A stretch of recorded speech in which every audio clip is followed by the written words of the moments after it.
Good morning, participants, friends, colleagues.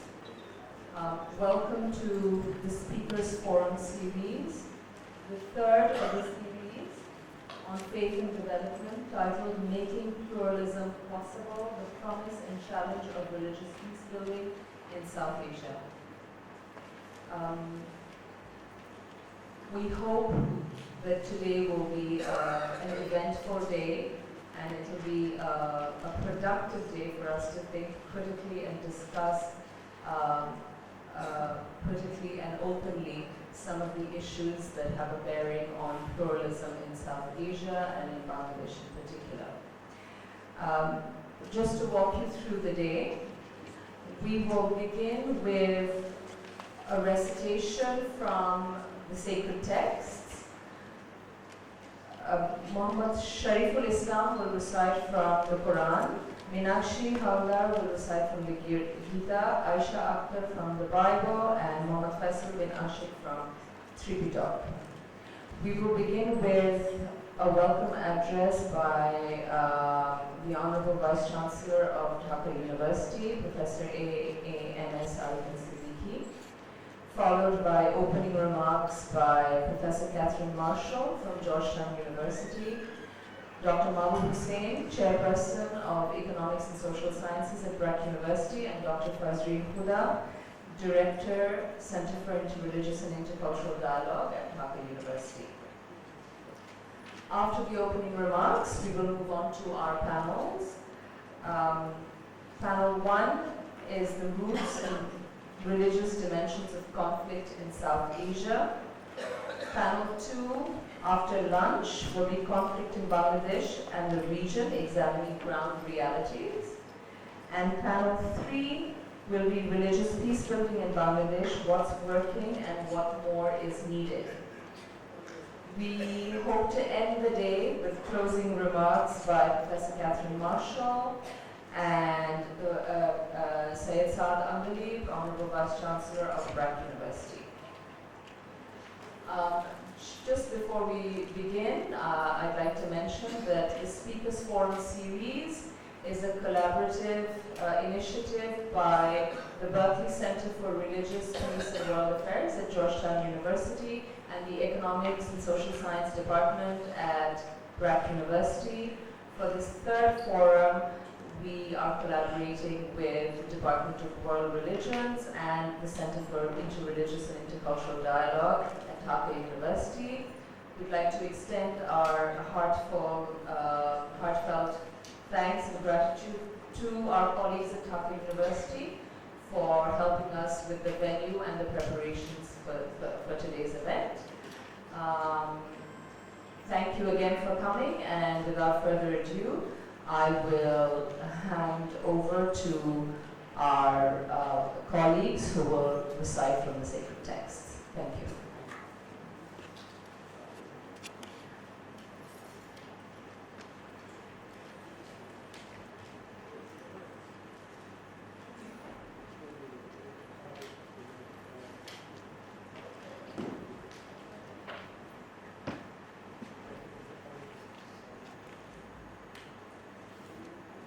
Assalamu alaikum wa rahmatullahi wa barakatuh. A'udhu billahi minash shaitanir rajim. Bismillahir rahmanir rahim.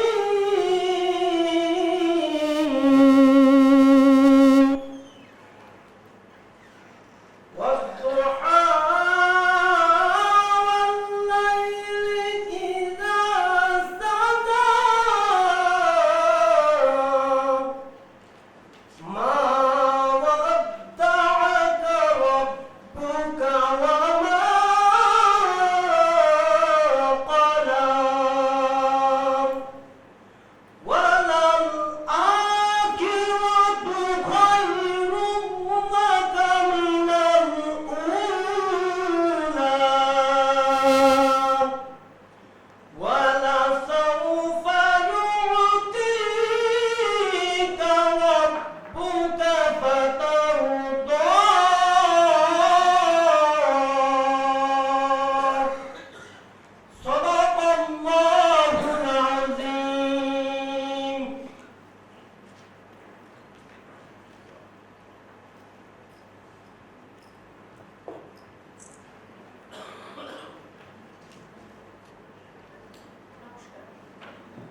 চতুর্থ অধ্যায়ের 7 ও 8 নং শ্লোক।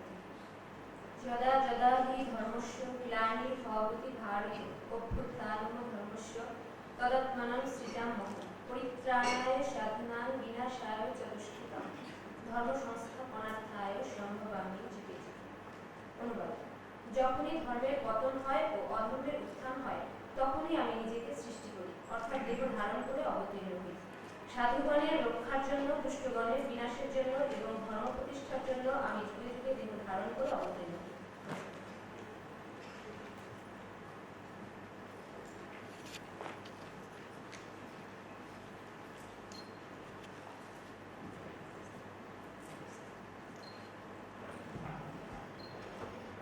Recitation from the Holy Bible, St. Mark, chapter 11, the need of belief and prayer, part Matthew 24-25.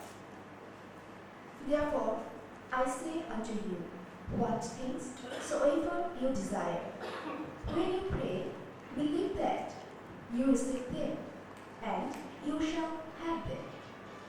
And when you stand, pray, forgive, if you have aught against anyone, that your Father also, which is in heaven, may forgive you your trespasses.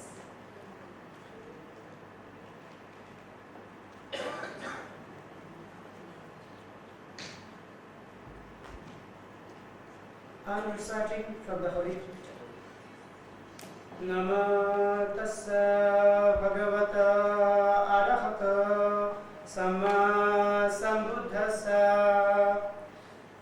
ashirvacha valanam punditanancha shivanam pujacha pujaniyanta pitam mangalam uttamam mata pita upachanam putadharasa sanghaho anukulasa kamanta itam mangalam uttamam sabbe shatta shukta karo.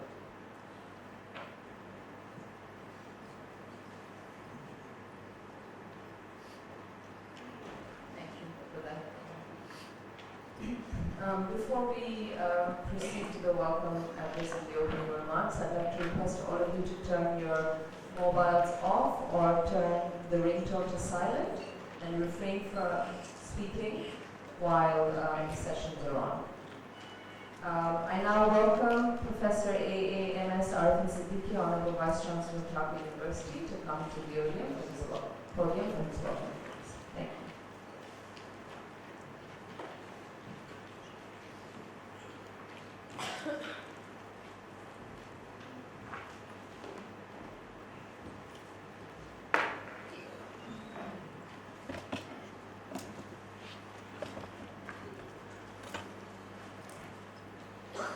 Chair of the session, Professor Hussain, Chair Department of Economics and Social Sciences, Berkeley University. Professor Catherine Marshall, Georgetown University, USA. Dr. Fazil Huda, Director, Center for Interreligious and Intercultural Dialogue, Dhaka University. Professor Samia Hall from Berkeley University, my dear distinguished guests, my dear colleagues, and students, ladies and gentlemen.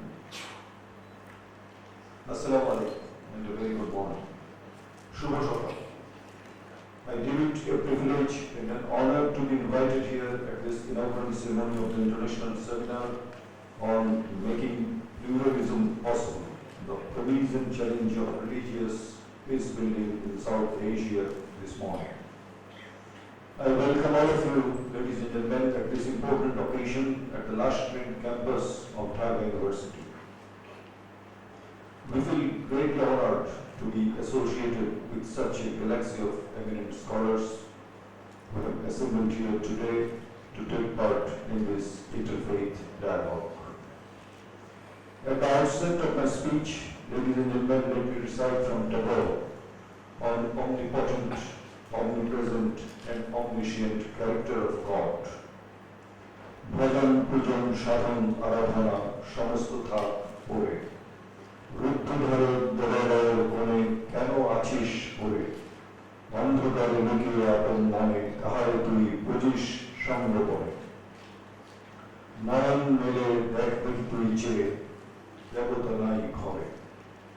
তিনি গেছেন যেথায় মাটি ভেঙে করছে চাষা চাষ, পাথর ভেঙে কাটছে যেথায় পথ, খাচ্ছে 12 মাস। রুদ্র জলে আছেন সবার সাথে, ধুলা পাহাড় লেগেছে দুই হাতে, তারই মনন সূচি বসন ছাই, আয়রে ধুলায় পড়ে। And I present the English version of the Tagore poem translated by Tagore himself. Leave this chanting and singing and telling of peace. Whom dost thou worship in this lonely dark corner of a temple, with doors all shut? Open thine eyes and see thy good is not before thee. Is there where the tiller is still in the hard ground, and where the path maker is breaking stones. He is with them in sun and in shower, and his garment is covered with dust. Put off thy holy mantle, and even like him come down on the dusty soil. You all know, ladies and gentlemen, that Bangladesh is a role model for interreligious and intercultural harmony. You have just witnessed that at the beginning of the program, before my inaugural speech, there were recitations from the holy books of 4 major religions of the world. This is a very common practice in the country. We all live in this country peacefully in an environment of many different religions. Our state policy is secularism.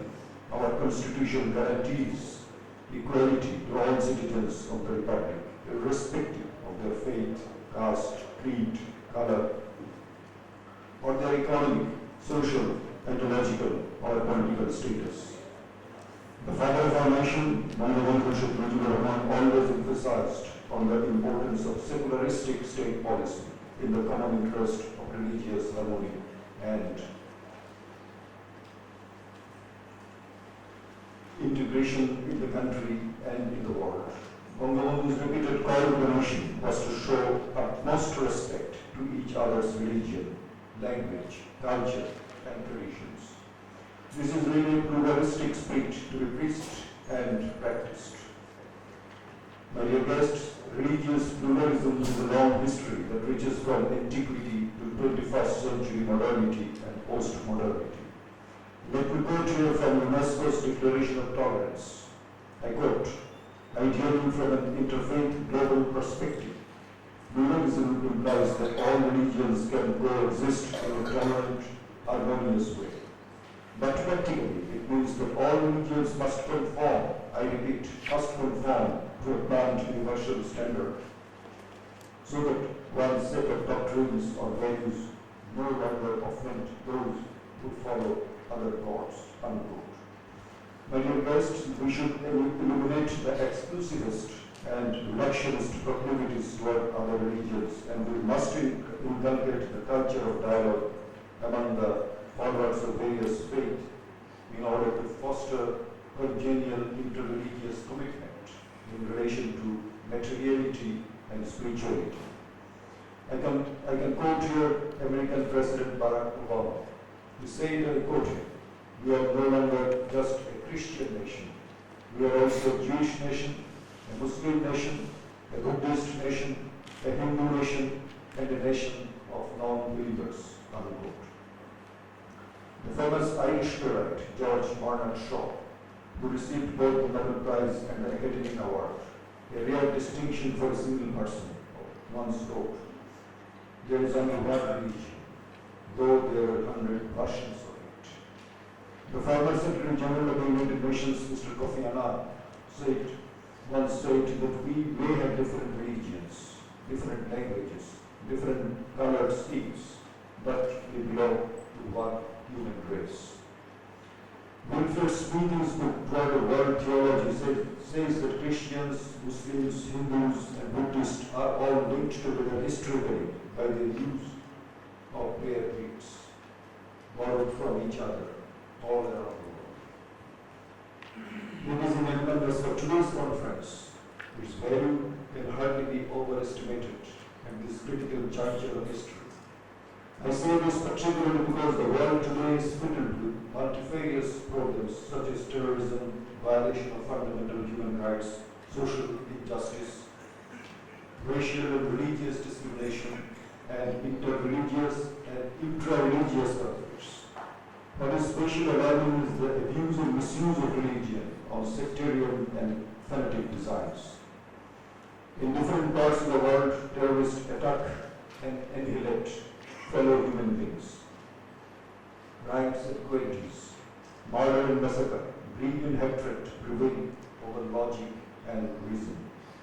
As a result, life seems to have turned empty of meaning and values. Our heart cries with horror and anguish.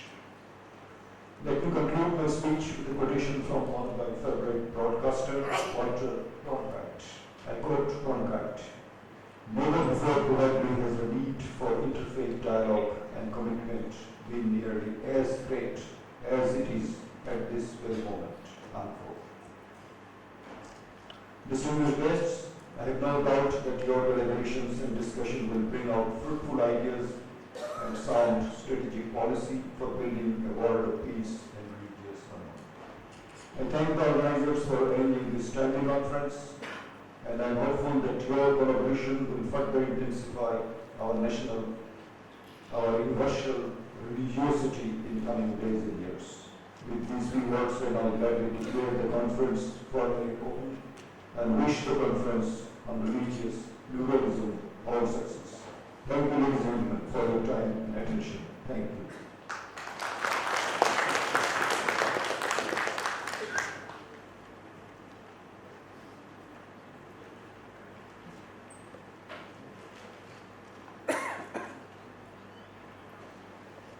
Thank you, Professor Siddiqui, Honorable Vice Chancellor, for your very illuminating welcome address.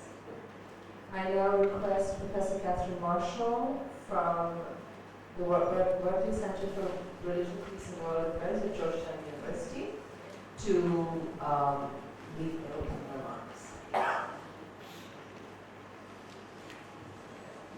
Good morning. My main purpose is to welcome all of you. Some of you have come from long distances, some of you from not very far, to what we hope and are convinced will be a very important day. Let me first make a few comments about this forum, secondly about the Speakers Forum, and finally, very briefly, introduce the two Washington-based partners who are involved in this enterprise. The topic of extremism, violent extremism, there's even a new acronym for it, CVE, Countering Violent Extremism, is in discussion everywhere in the world. It seems to have caught intellectuals and practitioners by surprise, the wave of violence that we're seeing. At the United Nations last week, it was really the primary topic, along with the crisis of refugees and migration, which have seized the world even at a time when the new Sustainable Development Goals, which are a to-do list, an aspiration for the world for the next 15 years, were also being approved.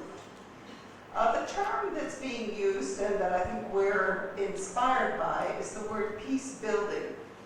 And peacebuilding is distinct from peacemaking and from peacekeeping, because the notion is that peace can never be taken for granted. It's a central principle in every world religious tradition. It is an aspiration of all human beings, but it is never something that is taken for granted. It must always be built.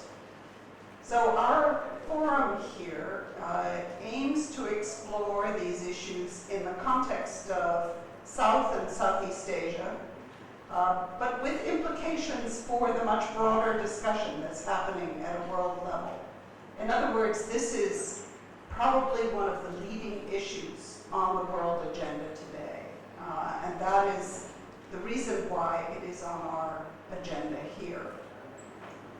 The Speakers Forum is a joint effort by Brock University, Georgetown University's Berkley Center, and the World Faiths Development Dialogue. It came out of a brainstorming meeting that we held about a year and a half ago, which concluded that there were a series of issues related to religion and development and peace in Bangladesh, which were discussed but rarely in a public forum where alternative views were possible. And for that reason, we established a speakers forum. Notionally, 6 different forums and topics will be discussed, and this is the third. The first addressed the challenges of the definitions of secularism and the roles of religion in Bangladesh, but also in South and Southeast Asia. And the second, the religious dimensions of the important issues around gender. The next topics are subject of discussion. Probably the next will focus on issues of education. What I'd like to emphasize, though, is that these are continuing discussions, and the summaries of the discussions and videotapes, you see machines here, are available on the websites of the Berkley Center, WFDD, and also Brack University. So we encourage continuation of these discussions and hope that the final product will include a volume that will distill some of the major ideas that come out of these forums. In other words, this is a living, breathing forum. It's not an academic debate. It's very much geared to the realities of our lives and to a series of very central global issues. Very briefly, the Berkley Center is named after a person, by the way. It's not in Berkeley, California. It's at Georgetown University in Washington, D.C. Georgetown is a Jesuit university, one of the oldest in the United States.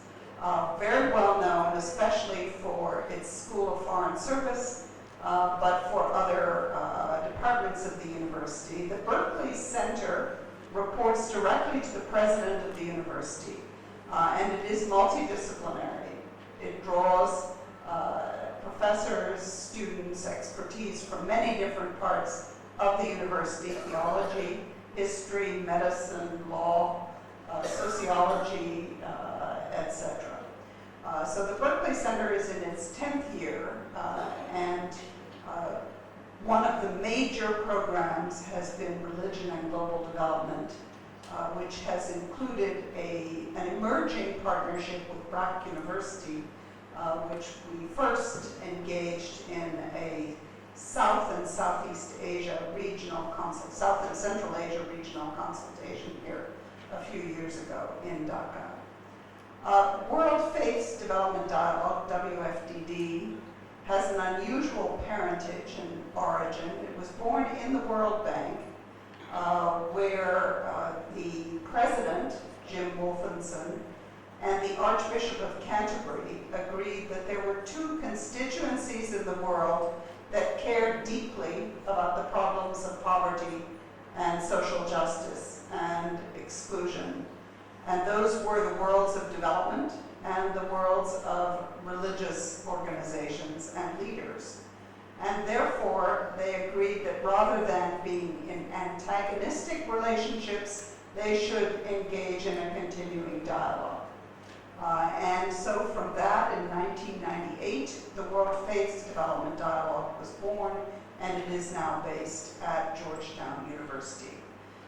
So those 3 partners, Brack University, Berkley Center at Georgetown University, and the World Faiths Development Dialogue, are focusing on several countries, Bangladesh among them, and this speakers forum is, in some senses, the jewel in the crown.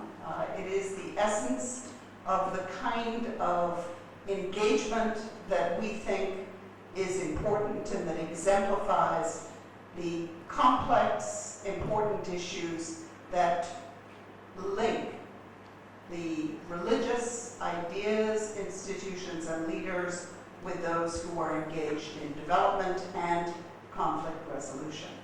So welcome and look forward to learning from all of you in the course of the day.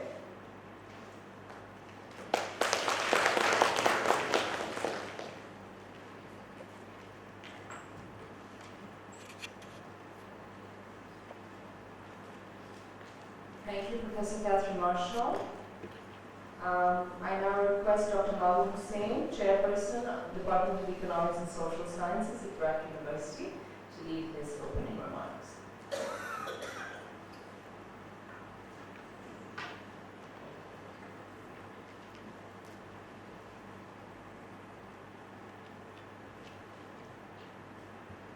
Professor Catherine Marshall, Georgetown University.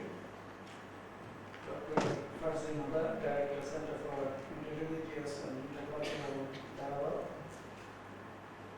Participants from the other countries in South Asia in this dialogue. Distinguished panelists who will participate in the 3 panel discussions on the themes of the conference.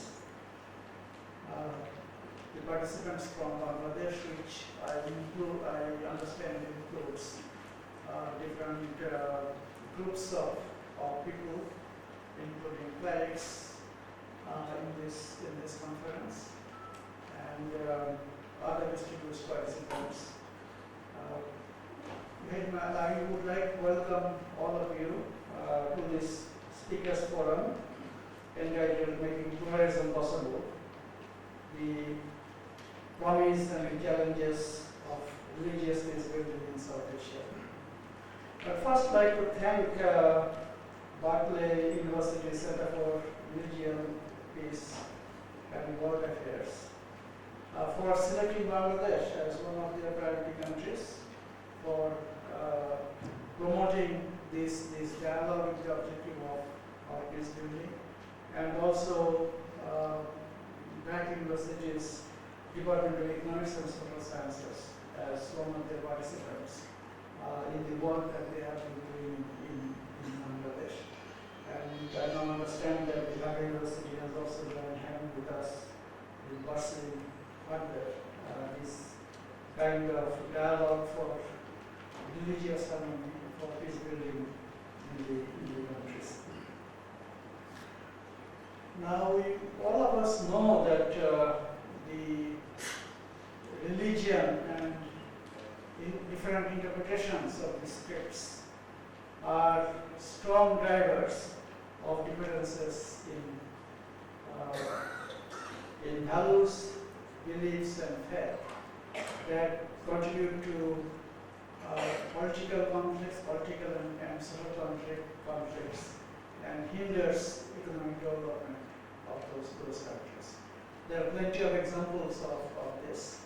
I lived in the Philippines for 15 years and watched myself how the region of Muslim Mindanao had sort of suffered from the conflict that they had with the government of the Philippines regarding establishment of independence of that part of the Philippines. They achieved autonomy, but the conflict is still going on. And as a result of these conflicts, their economic activities remain standstill for roughly over 25 years. And you see Muslim Mindanao as a pocket of extreme poverty within a prosperous nation of the Philippines.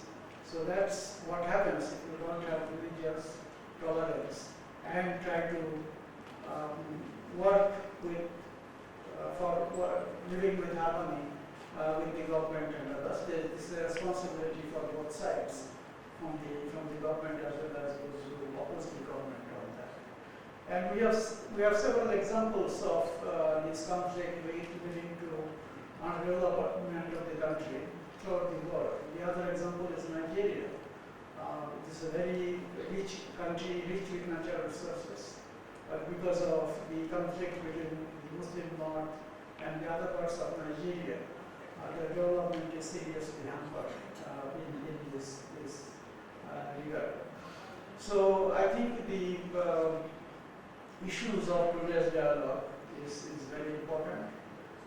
We are trying to sort of promote dialogue with different parts, but also want to learn from the organizations who have been organizations and people who have been working hard to establish media ceremony and peace building in these various countries. I understand that the center, the Berkley Center for Global Development, they try to bring out case studies of those media ceremonies, publish those, used as pedagogy in different departments in this area all around the world.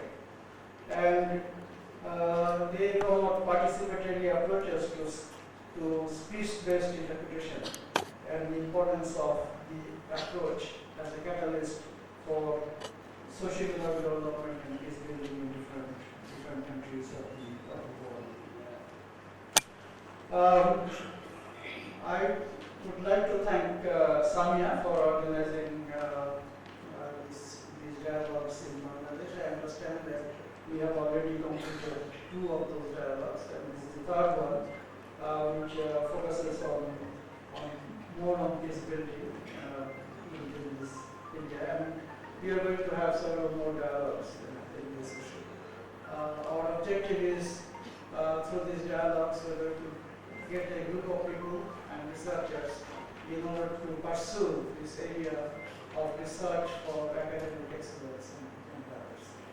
I would also like to call on the Berkley Center for Religion, Peace and World Affairs to go to countries where there is serious conflict and it is affecting the development of those countries and their peace and prosperity, to pick up the cases there for individuals and societies who are trying to promote sort of religious harmony and others from them, and use them as successful case stories for learning, for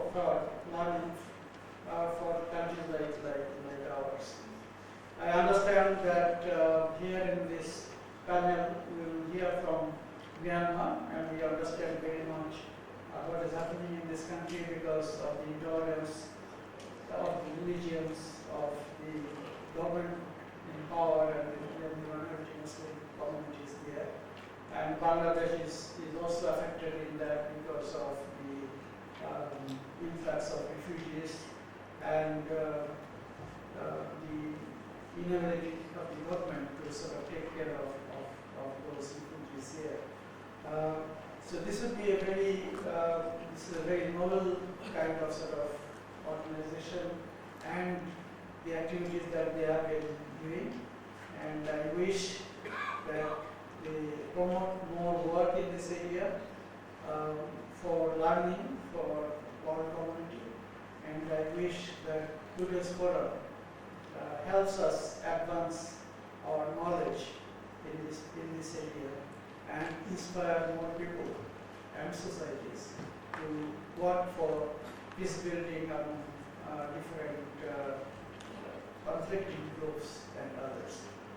With those words, I am thanking today's forum Certificates for inviting me here and wishing success for this forum. I would like to close on this. Thank you very much.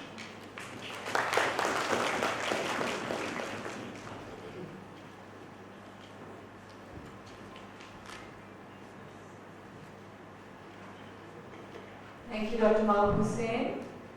Now I'd like to invite Dr. Fazlin Huda, Director, Center for Interreligious and Intercultural Dialogue at Dhaka University, to lead her opening remarks.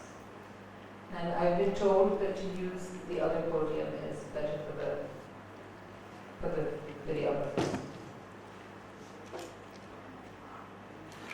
Thank you very much. Distinguished guests from home and abroad, Honorable Vice Chancellor of the Dhaka University, AMS Arifin Siddiq, eminent scholars and discussants, my dear colleagues and students, a very warmly good morning to you all. Today we are honored and delighted that the Center for Interreligious and Intercultural Dialogue, in collaboration with Department of the Economics and the Social Sciences of the Berkeley University, Berkley Center of Religion, Peace and World Affairs of Georgetown University, and World Faiths Development Dialogue, USA is holding a very timely seminar entitled Making Pluralism Possible, the Promise and Challenge of the Religious Peacebuilding in South Asia. The day-long seminar, I hope, will help to open new space to identify the challenges of the religious pluralism in South Asia.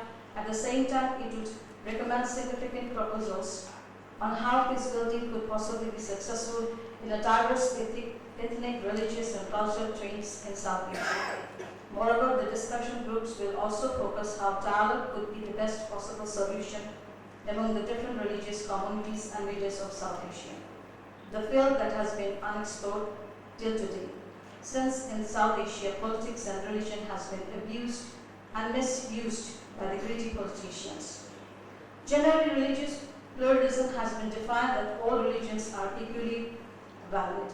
The pluralists believe that all religions of the world, namely Judaism, Christianity, Islam, Sikhism, Hinduism, Buddhism, are equally worthy, even equally true religions. Each of these is a legitimate expression of the unique cultural heritage, and to reject it as false is to reject that particular cultural heritage, that is, to marginalize a people. For religious pluralism, tolerance does not involve agreeing with people, but also tolerance is about treating with respect those with whom one disagrees.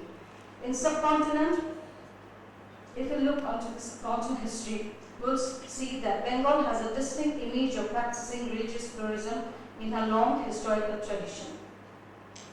The religious tolerance of the golden age of the Palas towards their Hindu subjects with the rise of the Shahazia religion in Bengal.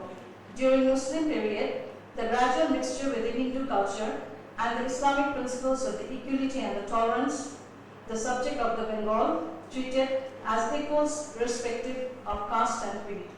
All Muslims were Sunni faiths, but the Mughal rulers encouraged Shias to become their administrative officers. The local people, the Hindus, learned Persian language and imitated the culture, such a dress and etiquette of the Muslims. With all this culture exchange, Bengal is characterized as a humanistic and syncretistic one. In the wake of Muslim conquest, Sufis from Arabia, Iran, and other Muslim countries became, with their appeal, the fatherhood of God and the brotherland of men, preaching a philosophy based on human values and the universal love and spirit-free camaraderie of the Orthodox Islamic system. Hindu devotion of Bhakti Veda, of Sri Chaitanya, and Muslim mysticism and humanism enlightened the whole Bengal and inaugurated the pluralistic culture in Bengal. Both Vaishnava poet Chandi Das and in Abdul Hakim's Nurnama, humanism has been highlighted. While Chandi Das has declared, mankind is superior to other, nothing than mankind, while Abdul Hakim wrote in Nurnama, Allah, God, deity, all are the same but known in different names, and all announces the same admiration to him. The mystic poet of 18th century, Fakir Lalan, reflected liberal approaches to all through his songs and writings. Although Bengali Muslims was in dilemma of the Bengali and Muslim identity, but the culture and the linguistic identity gave them a platform for Bengali identity that they were the distinct nation irrespective of Muslims. To resist the cultural domination of Pakistan, a united force has launched, and Bengali fought all other religious minorities to make their group enough to fight their cause of independence. In Bangladesh, Constitution of the 1972, we also included secularism as one of the main principles. Since pluralism based on dialogue, and this dialogue means both speaking and listening, it reveals common understanding and real differences. Pluralism involves commitment to being at the table with one's commitment. In present day, the countries of South Asia are all grappling with intense ethnic and religious tension and demand careful social adaptation or accommodation and a meaningful dialogue between different groups. In present day in South Asia, countries' methods to resolve differences tends to be more militant and martial than ever. the recent incident of the Hindu-Buddhist mistreatment in Bangladesh, persecution of the Shias and Christian sects in Pakistan, Muslim harassment in India, and Muslim persecution in Myanmar are some of the alarming incidents of the religious tension and dislocation in South Asia. We hope that the long experience of the religious pluralism in Bangladesh would help to face the challenge, conflict and tensions in South Asia. Religion meant for peace and religion are complementary to each other. But unfortunately, people of different faiths in most cases have betrayed religious ideals and made commitment only to peace. The time has come when betrayal should be corrected, and this can be done through knowledge, dialogue, demonstration of the fact that love, compassion, selflessness, and inner force of truthfulness have ultimately greater power than hatred, enmity, and self-interest. There was a time when various religions, precisely because of their own conviction, were unable to cooperate and were even antagonistic to each other. But now the time has changed to a great extent. It is believed unless the people of the faith come closer to each other, the irreligious and anti-religious forces will gain upper hand. Today we live in a global village. We are now poised at the entrance of the dialogue. Interreligious dialogue is not only simply a series of conversation, it is a whole way of thinking, seeing, feeling and reflecting on the religious tradition of the partners concerned. Interreligious dialogue resulted in religious cooperation in many levels. These dialogues are necessary and helpful in creating an atmosphere of better understanding between the believers of different religions and different codes of conduct. Through dialogue, we hope to achieve unity without enmity, diversity with division and inner change without conversion. The Department of the World Religions and Culture for 15 years had tried her best to uphold the ideals of the religious pluralism, and her deep commitment to the religious diversity among the different communities of Bangladesh is still going on. The Center has arranged many seminars on interreligious dialogue among the different communities of Bangladesh. The arrangement of the present seminar is another commitment to her that Bangladesh and her regional expression of the pluralism would help to understand the role of religion and challenges in community development and national progress. I again wish all the success of this day-long seminar. The session and panels will be held both in Bengali and English version. I once again welcome all the guests and thanks all the organizers and volunteers who really have worked hard for the last few days. My special thanks to Professor Kazinul Islam, Nathaniel Adams from Georgetown University and Dr. Samia from Brack University who constantly give us necessary direction. I hope the conference will be very significant to open a new horizon for the religious peace-building process in South Asia. Thank you very much.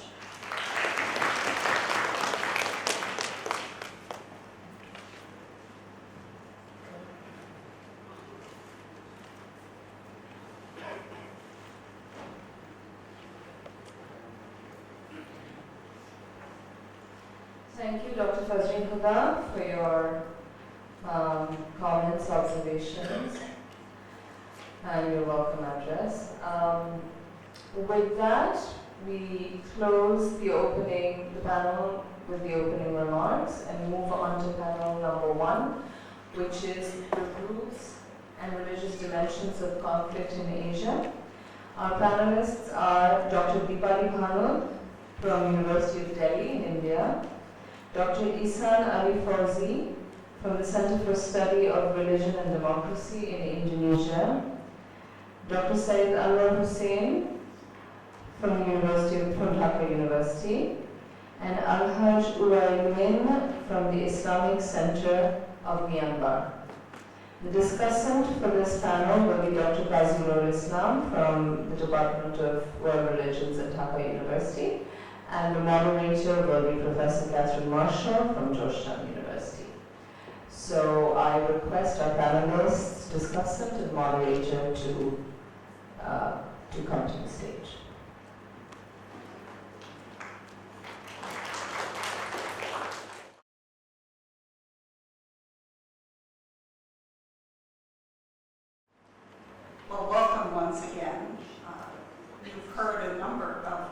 introductory comments so that I will not give a long introduction, except to underscore the degree to which the challenges that are faced in this region are very much a part of a global phenomenon.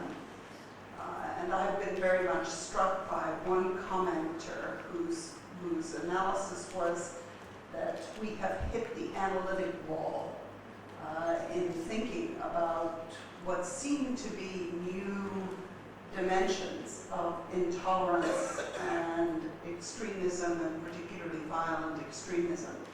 In other words, that there are many aspects of what is happening worldwide and in communities and at an individual level which still beg for thoughtful analysis and examination.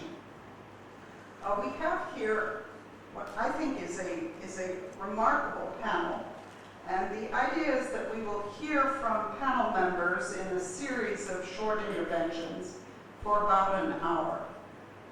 Each of the panelists will speak initially, telling us essentially what is on their minds and how they have responded to the questions which all of you have seen that have been circulated to you.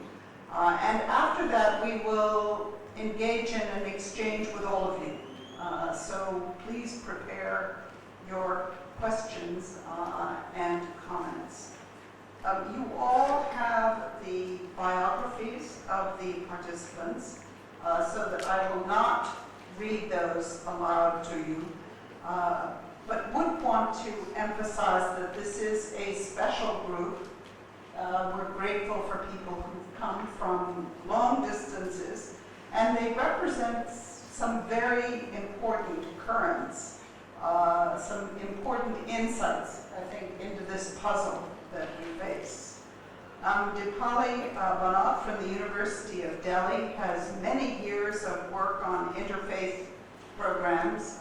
She focuses on women, but on interfaith challenges more broadly. And she and a couple of other people in this panel are veterans of Religions for Peace, which is the most dynamic of the global interfaith organizations.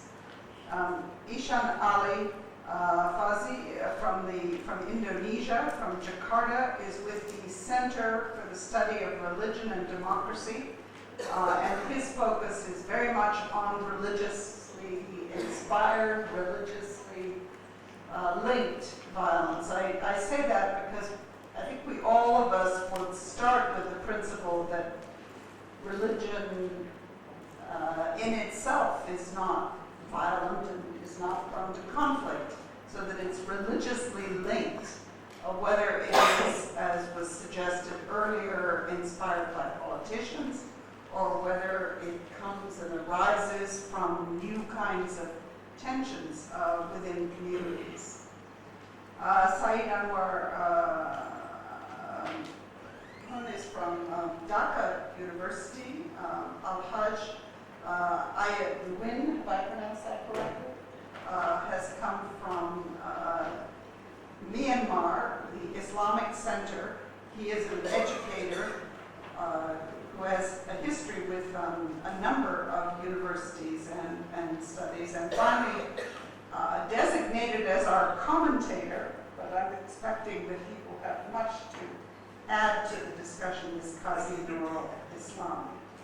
So that is the diverse lineup that we have today. So let me start by turning to Professor Banat. And I think people can speak from here or from the podium, depending on which you prefer.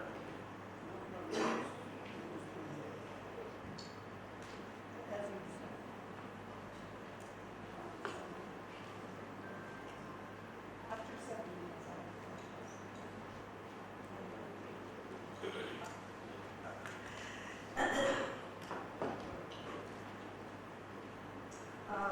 Respected Professor Dr. A.M.S. Arfin Siddiqui, Honorable Vice Chancellor of Dhaka University, distinguished speakers, eminent professors, scholars and dear students of Dhaka University, a very good morning to all of you. I am indeed honored to be here and grateful for the organizers of this conference, and especially to Dr. Qazi Nurul Islam and Mr. Nathaniel Adams in particular, and Dr. Farzeen Huda for having invited me to this prestigious conference, and to share a few thoughts on the topic which demands our immediate attention and positive action for creating a peaceful society. I bring with me hearty greetings and good wishes from India to everyone present here. As you all know, our country, and by and large, this entire geographical area which is known as South Asia, which harbors so many religions that have been mentioned earlier in the opening remarks, are basically peaceful, peace-loving people by nature. That is one thing I understand. I have done interfaith work for a long time, and I find that people by and large are peaceful. And especially our country, which is a secular country, which has the concept of sarva dharma samabhava, that means having equal respect for all religions, which is enshrined in our constitution. And for millennia, this country and this subcontinent has been peace-loving. Great spiritual leaders, benevolent kings, and well-thinking people have strengthened the social fabric of this society by social harmony. Apart from that, the common people, the common believers who reside in this region are basically peace-loving.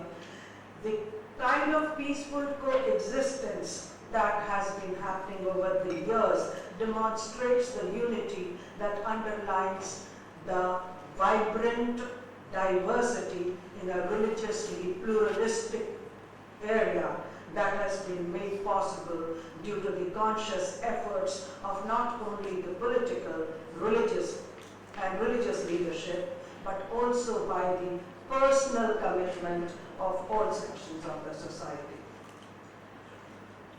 So we find that many people who have come into this geographical area, whether as travelers, scholars, invaders, traders, seekers of religious asylum, all of them have been openly assimilated in this country, in South Asia, especially in India, and people have learned to live together without a false air of superiority towards their own faith systems and prejudice against the others. Many indigenous faiths also exist here, and even the agnostics, the non-believers, have found their rightful place in the society, and consequently, this place has acquired a syncretic tradition with so many religions and their numerous offshoots staying alongside each other.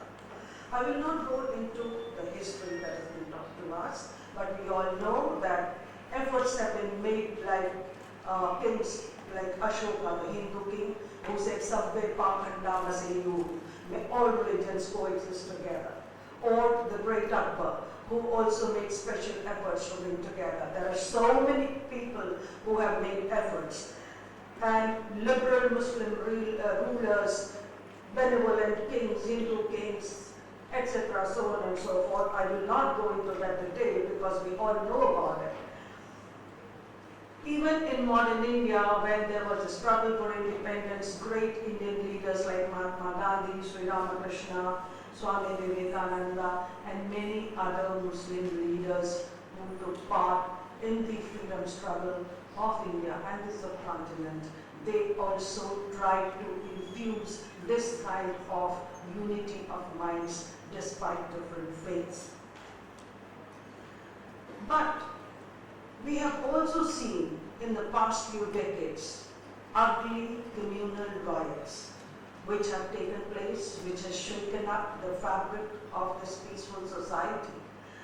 And when we try to go into the roots, I'm not a historian, but what I have understood in my experience of life, I think that the seeds were sown by various people in various times due to a struggle for power, to struggle to have for a desire to be more influential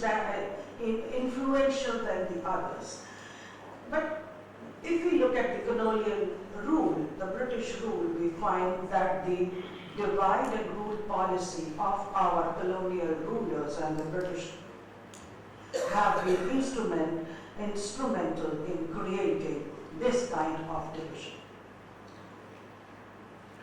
Especially the division between the Hindus and the Muslims, which became very evident during the 1857 struggle, the first revolt which took place, where they found that some of the food habits, for example, when the 1857 struggle, the use of the fat from the pig and the fat from the cow to be used on cartridges, they at that point of time found that this was a wedge that could be put into the Muslims and the Hindus. Historians will elaborate over it, but that is where they had started alienating by promoting one faith and sometimes being benevolent to the others.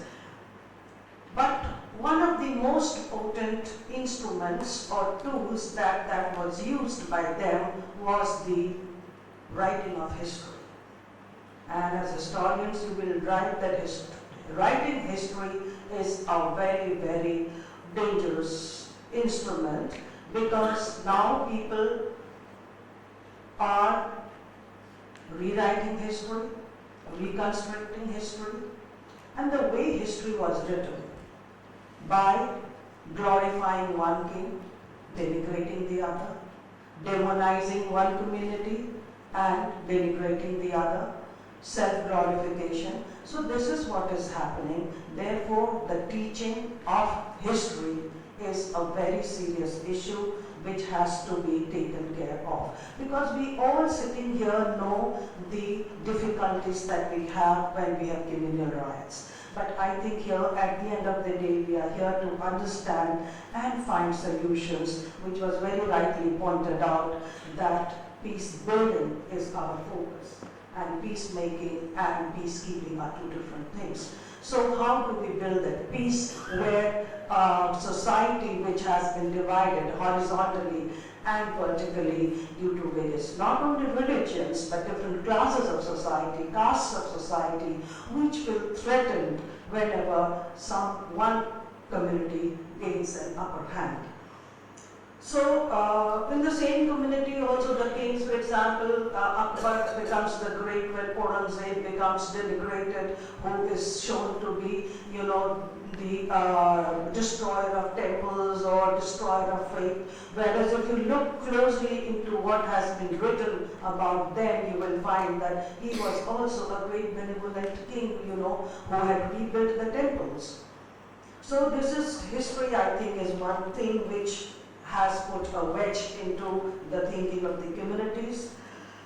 And the worst kind of bloodshed, violence, hatred that India has witnessed, not only India, but the neighbors country like Pakistan and Bangladesh have seen this during the partition of India, where the British rulers, they divided the country on communal grounds, and the massacre that took place, the insane bloodshed that took place is so much ingrained into the memories of the people. The narratives are still fresh in their minds, and which when these narratives are spoken of again and again, it just keeps on, the festering wound remains open, and people cannot trust each other. And 1 minute is left. Okay. I'll just quickly then go into that. When we look into the riots that take place, we have to see who are the planners and who are the executors. All the religions have certain rituals and rites. Something is sacred and something is profane, and that is used, for example, desecrating the place of worship by one mischievous political group and then pushing people into violence. Then education also has been an instrument, the way the religious institutions churn out their religious teachings into watertight compartments does not leave much room for multi-faith dialogues. Then socialization, which creates the mental blocks. In patriarchal societies, again, when communities, the men are the notions of masculinity, where men have been taught to kill and die for the honor of their communities. So the men are instigated to keep the honor. And the masculine notion, keeps them always militant. Whereas we always find that the women who are after the clashes are over, it is the women who take up the peace building more seriously than the men. That is what I have found in my. So these notions of hatred, it keeps on persisting, and in an area, in a world of urbanization and globalization, where too many migrations are taking place, people have to live alongside with other people, and there we find that people find solace in numbers, and that is how the ghettoization takes place, and people start living together already, themselves, putting them in their own shells. And in a country which was like Atithi Devo Bhava, whoever comes to your door is your Atithi, the God incarnate. And now each person we meet with a reservation, we look at them with suspicion, with hatred. So I find over this past 20, 30 years, this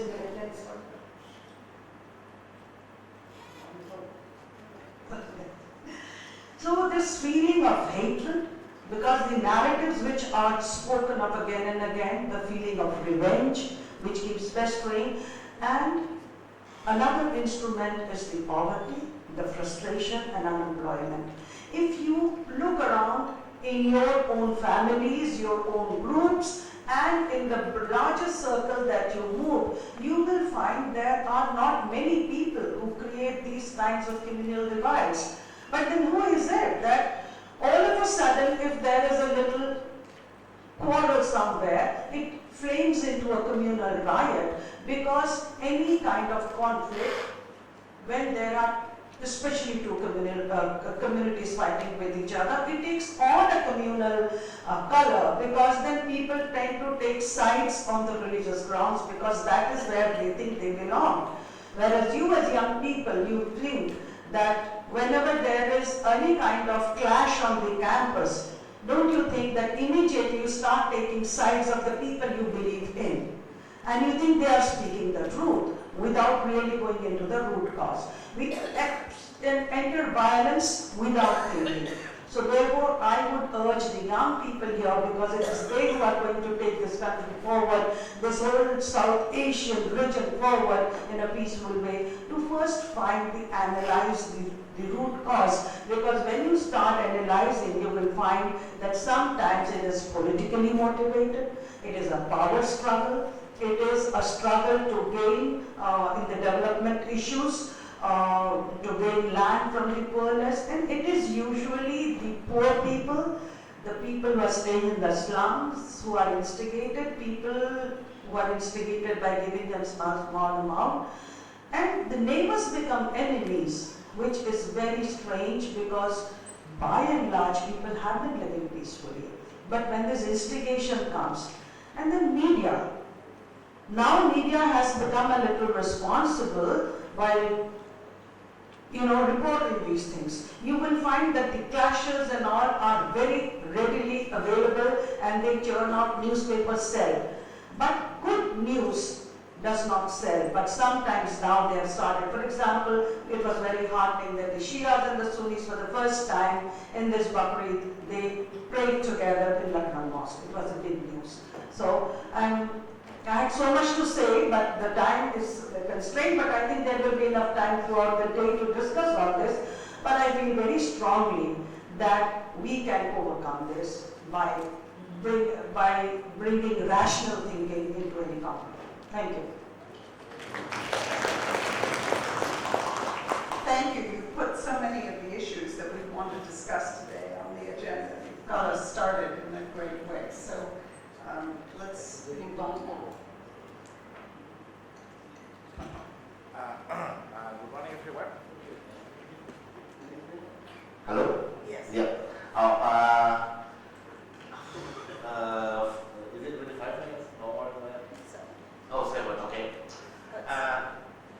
having me here. We want to also learn from you. Given a very short time we have, I just follow the questions provided by the organizers, taking some example from Indonesia, not precisely from Indonesia's experiences. The first question is on colonial legacy and religious conflict. I think you can see the question on your sheet there, also there. The question was, how was the colonial period critical to the creation of fixed religious identities, and how have subsequent political events in the region galvanized these identities often in opposition to other groups? My answer from Indonesia's soil is that they are critical in some places and times, but not in the others. It depends on how, when, in what context one religion or sect, not only religion, because there are also sectarian conflict, intra-Muslim conflict there, for example, in Indonesia, introduced in one place with or without colonizations, because the Ahmadiyya, for example, or Shia, was introduced in Indonesia without colonizations, unless you want to call Islamization as part of some form of colonizations. And there has been conflict over whether the Shia or Ahmadiyya are the legitimate Islamic part of Islam, and there were even violent conflict out of that. One example where colonization was critical is the communal conflict between the Christian and Muslims in some part of eastern Indonesia. Following the breakup of our authoritarian regime in 1998, because this part of colonization, it was colonization that brought Christianity into Indonesia, and while there are minority groups, only 4% of Christian people in Indonesia, and average is even lesser than that. Because of the pattern of colonization, they were now majority religious group in eastern part of Indonesia. So while they are a very small minority nationally, they are the majority groups in some part of eastern part of Indonesia. And because of that, there was a communal conflict, deadly communal conflict with loss of life of about 2,000 people, because of that balance between Muslim and Christians in eastern part of Indonesia. So that's one form of the impact of colonizations and identity formation, and the conflict in later part of Indonesia's history. But colonization has nothing to do with other form of recent religious conflict. Communal one, for example, including the communal one between Muslim and Christian. One example is the attack against the small minority Christian in western part of Java. For example, Java is one of the biggest island in the country, most populated island in the country. This Christian minority group represent a new wave of Christianizations without any connection to colonializations. Okay, but they are very active, very aggressive, and because of that, there was attack against them in western part of Indonesia. So it was conflict between Muslim and Christian, but it has nothing to do with colonizations. Neither colonialism has anything to do with recent intra-Islamic conflict, surely. This is crucial because this sectarian conflict has been deadlier recently. The attack against the Ahmadi was deadly because there are, I think, 3 people were killed in 2001 in the western part of Java. So where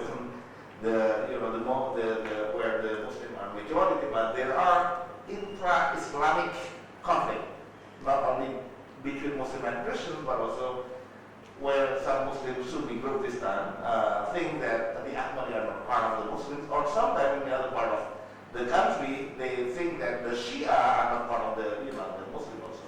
So the Shia conflict, the anti-Shia conflict has also taken place in the country, in a very small part of the country. And it was also deadly because there are like 2 people who were killed because of that. So it's again, there were, another form of Islamizations, which this time is in the form of Shia, the spread of the Shia because of the Iranian revolutions, for example. And another form of Islamization is the spread of the Ahmadi. The Ahmadi was actually even older than Indonesia itself because it was introduced into Indonesia in 1924. but later on, because of some dispute within Muslim communities, they think that there are some people in the country say, some people non-Muslim in Indonesia think that the Ahmadi was not part of the, real Islam. So that's the connection between colonialism and recent religious conflict. Now the second question in relation to the intolerance and religious conflict. The question was this is a very important question, how does intolerance along religious lines develop and gain momentum within subset of the populations? Before answering that question, I think I have three caveats. One, I was trained in political science, and there was a important distinction between tolerant or intolerant behavior, which is the most important thing, and tolerant or intolerant attitude. Sometimes, if you know Indonesia is a democratic country and we have to solve our problem democratically, it's better to have tolerance attitude and tolerant behavior, but you can't push someone to have tolerant attitude. If someone thinks that he can't tolerate, non-Muslim in the area, you can't, put him in jail, for example. You need for the police to keep him calm to solve the problem peacefully. Okay, so the distinction is important. Sometimes if you use survey data to study this, we have that question whether you are tolerant attitudinally or you are tolerant behaviorally. And sometimes there are two connections there, but they're important to distinguish between them. And the second caveat is that we don't have, we are again re-democratized, just recently in 1998, but before that we are under authoritarianism, and we don't have survey data before, under authoritarianism. So we don't really know whether Indonesia was quite well known for its tolerant society, for smiling Islam, for example, but we don't really know whether that smiling Islam is because of that we are indeed a tolerant group, for example, or because there is a very strong authoritarian state that push us to be tolerant. We don't know that. But later on, during when we are re-democratized, now we have to settle our problem peacefully. There are again conflict within Muslim and between Muslim and Christians, or between Muslims societies and other indigenous beliefs, for example, in that world. So now is the time for us during the Reformasi, after Reformasi, to solve our problem peacefully and with the way that is democratic, not like before. So if you talk, is it 7 minutes now already? Okay, just I will take 2 other minutes. Okay, there are ways in which intolerance has the way into violent conflict. One is exclusionistic. It's quite during the Indonesian history and also during the Uruk period where there was a bombing, for example, here and there. Another mechanism by which intolerance came into violent conflict is decentralization after the new order. The decentralization of the opportunity for politicians to make use of intolerance through local elections or local regulations, for example. The third mechanism by which intolerance gets to a violent conflict is distortion in security sector reform, or which creates spaces and opportunity for making use of intolerance and extremism, without which there was no mechanism in which intolerance could make way into violent conflict. I think the most important also is the mobilizations of mostly young people, including thugs and militias, because there are people who has no labor in the country into violence-affected areas. This is where, in some part of Indonesia, there was a transformation from communal conflict between Muslim and Christian into terrorism, because there are some people who are after conflict has no job, and it was used. They were manipulated by some force of the GI, for example, into terrorist activities. Another another maybe last way or last mechanism in which intolerance came into violent action is the external grievances. It is important for Indonesians to find out whether Palestinians are, the right of the Palestinian if they don't, they are so sensitive for that issue. So external grievances is important. Maybe let me just jump into the last question about the media. Yes, media in Indonesia is an institutional business, so it's not. Mainstream media. So bad news is good news. Also there in Indonesia, there was an occasion where, for example, during the ongoing conflict between Muslim and Christian, one business group established two kind of media outlet, one pro-Muslim, one pro-Christians. That's stupid, okay? But in the end of the day, there are also, there are no good news that coming up now in Indonesia where we start working together with the media people, for example, spreading out the other side of religion conflict, because that in some part of Indonesia, and we have that example, religious people indeed support for the result of the conflict instead. So, for example, we have the video on two leaders of the Christian and Muslim working together in airport to solve the conflict, for example. That's good news. But yeah, again, media not quite helpful to our listeners. Thank you. Thank you. Again, we have a very rich and provocative set of ideas that are on the table. So we'll go to Dr. Hussain.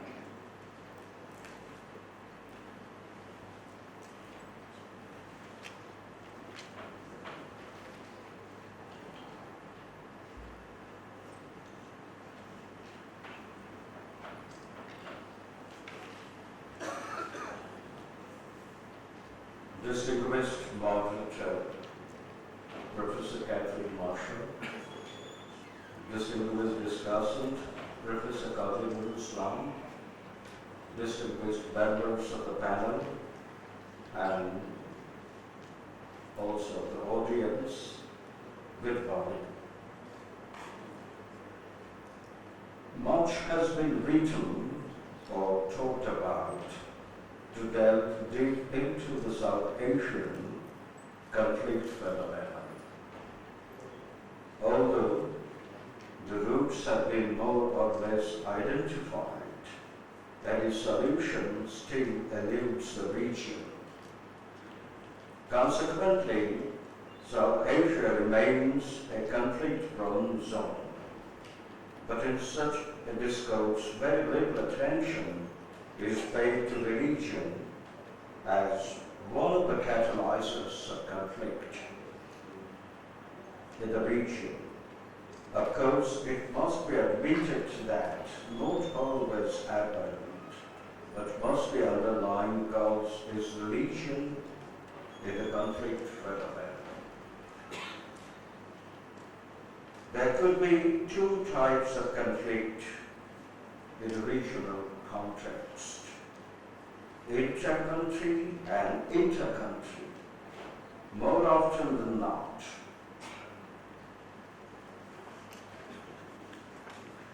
there exists interdomesticity between the two dimensions of conflict. Inter-country conflict arises out of domestic issues, of which religion may be the one.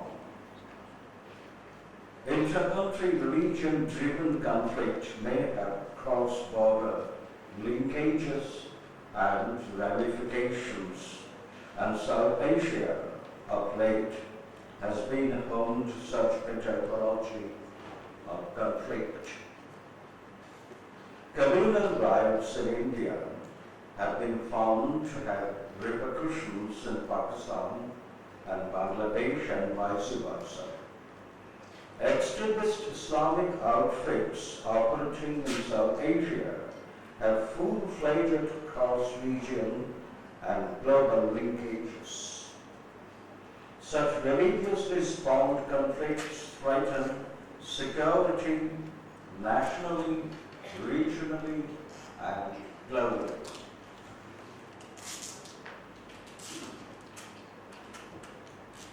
Inter-country conflict is mostly rooted in geopolitical and geoeconomical factors, of which a good discourse may be found in the book titled Roots of Conflict in South Asia, authored by Stanley Ulpott. Inter-country conflict in South Asia may be said to be rooted in the unwelcome ramifications of decolonization, especially how the boundaries of India and Pakistan were drawn as per Berkley award. The emergence of Bangladesh in 1971 exacerbated Indo-Bangladesh border management problem. The South, although the best thing for South Asia, has so far failed to bring about a desired change in the South Asian conflict scenario. As it is, the South Asian states exhibit a dichotomy between us and them in interstate relations, and which is subtly at variance with the core of the South spirit. In fact, the South manages to exist as an institution sans its ethos and spirit. It behoves the South Asian states to graduate from this us-them syndrome to one of interstate concordance under the umbrella of the South. How such a graduation takes place is a task that faces dauntingly the regional leadership. Ladies and gentlemen, at this stage, a qualifier is to be added to religion as a conflict maker. It is not the religion per se, but the religion motivatedly distorted is related to conflict.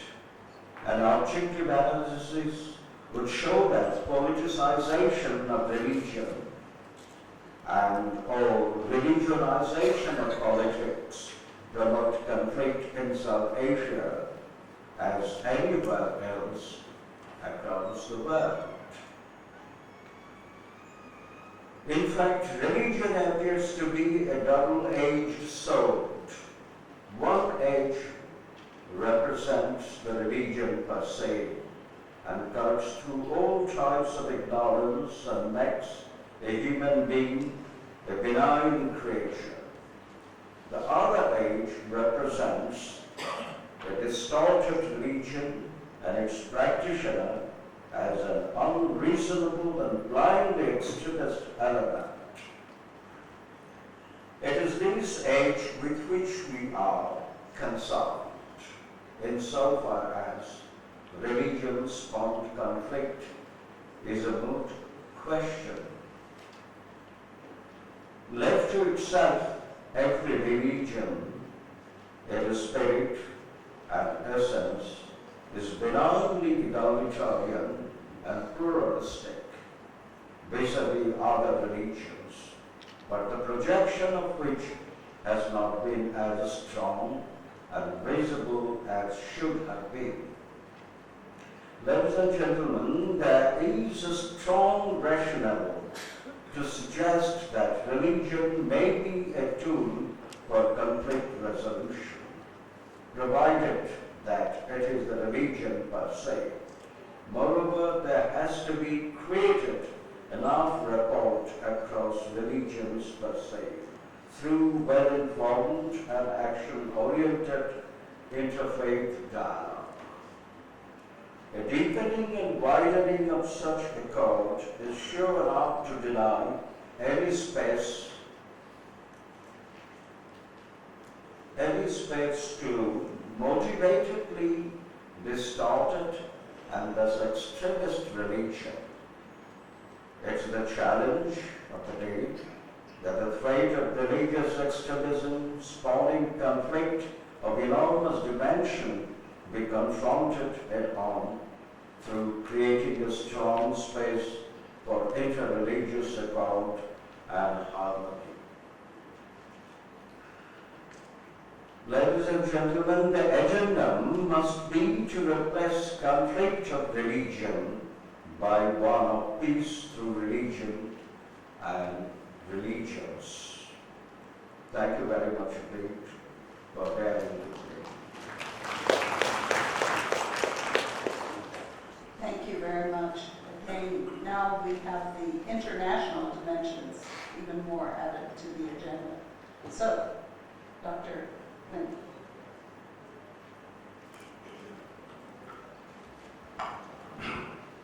Esteemed religious leaders, my respected elders, co-panelists, scholars and students, may peace, blessing and mercy of Almighty be upon all of you. Assalamu alaikum wa rahmatullahi wa barakatuh. I would also like to greet you with our Myanmar traditional greeting. Mengalapa, may auspiciousness be upon all of you. We are expected to do justice on these questions that has been sent to us, but I feel that humanly I won't be able to do justice to all these questions. I will be very brief in my statement, but I expect to interact with the audience, the qualitative and highly educated audience during the question and answer section. Well, first, the question of the root and the cause of conflict in Southeast Asia. It is my assessment that the rise of globalization and its reaction is the cause of conflict in Southeast Asia. Not only in Southeast Asia, but also all over the world. Because globalization has been reacted by nationalism. The idea of protectionism, to protect one race, one religion, one language, one culture, is the basic idea that is embedded in the people all around the world who have been faced with this onslaught of globalization. I think we need to think about this nationalism. In our Myanmar context, we were under the British for hundreds of years, and we won our independence due to this nationalist spirit. Our freedom fighters, including Muslims, were and are nationalists, but they are nationalists of the positive trend. They try to uplift their nation by showing magnanimity and broad-mindedness to people who are different from them. Others are treated as brothers. Myanmar society has not only tolerated but also welcomed and celebrated the diversity. Diversity is never viewed as a threat, but as a strength. However, there were trends by some people to exploit and use nationalism that is embedded in the society for their political gain. After the coup in 1962, this harmony has been affected in a very subtle way. But in 1988, when we have this democratic struggle, it becomes more prominent. And after the 2010 election, which our country is supposed to have turned to a new page of democratization process, religion was hijacked. Religion has been hijacked, I should say. And then it is up to the religious leader to try and rescue the scheme of these evil-minded people who are trying to use religion as a political tool. Myanmar is a pluralistic society, multiracial, multi-religious, and Muslims were there since thousands of years ago with other nationals and people of different faith. Theravada Buddhism is a prominent, dominant religion, no doubt, but it existed along with other races. Hinduism, to be fair, was the first religion that has settled in Myanmar. Then came Mahayana Buddhism, and then Theravada Buddhism, and Islam, Christianity. And the constitution of Myanmar recognized animism also. Now there is a trend of accepting people who do not belong to any faith. They are known as nuns, not N-U-N, N-O-N-E. People who belong to no religion at all, who are known as freedom thinkers. But these are the positive trends, but as I've told you, religion has been hijacked in our country, and especially Islam has been portrayed as a threat to Burmese Buddhist nationalism. Because the people in power has never had support from the grassroots level, the majority of the people, so Islam has to be used as a scapegoat to be presented as a threat to Buddhist Burmese nationalism. As you know, Islam image in the entire world is not very good. Our learned panelists have discussed about the role of the media. Islam is painted in a very, very distorted way by the international media, and it has no sympathy towards Islam at all. So we became a soft target, easy prey for these people, and we were projected as a threat to this nationalism. Distorted historical facts were also recounted by these people. For example, decline of Buddhism in Indian subcontinent, especially in Bangladesh, where there was a flourishing Buddhist Pala dynasty. But it was Islam that has dominated and wiped out this Buddhism by Islamization process done in a very violent way. Our respected professor from India has rightly stated about these distorted historical facts regarding the onslaught of the Muslim kings who have destroyed all the other religion in the subcontinent. It is same in Malay archipelago also. These radical religious leaders were citing these distorted historical facts. Look at Indonesia, look at Brunei, look at Malaysia. They were once flourishing Buddhist state. What has happened to me? What is happening now? So you have to be careful of these Muslims who are out to Islamize. Now I will come to a very, very critical issue regarding the Rohingyas. Rohingyas are the ethnic race. Historically, nobody can deny it. But the situation is that the very word Rohingya is tabooed in our country. When international community tried to use that word, they straight away objected to it. Even in United Nations, when anybody used that word, it was objected by the Myanmar delegation. When asked, why are you so afraid of this word, this term? They said, if we accept Rohingya as a term, they will ask to be recognized as an ethnic race. After that, they will ask for autonomy. After that, they will split away from the country. And then there will be Islamization. Then they will go back to point out the distorted historical facts like decline of Buddhism in India and also in Southeast Asia, especially in Malay archipelago. So what is happening in our country now is that the people of multi-faith, they are trying to come out to portray the true images of various religions. That includes the Buddhists also.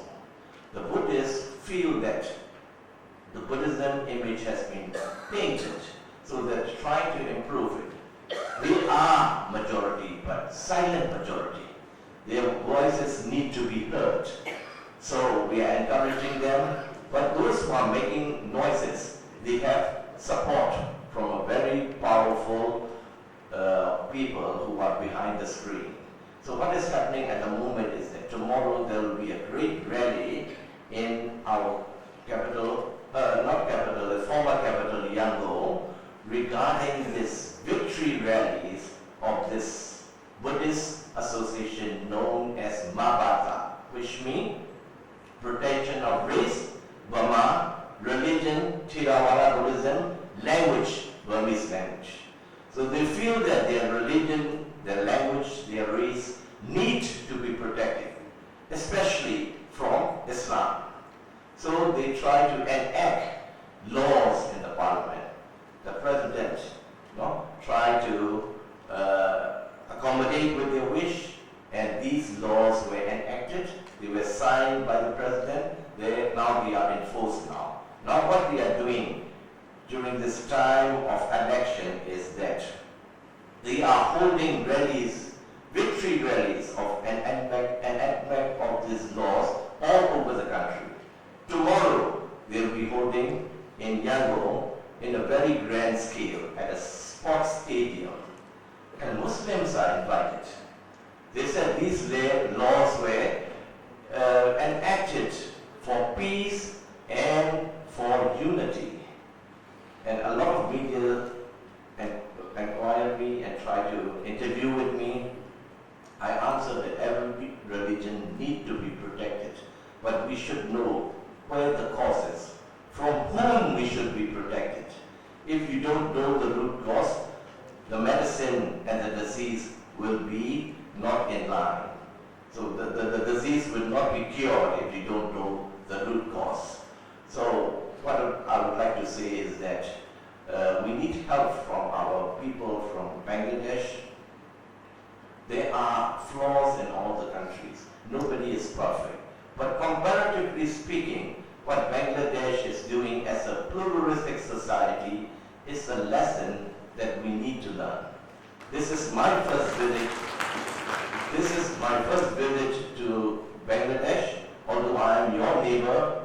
No, I met the Bangladesh embassy when I went to apply for my visa, and I told him that idea, and he is very pleased about that. So very soon, a delegation from Myanmar, Burma, will be visiting your country to study how you accommodate these differences. There's nothing wrong with difference. Only thing is you need to manage these differences. How you tolerate the diversity. Diversity should be seen as a strength for the country. So my request is that I've come here to share the plight of the Myanmar Muslims. So please help us in trying to dispel all these misconceptions. Especially Bangladesh has been pointed out in this Rohingya issue, saying that all the Rohingyas are Bengalis who have illegally migrated into Myanmar. And the problem is because of Bangladesh population explosion, which has spilled over into Arakan state, and Bangladesh is trying to exploit this. So we need to correct this. Point number one. Point number two is for my friends in Myanmar, Muslims are the second majority religious-wise. We've been in Myanmar for more than 1,000 years. But please note, Rohingyas are not the only ethnic race in Myanmar. There are a lot of other ethnic races who profess Islam as a religion, including me. My great-grandfather came from Africa. He got married to the natives from the country, and I integrated and assimilated with the mainstream Myanmar, and I regard myself as a Myanmar Muslim. But I feel that Rohingyas have a right to state that ethnically they are Rohingyas, as a national they are Myanmar, for religion it is Islam. It is their right, and we are fighting for that right also. But you should remember that there are others, Muslims, who are of non-Rohingya faith. We are scattered all over the country. And since we were under the British for hundreds of years, after the annexation of our country, after the Anglo-Burmese War, we became a province under the Indian Empire. So the door was open to a lot of Indians who migrated into the country. They have done a lot of good things to our country, but Muslims are regarded as Indians. Some Muslims refuse to integrate.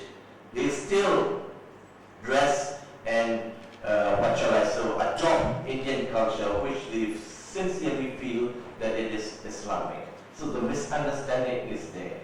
So in order to diffuse all these things, I usually say this Myanmar proverb: to clap, you need two hands. Now we have to walk on the both sides and to find a solution. So this is just a small example of how we are coping with this conflict which is in Myanmar. With this context, you will have some idea for the solution to diffuse this conflict in a more broader scale. With that note, I would like to conclude. Thank you very much. Assalamu alaikum wa rahmatullahi wa barakatuh. Thank you very much for this very specific presentation of the challenges of pluralism in neighboring Myanmar, Burma. So now we'll turn to Dr. Kazi Islam, who will comment and pull it all together, and then we'll... 7 minutes? Yes. Then we'll have another quick round, and then open it to the floor.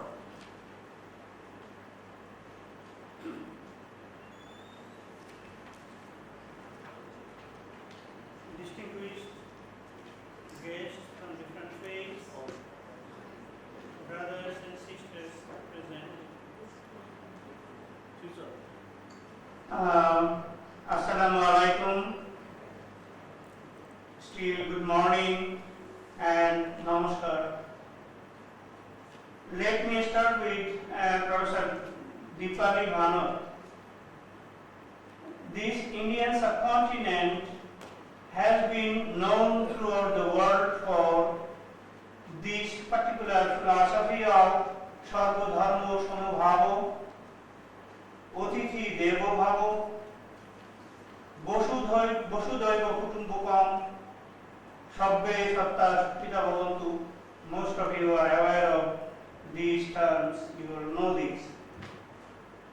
But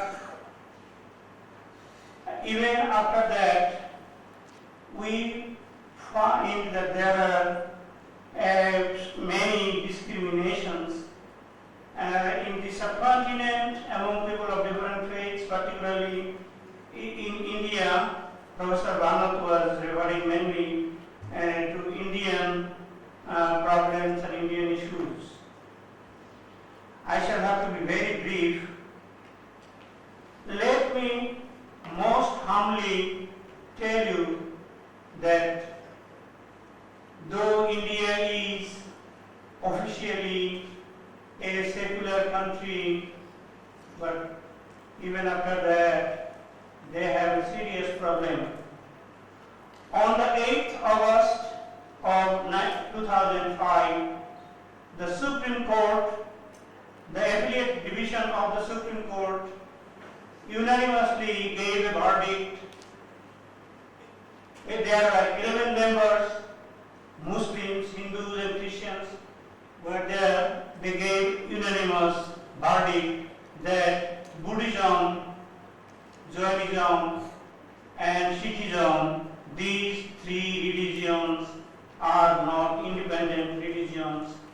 These religions are independent sects of Hinduism, and the founders of these three religions were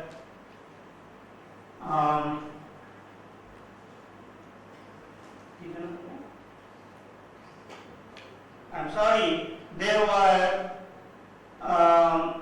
just another form of God.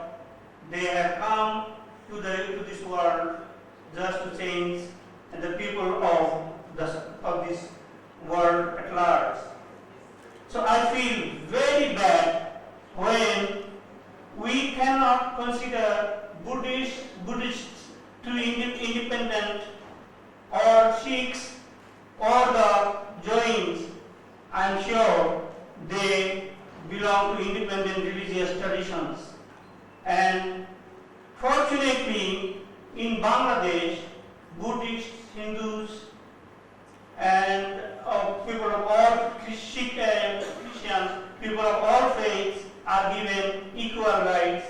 Immediately after the liberation of Bangladesh, and that continued for many years, our television programs or radio programs used to be, started with the recitation from the Quran, from the Bible, from the Gita, and from Dhammapada. Even this morning you have seen that all the sacred texts were recited in the beginning, and that is common throughout the country. And there is no discrimination among the Hindus, Buddhists, or any other religious traditions. So Islam is a majority, this is a Muslim majority country. So I urge upon the government of India to change the constitution so that our Buddhists and Buddhist joints and Sikh friends in that country get independent status, and their religion is given independent status, and they should not be termed as a separate sects of Hinduism. Then again,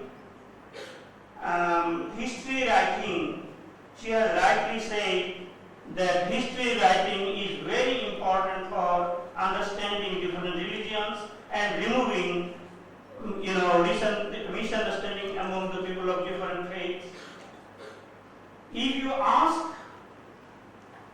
our historians, we have a renowned historian who is known throughout the world famous historian, Professor Sayyid Ahmad Hussain, who will bear me out, that all the historians have created some history in his or her own writings, given a different version. You will not find two books on Indian history or history of the world holding the same opinion, and that is another problem for misunderstanding among the people of different faiths. So I agree with Professor Dipali Bhanu that she has special reservations about the history writing. Sometimes some beautiful words are also misinterpreted. The phrase Allahu Akbar was started. It was because of Akbar. This phrase Allahu Akbar, that slogan started. But some of his critics, even Muslim critics, started giving a different version or different meaning of Allahu Akbar, means God is great.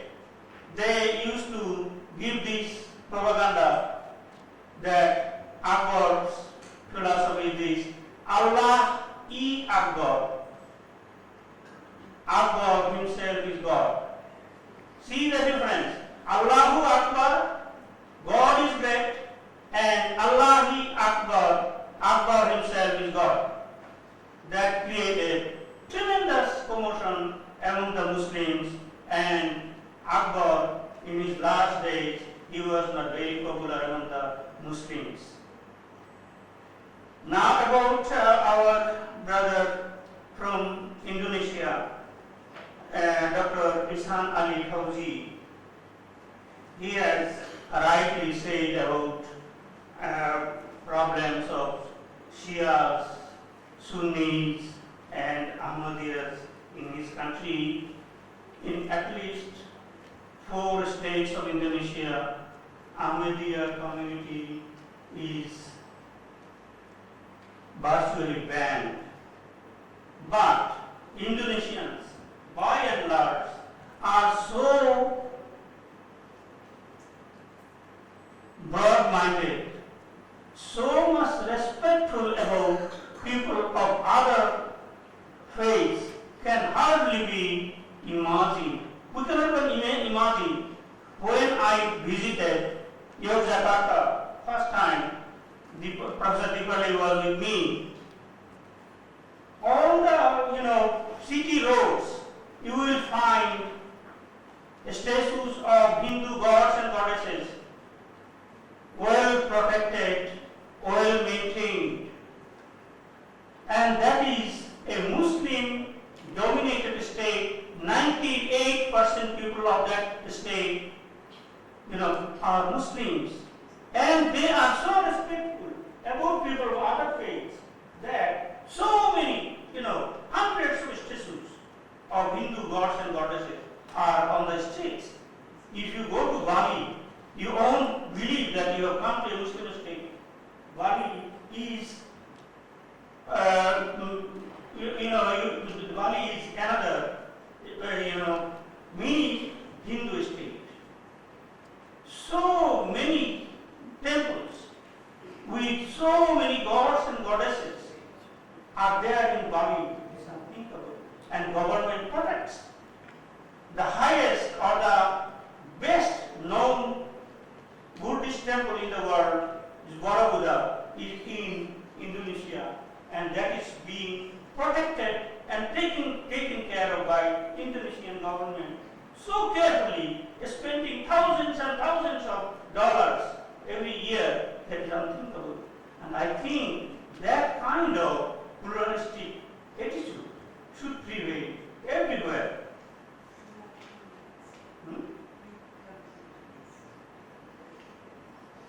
Oh, I'm sorry. I wanted to take a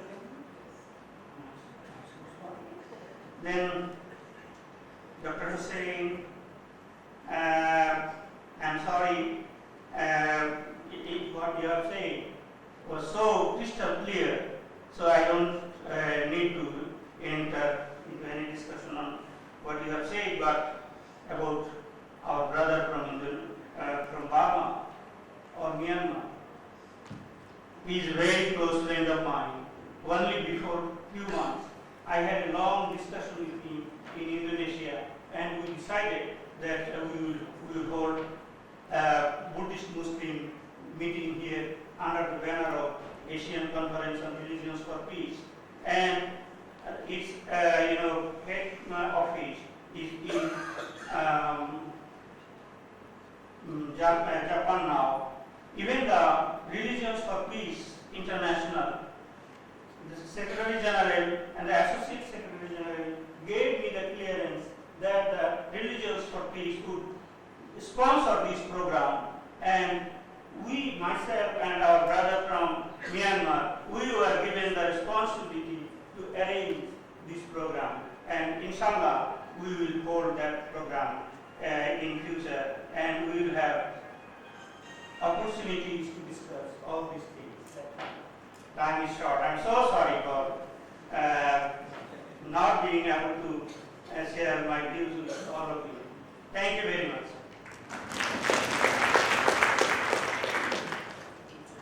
Well, thank you all. I think time has been our enemy.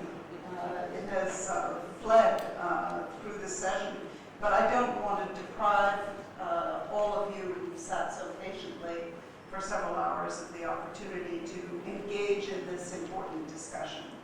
I had hoped to have myself another round of questions. I have many questions for each of the panelists, but I think we will turn to the audience. So those of you who would like to speak, if you could raise your hands or a piece of paper, and I will call on you. You can use your mics. Please identify yourself, and could I ask you please to keep your intervention short and to focus them on questions. So let's start over there.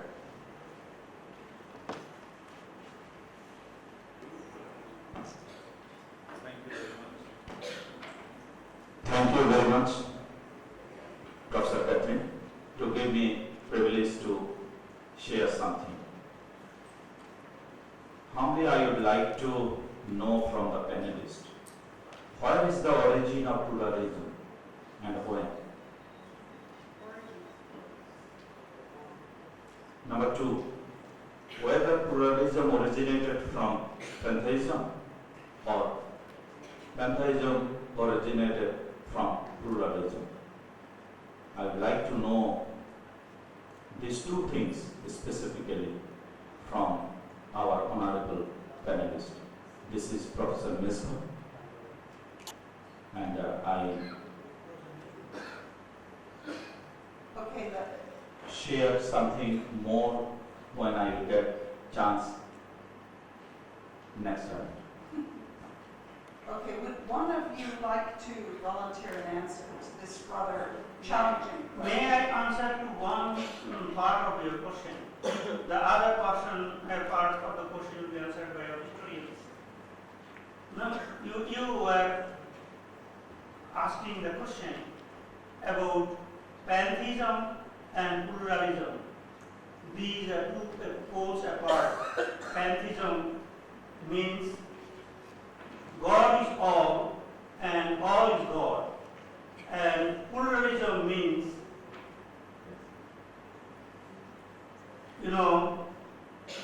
not polytheism, but pluralism. Pantheism and polytheism have some similarities.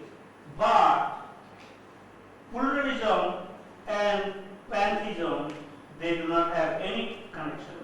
We cannot say that one has come from the other. I would like to make a comment, if I get the opportunity. May I draw your attention, Professor Katharina, I would like to make a comment. Where's the voice coming from? This is me. Oh, okay. What I suggest is that because it's clear we could have an extended conversation on just one point, we only have 20 minutes left before we have to close the session. So let's have a series of very quick comments and questions, and then we'll give the panelists a round. We'll leave at least 5 minutes for the panelists to conclude. Is that satisfactory? So since you've intervened already, you, and then to the front row where I saw the hands first. Should I start? Yes, but quickly. What bothers me is this the very title, making pluralism possible. Pluralism is a fact, is an actuality. There is nothing to make it possible. The subtitle is all right. So I think it should be how to keep, maintain and develop pluralism. That should be the main theme of the discussion. It is not making pluralism possible. Pluralism is what it is, an actuality. The problem is that in view of the fact that there are so many religious traditions, ethnic and other, how could we how could we maintain and sustain and develop pluralism and connect them with development? That's the challenge, I think. Okay, thank you, that's good. May I make just one another small comment? Quickly. Sure. In all religions, there are three aspects. One is philosophical essays or foundation, other is rites, rituals, and another is human values. In respect of philosophical basis, there are differences. In respect of rites and rituals, there are differences. But in respect of human values, there are many commonalities. So I think that we should give more emphasis on the human values rather than the differences with regard to philosophical basis and rites and rituals. Thank you. Okay, thank you. So let's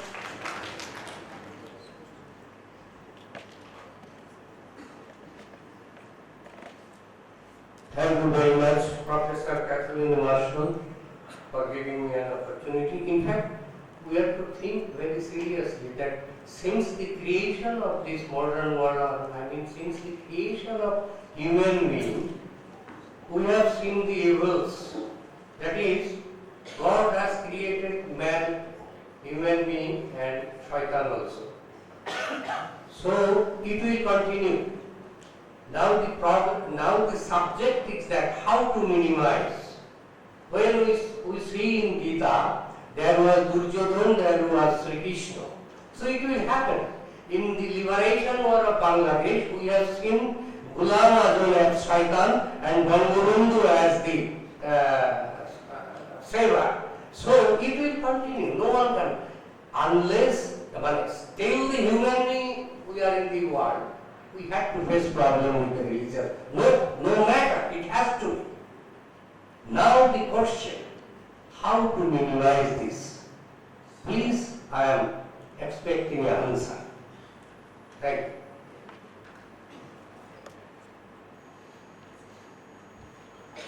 So today's topic is making pluralism possible in a spiritual context. For the people from many religions are living in this area, but there are some people, I should say many people also who do not believe in any religion.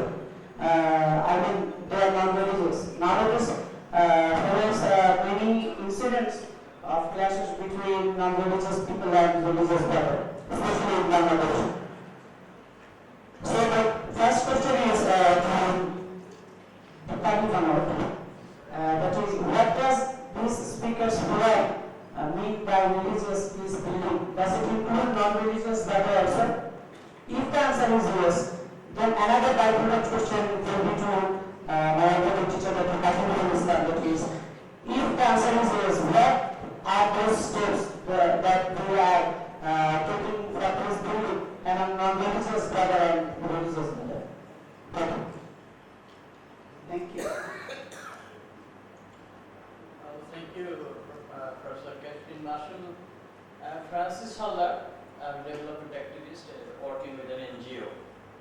So globally what we are seeing now, in the name of religious identity, the total conflict is moving all over the world. Since we are very much restricted here to take a topics on the South Asia, that is also the same thing. In India, that is the Muslim and mainly the Hindu, that was the origin of Pakistan and India, we know well. In Bangladesh, in Myanmar, the Muslim and the Buddhist, and everywhere, in the name of religion, the conflict is mainly cycling, moving, and it is originated, re-originated, and the different form. It is just now destroying the civilization. So, what is your opinion? Say, should we abolishing the religious identity? How do you feel? The abolishing religious identity, just managing the state and the state affairs. What is your opinion? If we just abolish the religious identity, just in the name of humankind, that's okay. But the religious identity, it should be abolished. What is your opinion? Thank you. Enthusiastic people in the top row. There is a problem in understanding. Introduce yourself, please. Sorry, I am Shuja. Oh. Okay, first you and then you. You first.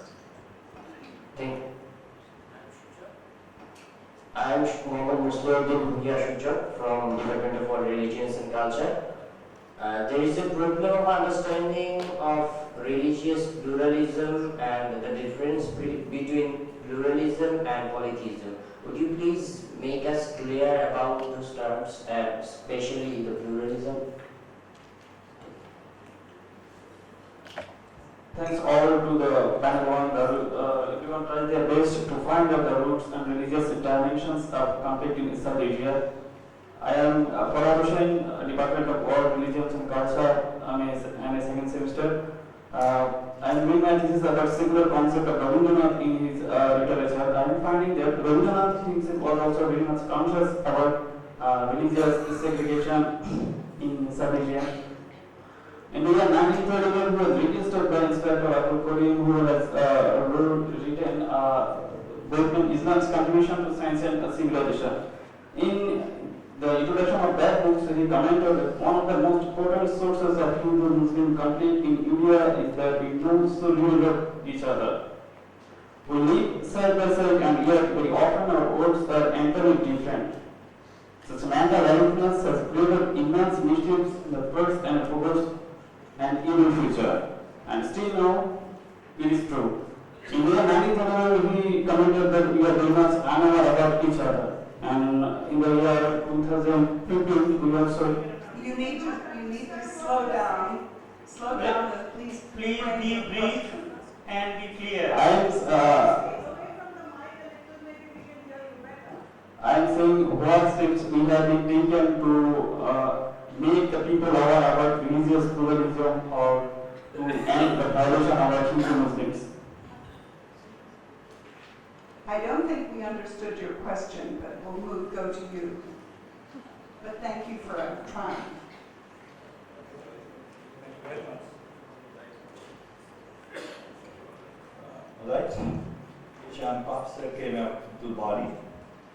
Just mine, I thank the Lord to the panelists for their beautiful and very spacious spaces. Now, I would like to ask Dipali Bhanot, asking for her, just in our country, especially in Bangladesh, just Hindus and Muslims are living together. I have some of my friends who are Hindus, also Muslims. My Hindu friends, just after the Qurbanis, they just complained to me, just to see Muslims are slaughtering a lot of cows. How the Hindus can tolerate? Because the Hindus, do you hear me? The Hindus, to the Hindus, the cows are the gods. They worship the cows as the gods.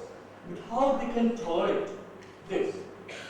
Same question came from the Muslims when just the Hindus arranged Durga Puja in our locality. Some of the Muslims said like this, just being a Muslim, how we can tolerate this kind of worshiping idol? How is it possible? Because you are Muslim, we cannot tolerate this. We have to fight against this. This is the sentiment. Okay, your question is that how is possible? And we got your point. Please how take is your it possible to make the two sects of this opposite belief to live together? Thank you very much. Thank you. I'm Batul Sawar, delegate from Hakka Mission, Bangladesh. I'd like to ask a question about pluralism. I understand it's a concept based on dialogues, like you have to listen as well as give in to other people, ask other people to compromise for you if needed. So I understand, doesn't it all boil down to humanity? Like, isn't humanity the ultimate solution for this kind of problem, to coexist peacefully? So my main question is to sum up, without humanity, peacebuilding is not possible. Is it correct, or what's in your opinion? Thanks. My question is to Dr. Ali Mohammed Ihsan. Prophet Hazrat Muhammad, peace be upon him, had established in his society according to the Quran and Sunnah.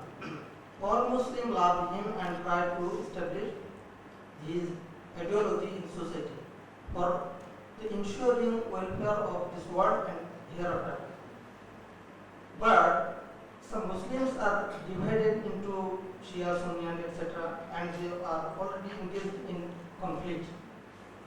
But why? My question is, are they misguided by someone?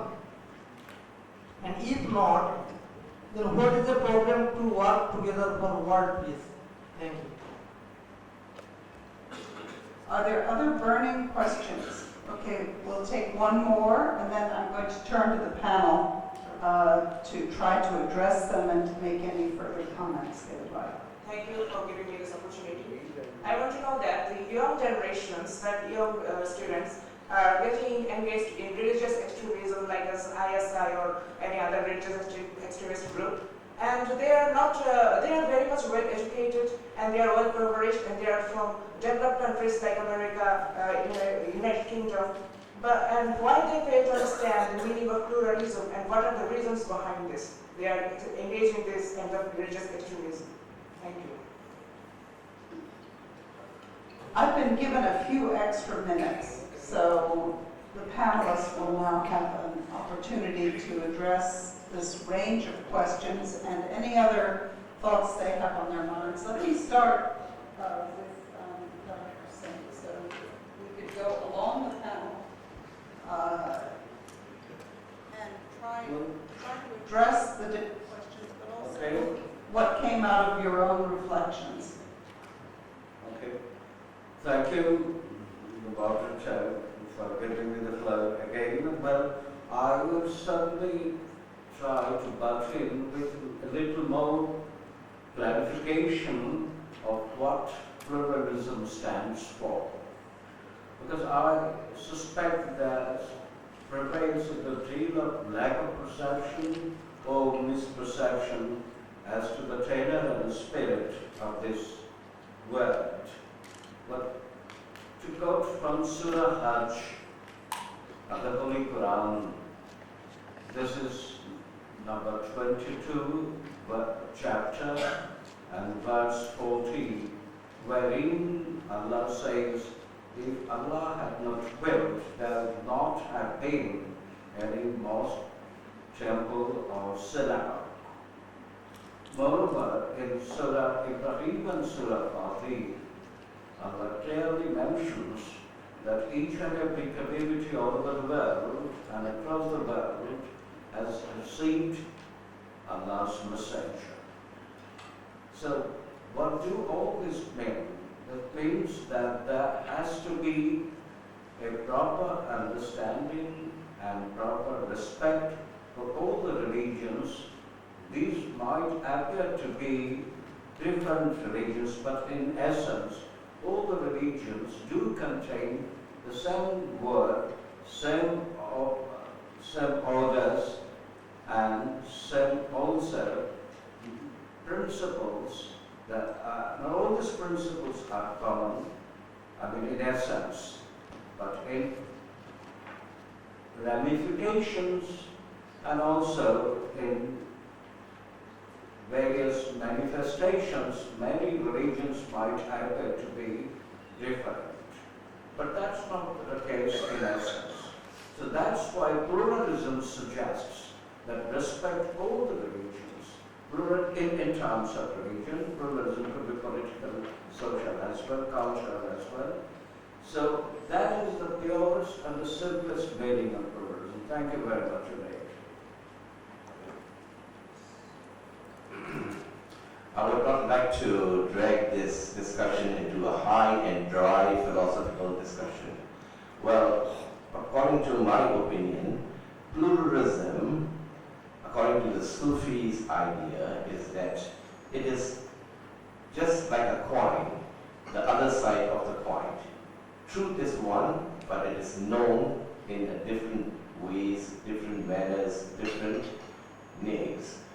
Jalaluddin Rumi has given a very good analogy on this. Truth is one. Like a circle, the circumferences, if you draw the radii, they will be poles apart. But as they converge to the point, they will get nearer and nearer. And when you enter to the essence, you will find no difference at all. That is pluralism, according to Jalaluddin Rumi. Thank you.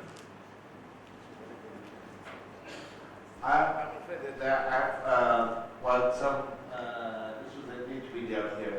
But first of all, I really would like to thank Professor Kazi for saying very beautiful thing on religious pluralism. I didn't have enough time to respect my own pluralism there. But yeah, thank you. There was a promoter there. There was a Bali. Bali is another case where colonialism and the spread of one religion in one certain area, which is now also again in the eastern part of Indonesia, became the enclave where, because of the concentration of Buddhist people there, so this Bali is generally it is within Indonesia, which is majority Muslim country, but Bali is rather Hindu and Bali and Buddhist enclave in Indonesia. So it's I think we are very proud of our pluralism. We have been Bhinneka Tunggal Ika. We are diverse, but we are one. But my presentation was about the challenge of pluralism in Indonesia. That's why I came up with conflict, religious conflict here and there. And there was a report on anti-Shia or anti-Ahmadi killing in Indonesia. That's why I came up with that report and analysis on that. What we are having now we have now we just regained our democracy, 1998. Before that, we have authoritarianism, and pluralism was managed in the way that is authoritarian. So our challenge to democracy, to pluralism now is how to manage our pluralism democratically. That's why in that situation there was a chances where intolerant group can express their political interest freely, because there was no chance before that during authoritarianism. So, for example, under authoritarian we have an institution called Sara. Sara means suku. Suku means ethnic group, agama, religion, and ras is race. We say that you can't talk about that. So we have that pluralism, we have the tolerant, but maybe it is ephemeral pluralism, the tolerant and pluralism that which was forced by the state. So under democracy now, we have to deal with our problems on pluralism in the way that is democratic. So now, for example, we have to talk about whether we want to regulate hate speech, for example, because there are khutbah out there that contain that kind of hate speech. But we have to do that issue very carefully, because that could, hamper our freedom of expression, which is one of the most important things in the democracy. So that's why I was talking about pluralism, which is quite, darker than the one that was presented by Dr. Berkley. The second thing, I think abolishing religion basically related about religion and violence. But I think there have been articles, but Professor Catlin is quite well known for this, and his colleague and her colleague, article books published that saying that to say that religion is identically or essentially violent is 100% wrong, and there have been courses, not only courses by research that say that there are also other forms of religion which should be studied, which should be taught to people, which is and that the side is the peaceful expression of religion. I think the best book, or I think the best example of the book is Scott Appleby's titled book, The Ambivalence of the Sacred. So there are violent rituals, teaching in religion that could be used by religious actors to be violent, but there are also other side of religion that could be used other side. So we have Gandhi, we have Martin Luther King, and others, and we are now looking the other of that other side of religion that they should be studied also and be put together and spread out. I think answer about Shia and Sunni in Indonesia. Please again don't misunderstand me. There are Sunnah and Shia there in Indonesia. There are also Ahmadi groups here who could live peacefully in the country. But again, as I said before, my challenge now is to identify what is the most important challenge for our pluralism. And luckily, there were killings against the Ahmadi, or there were killings against the Shia in a very small part of the country. But to say that things are all right, everything are all right, is also wrong one. But yeah, we studied. We also have a good example where Muslim, Sunni, and Shia could live peacefully here and there, and the majority of the form of relation between Sunnah, Shia, and the Ahmadi and Sunni are peaceful actually. But there are incidents where violent conflict taking place between Muslims and Sunni Muslim and the Shia and the Ahmadis. And that's my comment.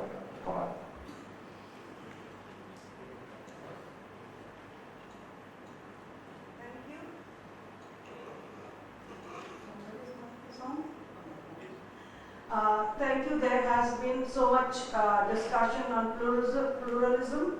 So I will just add that for Hindus, we as Hindus, pluralism comes very naturally because we believe in one supreme truth and many paths.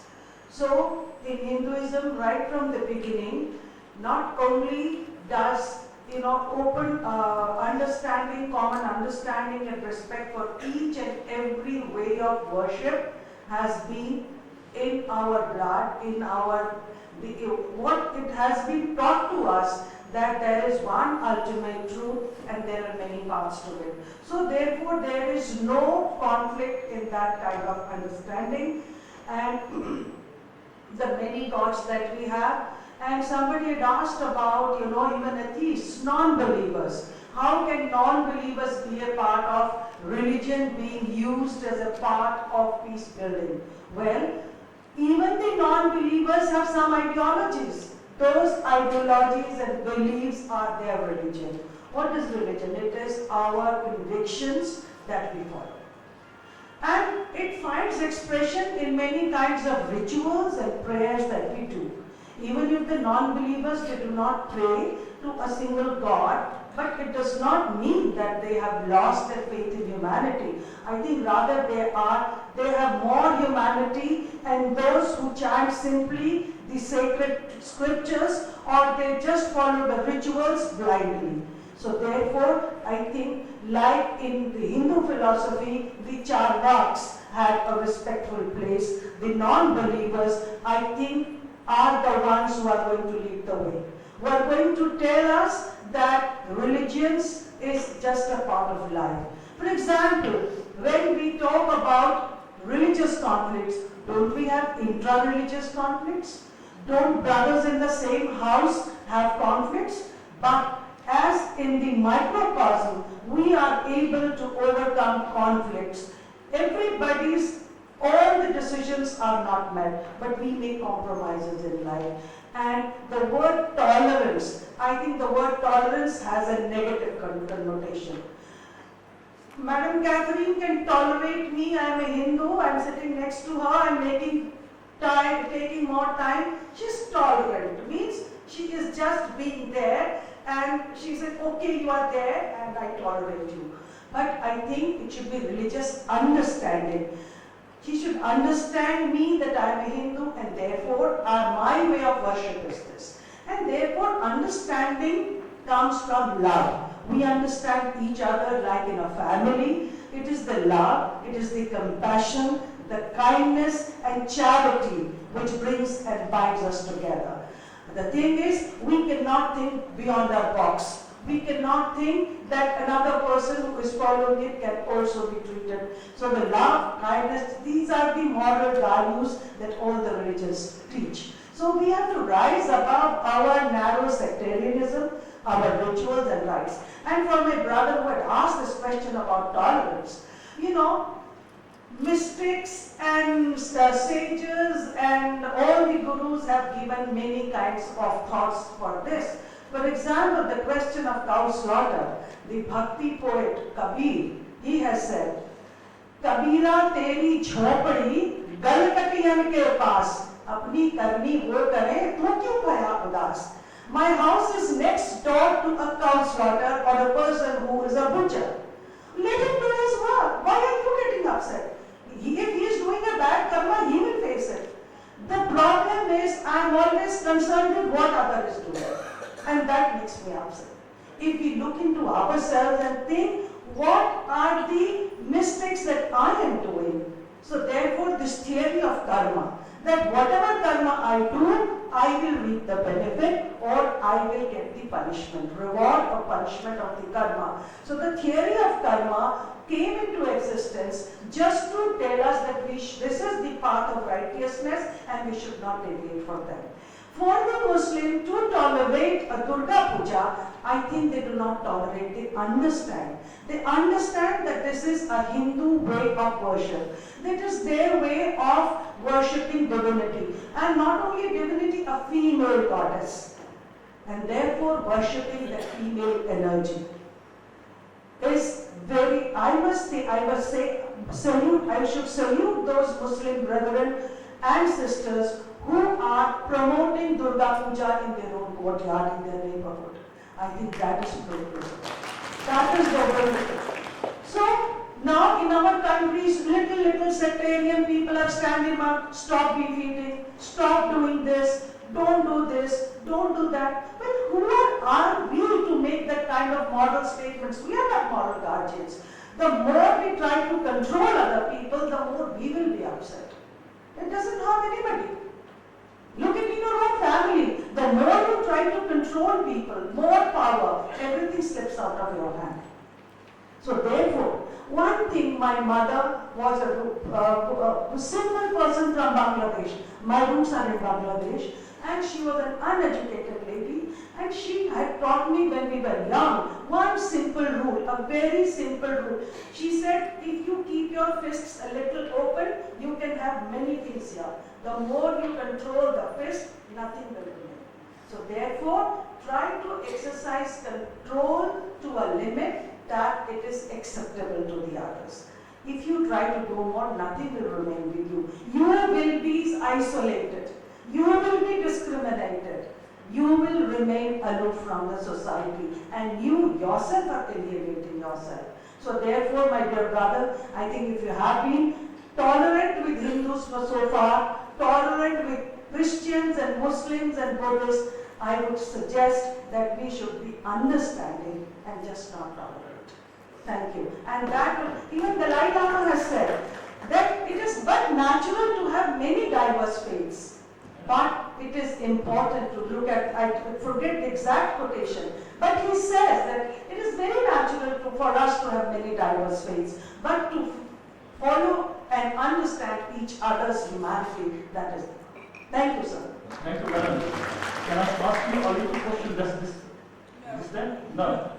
No. I'm sorry. So I need to be very brief. I need to be very brief. I feel a little tempted to make a brief observation about our brother from Myanmar when he said that many people of Myanmar even today think that Buddhists were eliminated from Bengal by the Muslims. I'm sure it is a wrong perception. On the contrary, Muslims had very good relation with the Buddhists for centuries.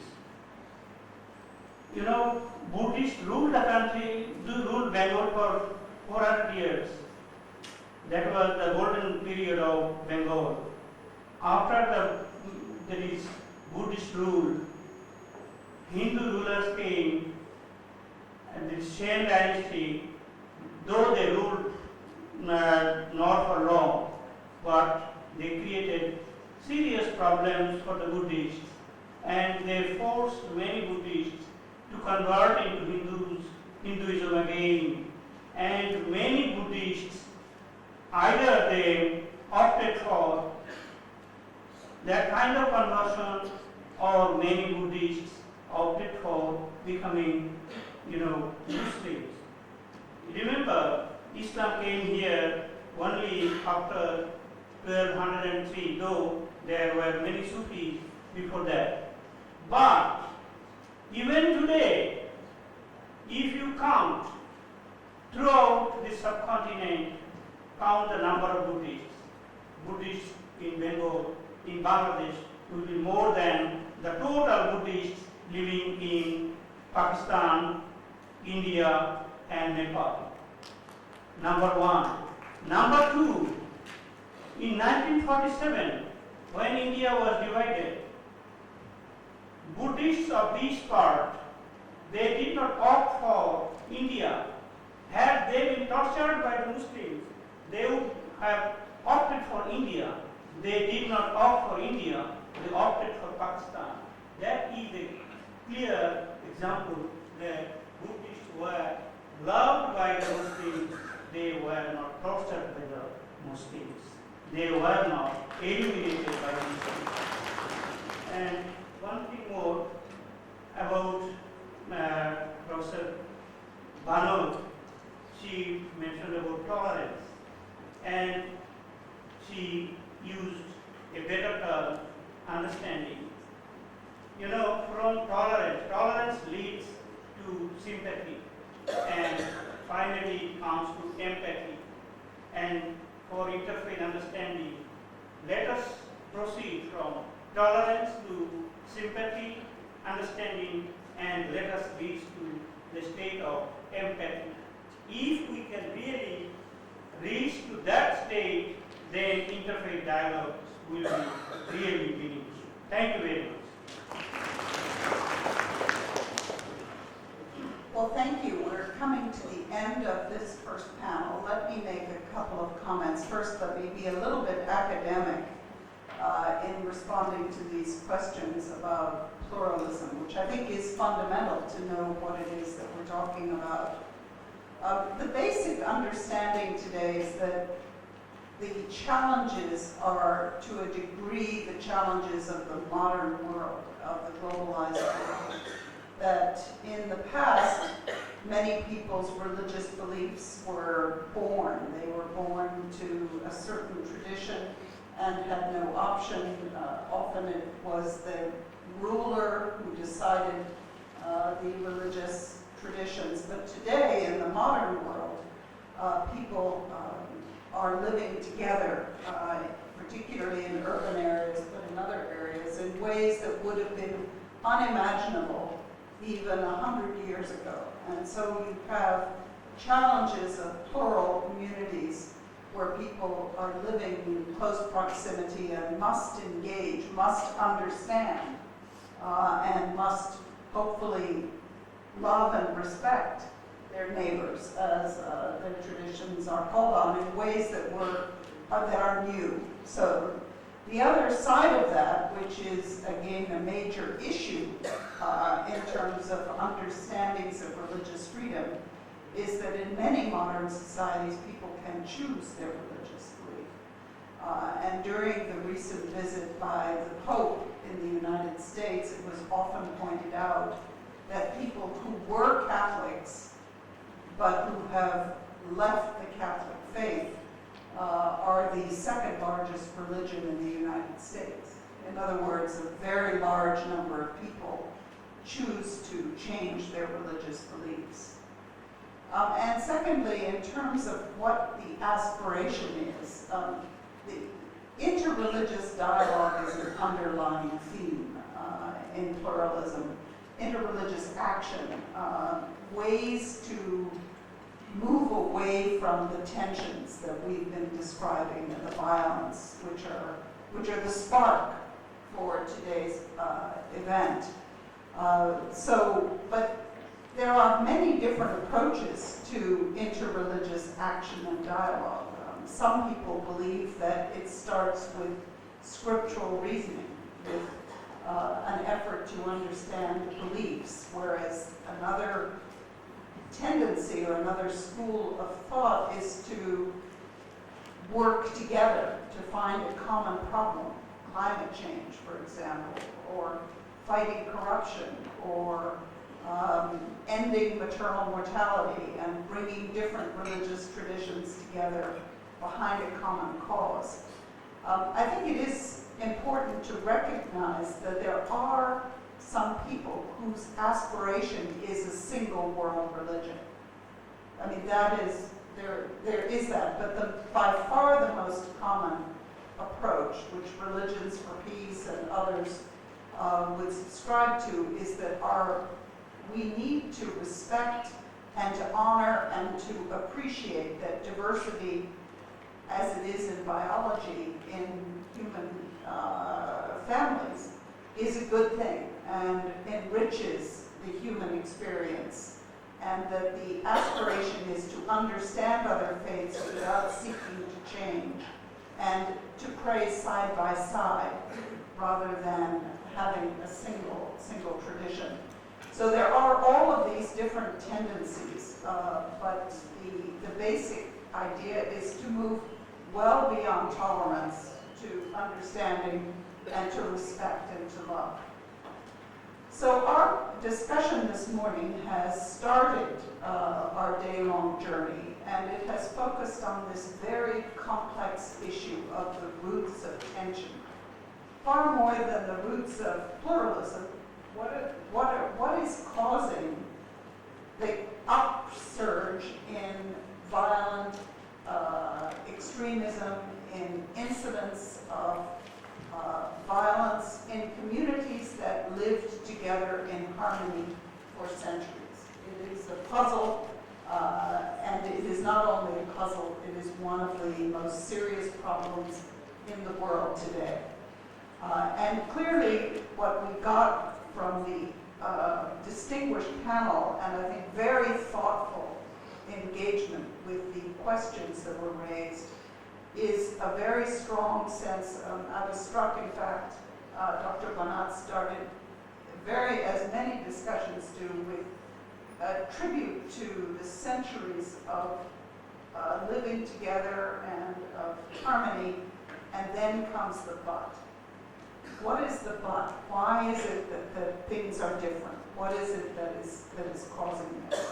And clearly, in this part of the world, there is such a history that comes out.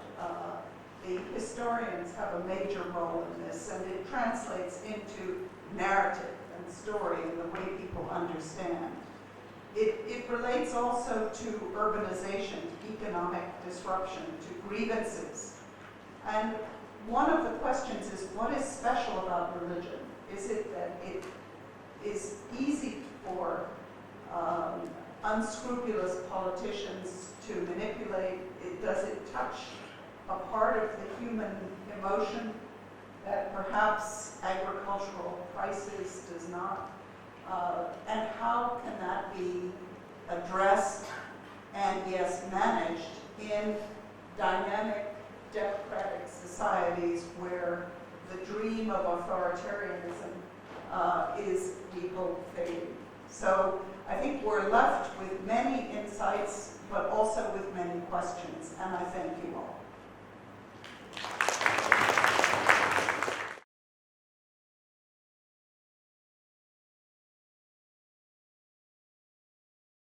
Ladies and gentlemen, good afternoon, and welcome to this panel discussion on conflict in Bangladesh and religion, examining the ground realities.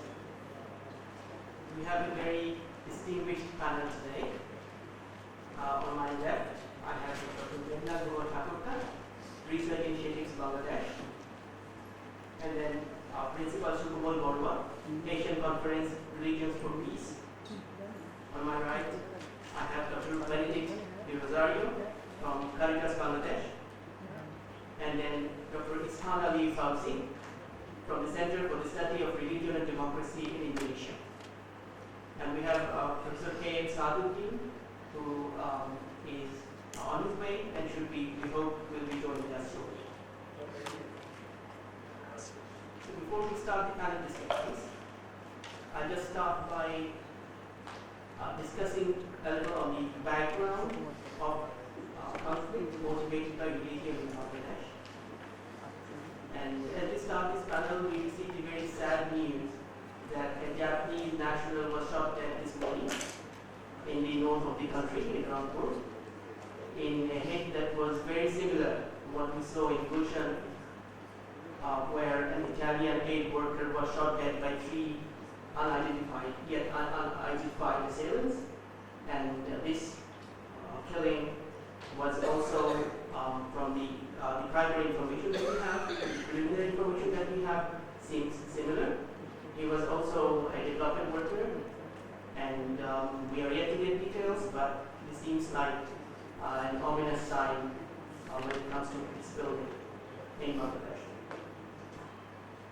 So in order to get a bit of background on the kind of violence that we've seen in Bangladesh linked to religion in the recent past, I think the biggest outburst of communal violence that we saw dates back to 2012.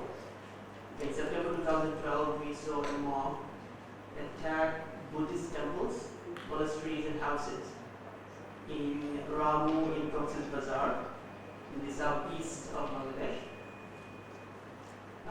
A number of temples were burned to the ground, houses razed, and this entire thing was the result of a rumor that pages of the Quran had been desecrated and an image of that sort has been liked or linked to by a member, by a Buddhist young man. And a bomb attacked the Buddhist area, the Buddhist community. That showed the kind of the unpredictability, the unpredictable nature of such communal violence. It also showed the dangers of a connected world where images can flash from the Middle East to Bangladesh, from Bangladesh to the US in a matter of seconds over the internet. And so that went really quickly from bad to worse as it spread to other areas. The security forces mounted a response. Our civil society was vocal. The government condemned it. Several hundred people were arrested, and the army rebuilt and renovated the temples and the houses of the victims. After that, in 2013, we had another round of violence, which was triggered by political events, as we know. This was in the run-up to the elections when the ruling party and the opposition were at loggerheads over how the election should be held. There was also the issue of the war crimes trials, where several prominent leaders of the Islamist party, the Islami, were sentenced to death. And those who opposed these trials demonstrated, sometimes violently, and we saw attacks on minority communities with scores of temples vandalized.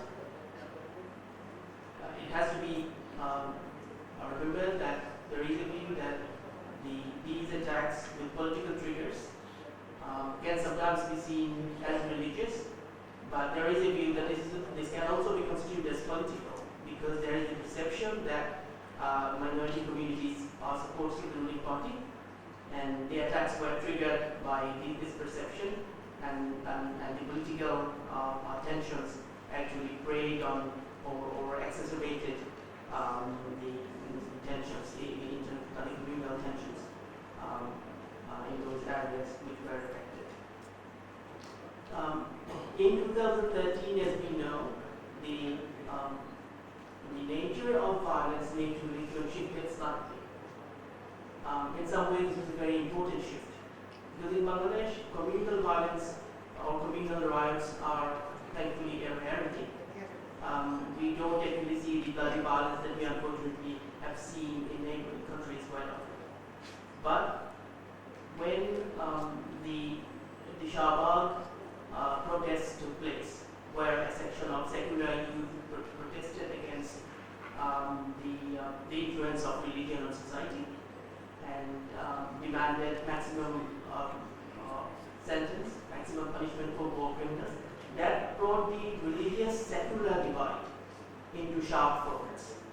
So the violence or the penchant for violence, the tensions, instead of being community to community, became religious versus secular. And we saw protests and counter protests, each of which drew tens of thousands, maybe at least hundreds of thousands of people on both sides, clearly showing the kind of polarization that Bangladeshi society is facing today. We saw after that the killings of bloggers, where the hits were of a type that could be that we've seen in other countries, where people were assassinated by small groups of extremists, and that has continued. And this year we saw the killings of several prominent secular and atheist bloggers, who and that trend unfortunately has continued. And with the killing of aid worker Mr. Villa and the slaying of the Japanese citizen today, it seems that we are on the cusp of a dangerous new phase in Bangladesh. And that underlines the importance of peace-building measures, that where we need to identify the causes of the tensions, we need to find solutions, and we also need to cherish and build on what we already have.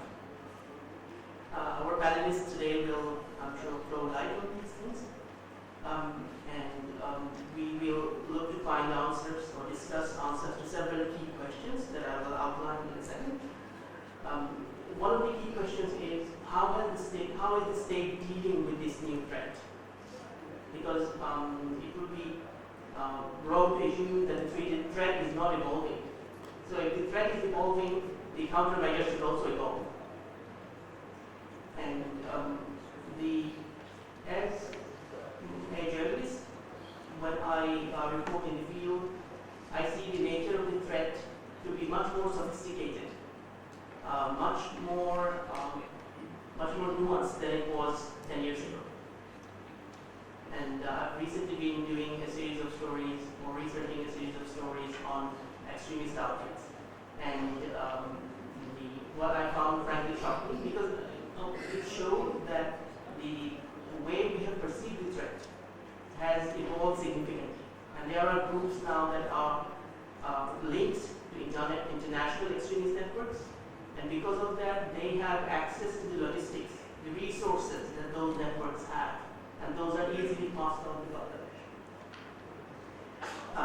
So, in order to find a comprehensive solution, there should be a counter-radicalization policy. And I hope that the discussants, the panelists will throw further light on this and their opinions on this. But the countries, the states' response to this has overwhelmingly been concentrated on operations, on tactical operations. And while that is definitely the immediate measure, the question of winning hearts and minds cannot be ignored. Because this is also a clash of ideas. And many people feel strongly about their beliefs, and there needs to be a way to counter-radicalize or prevent the radicalization of frustrated youth or a free element. I just want to close by saying that we are discussing not only the challenges, but also the promise of peacebuilding. And I think Bangladesh holds out a lot of promise. Bangladesh has earned its reputation as a tolerant Muslim majority country. And I take pride, I feel proud when I walk down the street and I see the bells of the largest temple in Bangladesh, the Hakeshpuri temple, ringing out on Friday as Muslim worshippers are heading to prayer. I see Buddhists worshipping alongside Muslims. We live in a very tough neighborhood. If we look at our neighbors, we don't see the kind of the lynching for lifestyle, for eating beef that we see in some our neighboring countries. If we look east, we see minority groups placed in gulag-like camps and gradually being stripped of their national identities. So what I'm saying is that there is room for improvement, and when we look for solutions, we need to identify the problems that we have in our country, but we also need to recognize and cherish the good things that we have in our country. So within that spirit, I would invite the panelists to start the discussions. Can I ask Dr. Mendan Guruthakurda to please?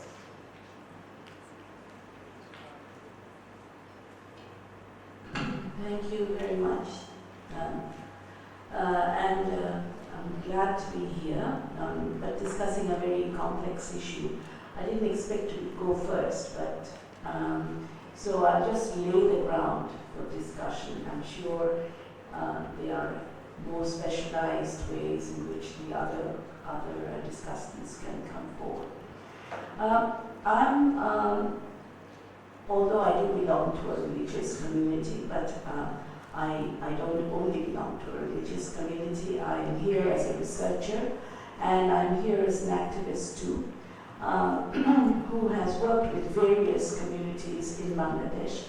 And drawing from our moderator, who had actually laid out the current scenario, I would actually like to concentrate more on systemic levels, where religious traditions or religion as a form of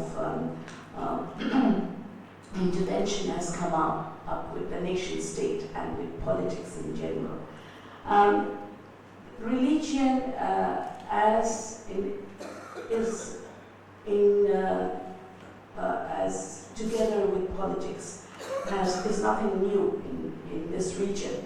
If you look at our historical legacy, there has been many religious trends in the past in our ancient tradition, which we share with other countries of the South Asia, India, Sri Lanka, Nepal, and even our neighbors like Pakistan and also Myanmar, is where they, and one of the, for example, we know that there has come up, different religions have had different, emergences, and there are times where they have flourished under certain kings, under certain empires, until we came to the modern nation state.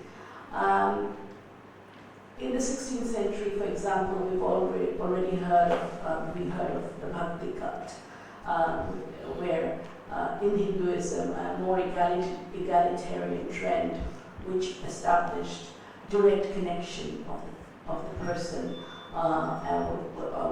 with God without any intermediaries. That flourished as an alternative kind of trend, and was more positive in terms of when you look at Brahminical traditions. But at the same time, this very trend, when it was patronized by certain kings who wanted to go to the northeast and expand their empires, was used to dominate that particular culture, which had perhaps more ethnicity and more ethnic animist traditions than the others. So we're seeing that, that's part of our historical legacy, where religion has been used by kings before and currently by nation states. Even if we look at 1947 as the parting line where the partition comes in, we see that it's based on two-nation theory, has come up in the official dictum, in the official discourse of the partition. At the same time, if you look at society, at the community level, did everyone fall into Hindus and Muslims? No. They were all, living side by side. People remembered brotherly relations. People remembered community feelings where they went to see each other's festivals, participate in them. At the same time, there was a two-nation theory being, extrapolated at the state level. So this is a dichotomy. This is a scene that is still existent. The modern nation-state system that we have inherited has seen religion being used as part of politics and as part of state discourse. When we became independent, we tried to establish another identity, we meaning Bangladesh, where we said that it is Bengaliness or Bengalihood which would decry or not, which would not nullify religion, but we will take that as a unity, as a platform where all Hindus, Buddhists, Muslims, and Christians can come together in one identity. However, that too when that became a part of politics, that too became problematic. Just as the Bhakti cults, the Vaishnavism, which came in as an alternative form, more egalitarian trend, when it went into expansions of empires, it became a more negative one. So it depends on how religion is used by the state and how it wants to take it forward. And of course, state is only one form of power base. There are other statist discourse which are not related to the state per se, but is definitely systemic in the way it wants to see things done. So, in all these complexities, where does Bangladesh stand now? A little has been mentioned by our moderator. But since I'm a researcher, I would like to we research we do participatory action research with marginalized communities. And marginalized meaning marginalized in the way of religious marginalization, marginalized by ethnicity, marginalized by gender, different kinds of marginalization. So in that front line, how do we, what are our experiences? We have worked with a lot of, so yes, there is that kind of evolution where minority religions are being persecuted in a particular way and in a systemic way. And it isn't only because part of it has to do with global politics, part of it has to do with state politics, part of it also has to do with the, as he said, that how we cope with politics, how the state is coping with it. But let me be more specific now. I have seen not only in terms of national developments like the war crimes trial or the discourse at the state level. I will take you down slightly to the more systemic level that we find our communities, our religious communities, our ethnic communities working in. Is the kind of persecution is very systemic in the sense that when you work with, whether you work with Shandal community in the north or in the west or in the south or in other communities like the Mundas and the Baltis, they are ethnically ethnic minorities, but they do have their other forms of, mostly they take on minority religions in Bangladesh, which is Christianism, either Christianity or Hinduism, or sometimes animism.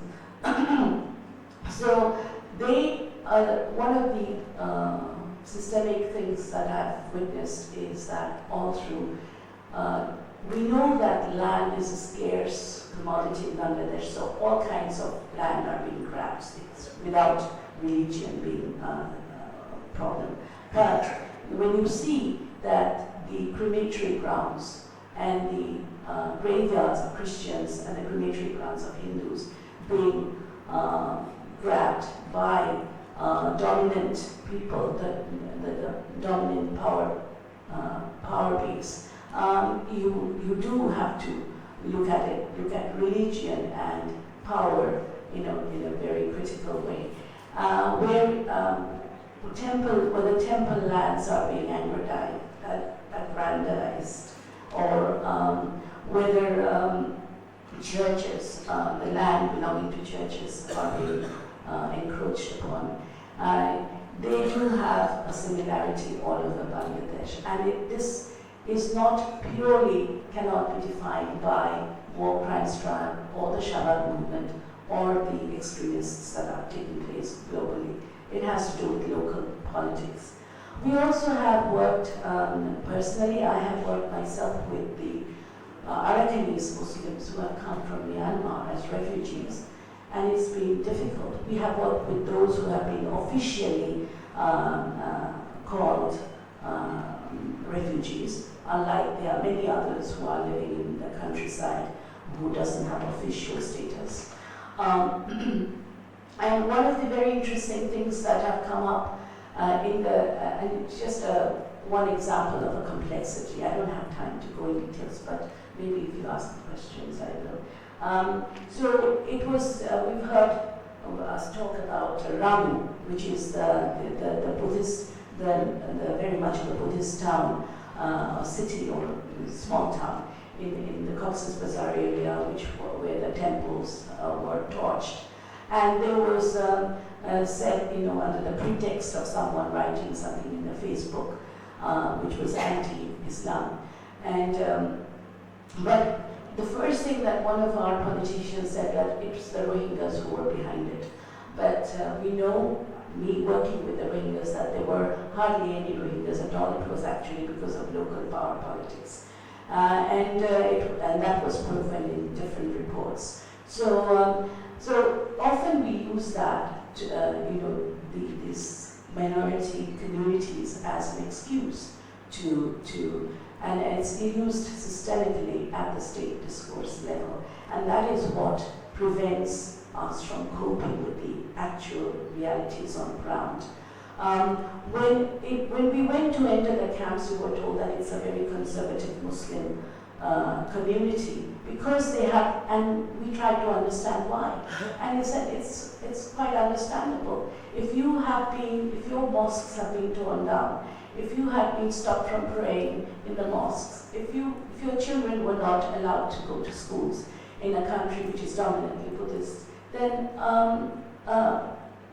why won't people be more religious than the normal religiosity you find among in everyday life? And we took that, and when we went there, but they were very much aware. There's this kind of also saying that they don't want to be part of Myanmar, they want a separatist movement and everything. Yes, in the 80s, the Rohingya Solidarity Organization, their office was in Teknaf, in the Cox's Bazar area. And you could say that yes, they may have had some relates with extremist Islam. But now when we went to the camps and we asked, it was the camp people, the refugees themselves, who told us, we in general want peace. We want to go back to Myanmar in peace, but there are one or two people whom we can even point out to you who has these extremist connections. So they made us aware. And so if a general population makes you aware of the fact that they want peace and peaceful living, and when they say what they want, they said yes, they want to go back to Myanmar, they want citizenship in Myanmar, and they also want freedom of life, protection of life, property, and religion. And so that is their statement. Then you find a way to find peace, or else if you take only a status discourse and you just say extremism and how it influences, it does in some ways, but if you look at the general population and what they want, and if it is peace and peaceful living, and then you will find a way to go with the ground realities.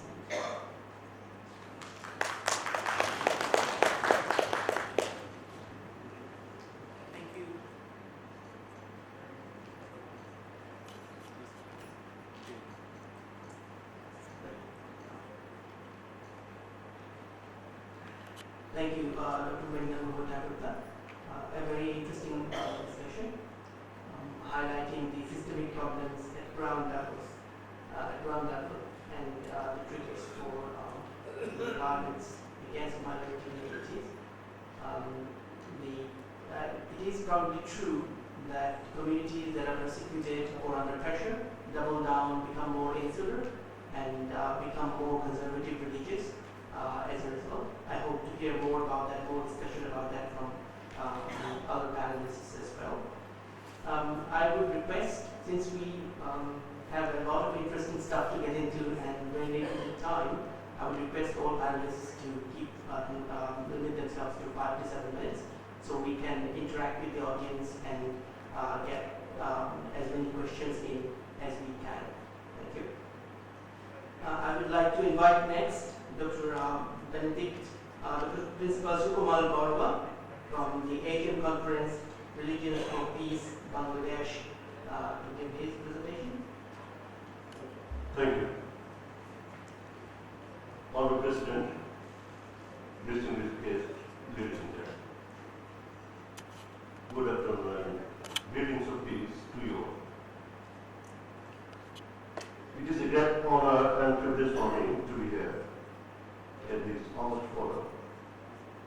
I am particularly grateful to all collaborators for their generous efforts in organizing this grand gathering, which gives us the opportunity of meeting like-minded people who are working together towards a common ground of peace and harmony of all mankind. Today we are living in the world of diversity in culture, political and economic system. In this world of different people may have different opinions on different problems. Yet, there are problems common to all, and we are interested in finding an answer to them. There will be no final solution to our human problems.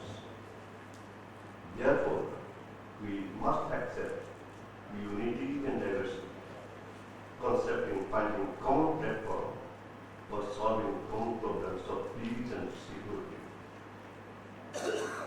Despite such diversities, I am confident that by building bridges of culture, religions, we can have better understanding of other religions and can reduce tensions and avoid conflict.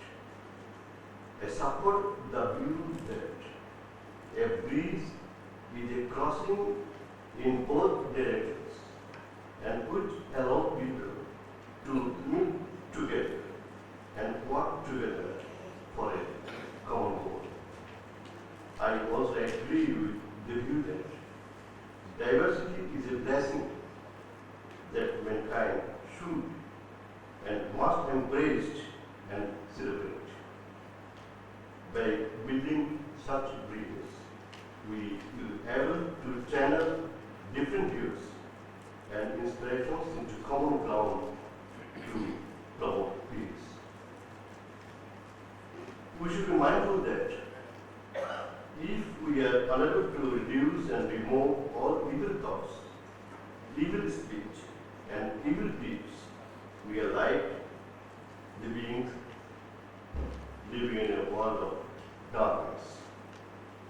When there is darkness, the light is a vital necessity.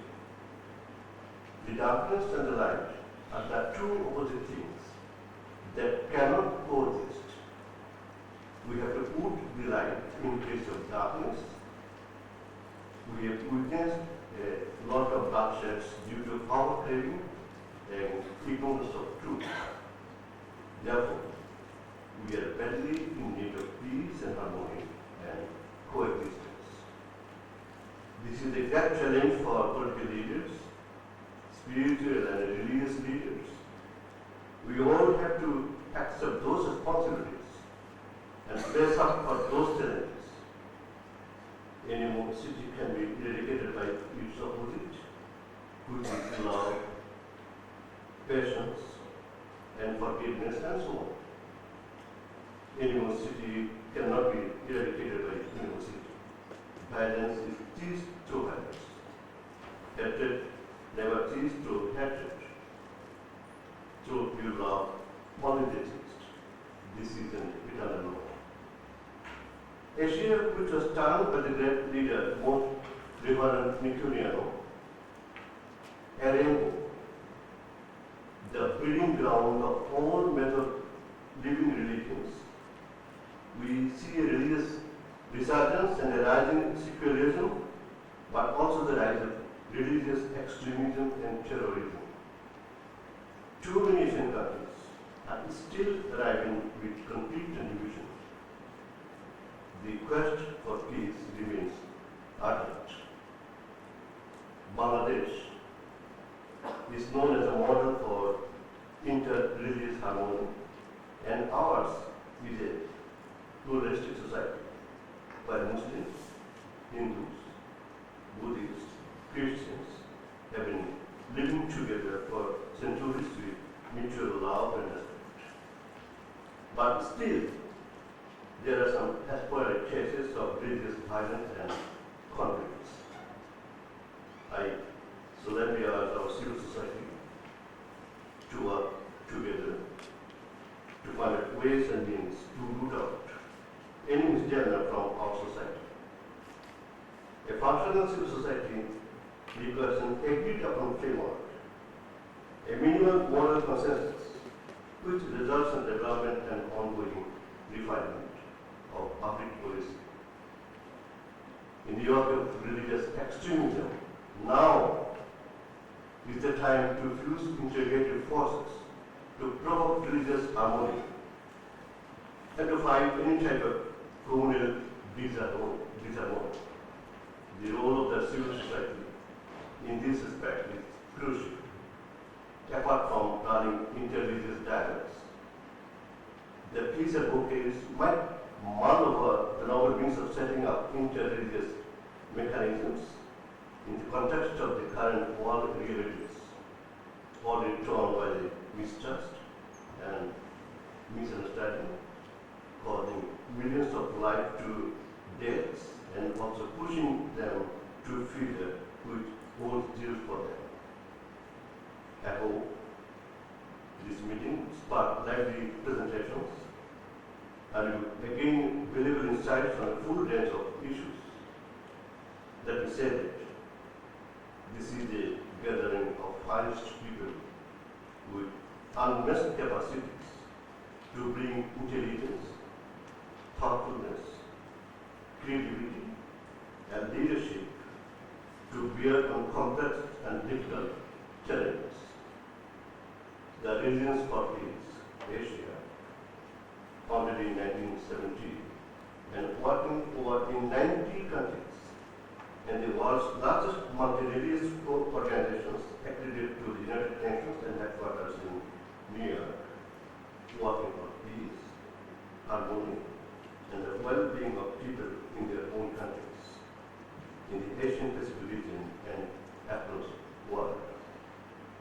We know that the road to achieving peace is long and difficult, but the journey is worthwhile, because I think we are not alone. One day we shall come to pass. If we work together, we can achieve our goal better and faster. We all dream of a harmonious world, a paradise on earth, where all people will enjoy happiness, peace, and common prosperity. I thank you. May all livings be happy. Thank you.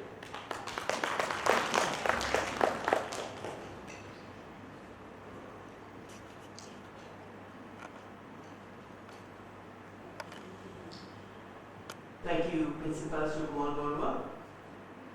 Unity in diversity, that's an excellent sentence to live by. And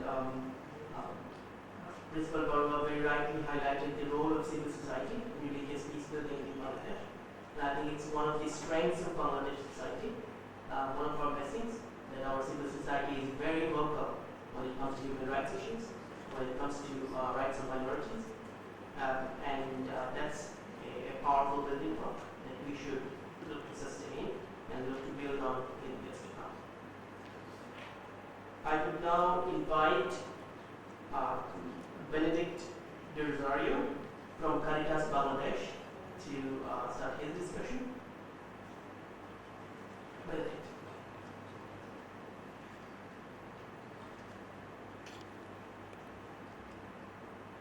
First of all, I would express my sincere thanks to the organizer from Dhaka University, Prague University, and Georgetown University of this speaker forum on religion and development.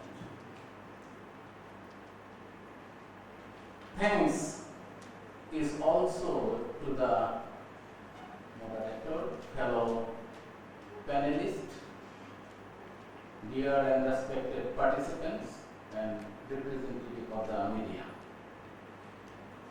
Many places I read situation of minorities of a country correspond to the majority community's respect to human rights.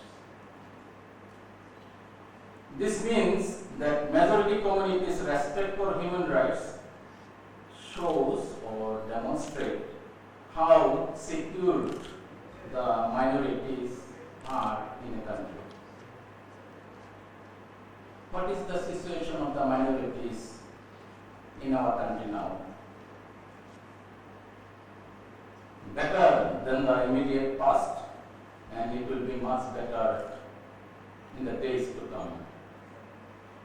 I sound very optimistic indeed, because I count on people like you and also majority people of our country who are peace-loving, has understanding and have understanding on others' religion, and also demonstrate high sympathy and empathy to other religions. On the 11th of September, just 2 weeks ago, I was in Paris and I was invited to speak about Bangladesh situation, and especially minority situation in Bangladesh. After my sharing from the audience, someone wanted to know what is the challenges facing minority community in Bangladesh. He wanted to know specifically minority Christian in Bangladesh. My reply was to maintain and improve religious understanding and solidarity against a slow but steady rise of fundamentalism in intolerance. And this is because of and result of global trend and events of neighboring and other Asian countries. This is not only within but also external.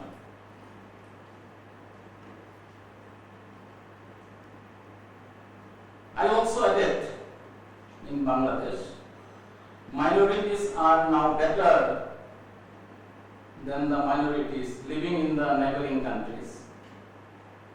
It appears. Close observation shows that more and more minorities with skill, with education and with money are living the country. Though the trend has been less if we compare 2 years ago and now. But if we compare 5 years ago and now, is more. People with money, skill and education. During and after the general election violence, foreign journalists and local embassies also wanted to know how we are. After giving a general overview of the situation, I mentioned some incidents. Their interest was especially on Christian minorities. I say nowhere in the country we could find that Christians were a general target. But there were some isolated incidents. I also mentioned general situation and violences against other minorities in the country. But I must also say that following all the attacks, government and local law enforcing agencies acted timely and appropriately to restore peace and harmony in the area. Information collection, many places it was possible because of modern technology. But in some places there was some restriction. It was not that easy. During political turmoil and cultural conflict in different countries in South Asia, religious minorities and others have been targeted and killed in their churches, mosques, temples, pagodas, school buses, neighborhoods and shops. Even some countries in South Asia, priests, nuns and minority community people are caught or harassed in the middle of night or country. different countries in Asia are also victims of beheadings, summary execution, kidnapping, and forcible conversion nowadays.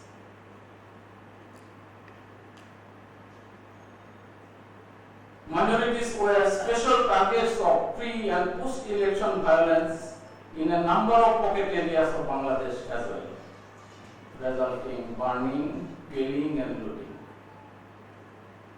As I mentioned before, government response was there, and local community response were there. I also must say that since I have been working with Caritas Bangladesh for the last 29 years, and with our more than 6,000 staff, we work in more than 200 upazilas.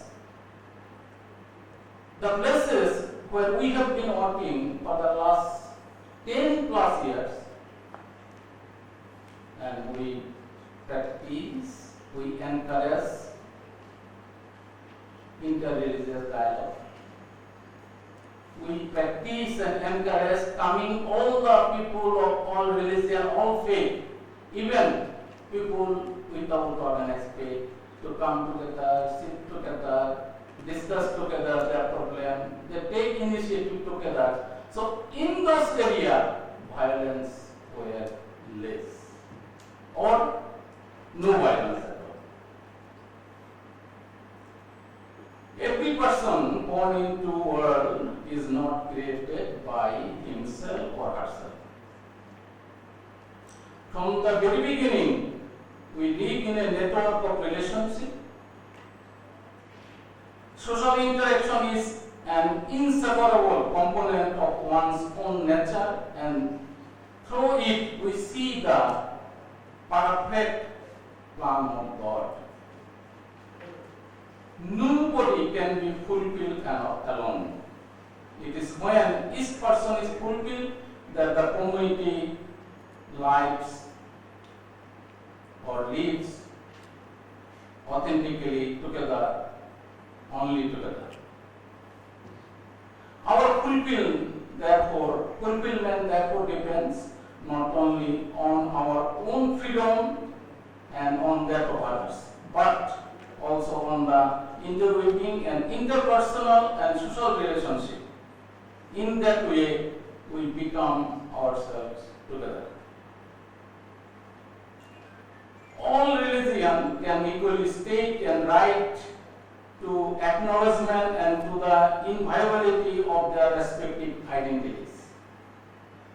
Each people and his her culture maintain its own value, and that it cannot be appropriately be understood from an external point of view. In order to accept, people must place themselves on the same level so as to know each other, to allow each other the same rights, to understand each other despite the differences. Creating opportunities for knowing and appreciating the culture of the people and religion practice is also important. Cultural and religious feast and presentation are helpful for getting to know the others in perspective. Often, ignorance of the other breeds misunderstanding and communication failures.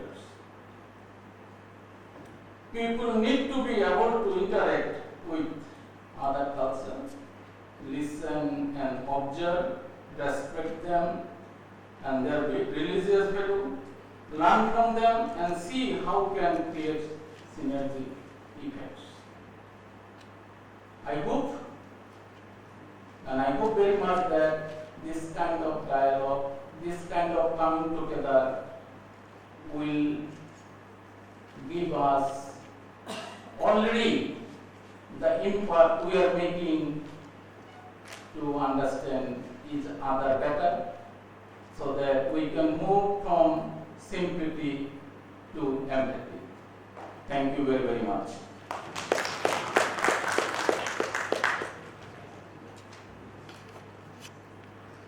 Thank you, Dr. Benedict Deputy Rosario.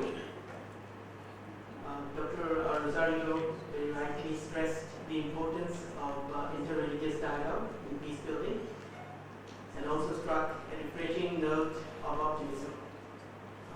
The situation of minorities is good and will get better than hoped, and that's the hope that we all share, so that Bangladesh can be an example of a proper pluralistic society in Asia. And as Dr. Rosario rightly pointed out, the nature of the threat is just not local, it's also international these days.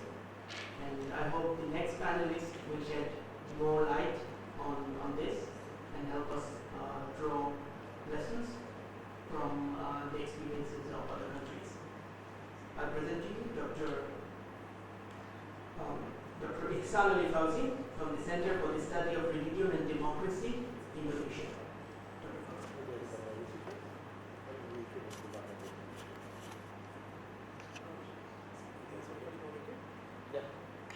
That's okay, In that case, I'd like to invite Professor K.A.M. Saduddin from Dhaka University. He's a renowned sociologist. I would invite him to give his presentation. Thank you.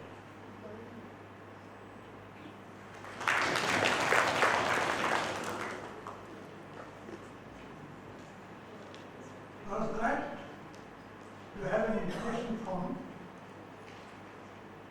Professor Kali Nur Islam to attend a seminar like this. I generally relish good food and so when somebody invites me to a good dinner, I enjoy it. I feel elated. And in this case also, I felt similarly elated. But when the host tells me the after dinner speech will be a thing that is due to you, I become nervous. I thought it was an invitation just to listen, but now I understand that I have to speak something. And in this case, I'm supposed to sum up the discussion of the discussants.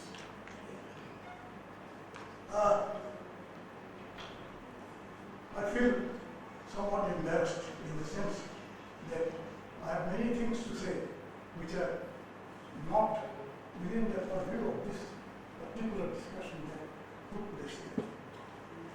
For example, the title of this seminar is given as Examining Religious Conflicts of Bangladesh Today.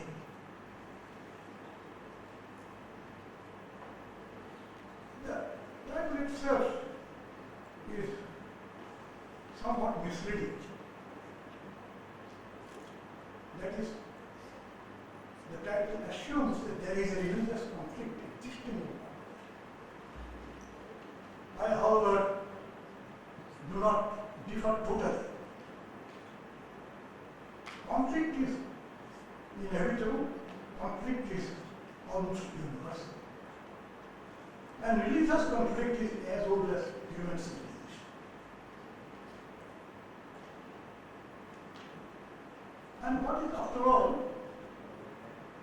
religious conflict?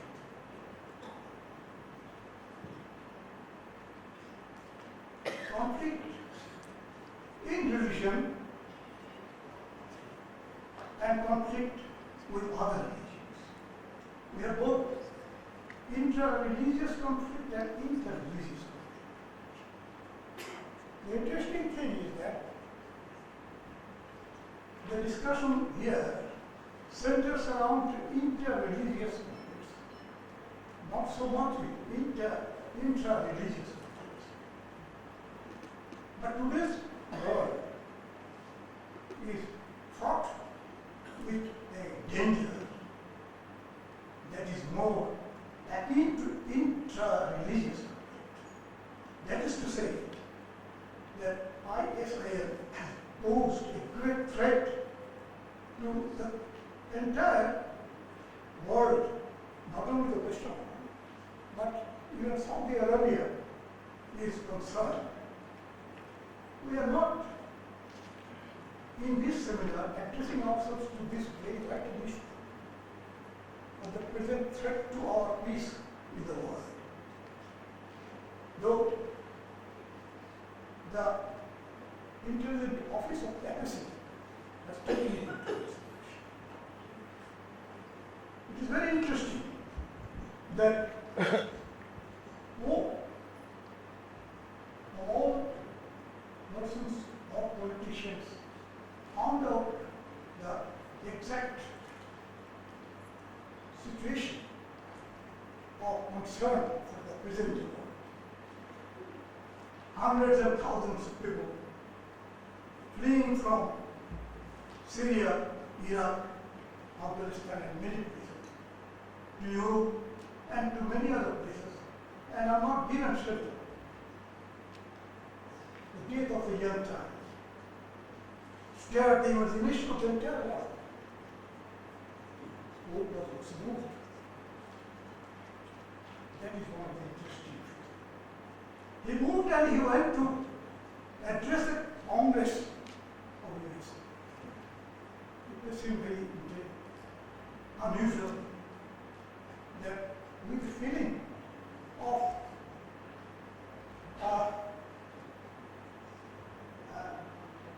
inadequacy of the Europeans to give shelter to these unfortunate millions who went to USA and addressed the Congress, the upper and the lower House of Representatives and the Senate together. The newspapers do not, the media, news media did not present the exact point which he wanted. That the present crisis in the Middle East is due to the arms supply given to these people on both sides. And the arms supply is mostly from the military industrial complex of the USA, over which the Senate and the Congress do not have control.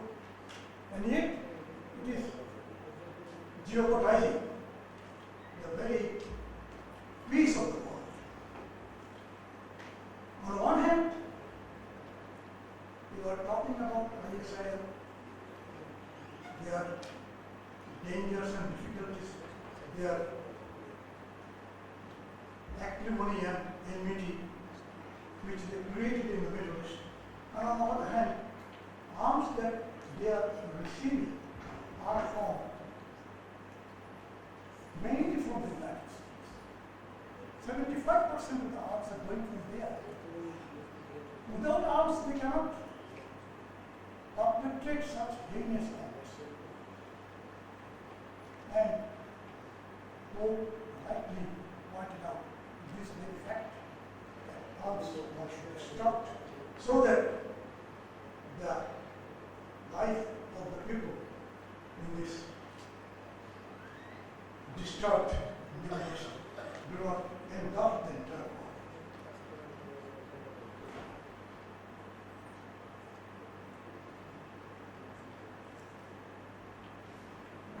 ISIL is a common term nowadays. A murder took place the other day in the diplomatic zone of Bangladesh, Dhaka.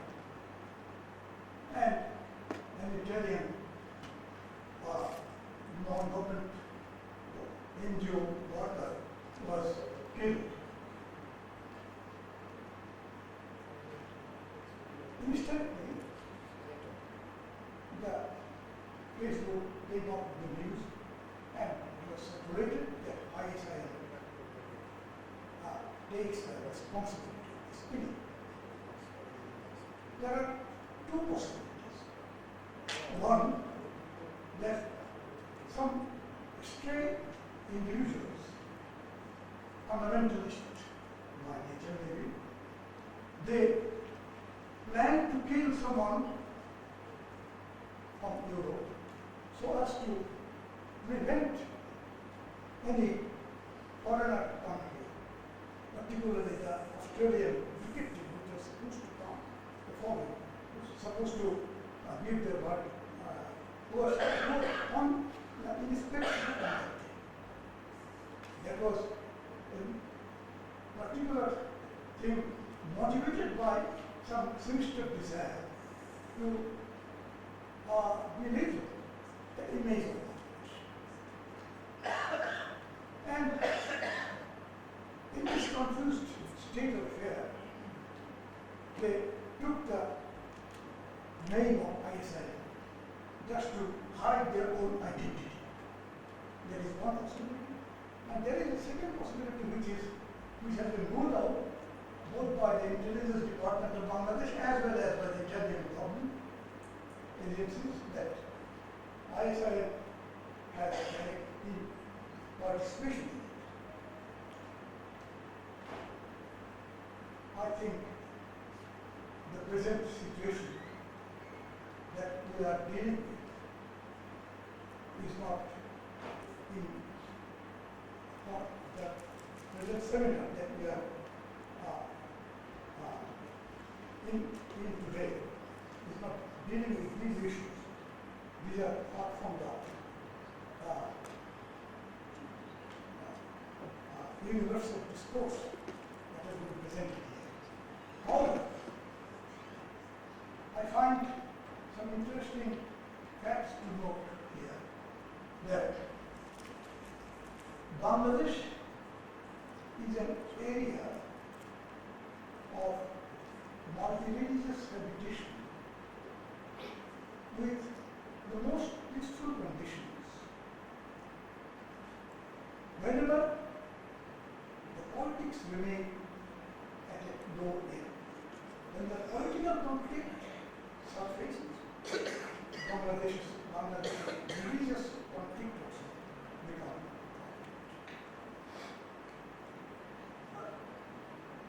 There are lots of rights in Bangladesh, both before the partition of India as well as after. And after Bangladesh, there are two main riots that took place, one in 2012 and one in last year. The one in 2012 was the Mukhya Ground riot, where the 19 Buddhist temples were ransacked. And the other was only the architect in the North Bengal area. The interesting feature of this thing is that, as has been pointed out by the direct discussion, that the civil society comes up in great numbers to protest, and these local skirmishes are generally such. How much time do you have? Another 10 minutes? I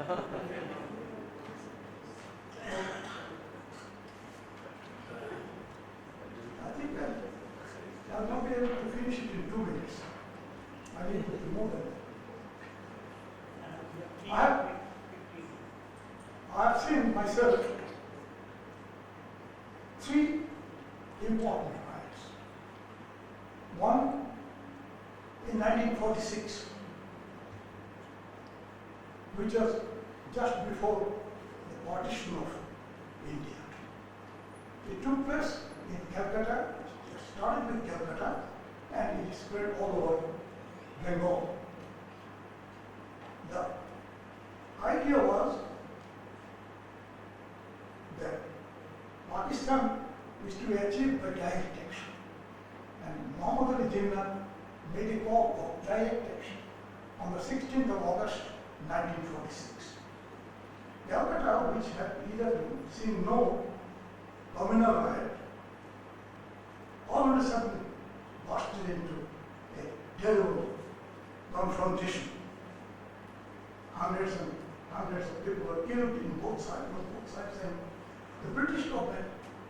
silent onlooker. It is an interesting feature that all the communal riots between the Hindus and the Muslims took place from 1793. Before that, there was no communal riot. There were communal skirmishes, but not of that nature. During the Mughal period, during the Pathan period, there was no communal riot. And I'm somewhat ached by the fact that this particular aspect of our communalism has not been addressed at all. That colonial power, with its policy of divide and rule, implanted a sense of communality amongst the Muslims and the Hindus to an extent that is percolating and is still percolating. We are trying to overcome it, but we are not fully successful. In 1946, it was a signal, and with this riot, Pakistan was made a reality because British government then could show that these two people can live together. I saw a second riot in 1950. In 1950, the riot broke out in Calcutta, the secular India, the second biggest city of secular India, and there, as well as in Bihar, lots of Muslims were killed. As a symbol to that, in East Pakistan, lots of riot took place in Bolshoi, Dhaka, Noakhali, and many other places. This has another effect, political effect. The rioters were all young men. And from 1947 to 1950, the Pakistan government took into its custody lots of communists, elderly communists, into jail. They were all in jail. And the rioters also were put in jail on the later part of it. They, in association with these communists, turned into liberals and Democrats. And overnight, the national identity was turned into a different direction. From 1950 to 1952, in East Pakistan, the trend of nationalism shifted from religious nationalism to linguistic nationalism. It was due to this riot that this overture took place. Otherwise, it would have taken a long time.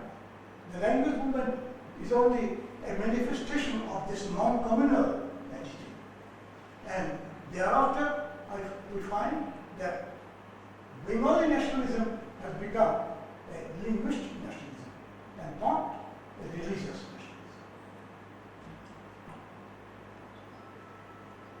Another riot was initiated by Monem Khan in 1964.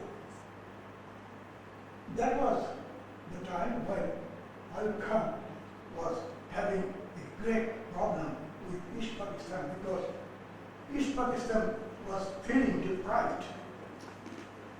In 1964 riot, the Biharis were sent to occupy the Hindu areas such as Chakri Bazar and other places, and they killed lots of Hindus.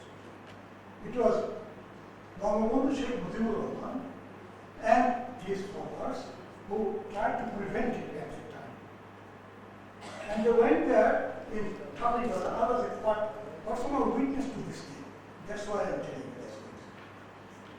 In 1964, Chakri Bazar, they killed lots of persons. And there, when they were killing, and when they were killing, Sheikh Mujib went there, and he was chased by the Biharis. But he didn't turn around. He went there, he went back to Kota Bazar and took lots of people with him, and counterattack these behaviors. And after that, a slogan was made, Bangladera Purvabanga Rukena, and therefrom started the movement for Bangladesh. So, as a matter of fact, this riot itself is the beginning of a new era. So, what I am trying to point out is that most of the communal riots, the conflict that we see amongst the religious groups are prompted by political motives. And these political motives sometimes have a boomerang effect on them, just as it happened in 1964. I think in our discussion, we can possibly address ourselves to these issues so that it becomes more meaningful to the contemporary situation. Thank you.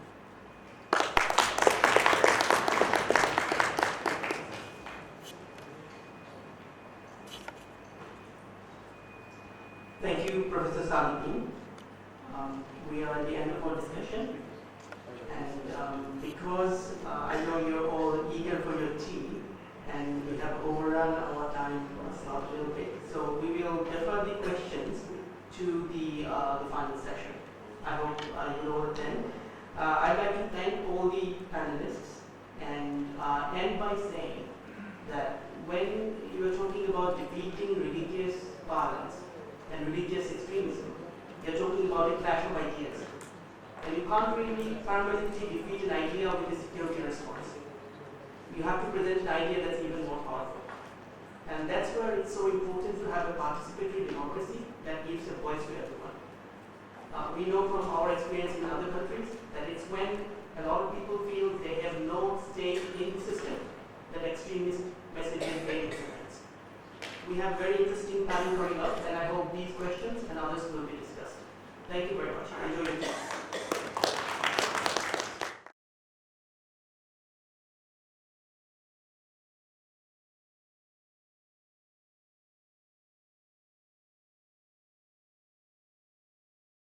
And just to recap a little bit of what was said, we, I think, got a historical analysis for the first panel. We had a nice historical sweep of what the issues around religious conflict are in Bangladesh, what some of the roots of this tension are. And I think we could probably summarize what the day's deliberations to say that Bangladesh has a strong history and legacy of interfaith harmony, at least in rhetoric, that's what we like to say. But I think also in reality, beyond getting past the rhetoric, getting beyond the rhetoric, I mean, just historically we have a sense of how the delta that we call Bangladesh today has been, ruled by Hindus and Muslims, and the various kind of alternation of power has seen a certain kind of accommodation, if you will, of the question of religious otherness has been somewhat accommodated and peacefully managed. When Islam entered the Delta, it did so through saints who who came to clear forests, and they brought with it a certain kind of Islam as a civilization building ideology, which didn't really tamper with the mix and the syncretism that had sort of taken hold or taken root in the land over the centuries prior to that. So I think up until the 18th century, 17th century, it's not, the story doesn't read too badly. But of course with colonialism things change somewhat. We see the emergence of identity politics in a way that we hadn't experienced, the land had not experienced prior to that. And identity politics meant not only just conflict, but also certain kinds of both Hindu and Muslim revival movements that really wanted to that were for many an inward journey, a spiritual experience of sorts even. And some of those experiments and movements led to greater cohesion, and a lot of those led to greater conflict as well. With the end of colonialism and the birth of the modern nation state, we see a lot of those tensions carrying over, a lot of the unresolved issues carrying over.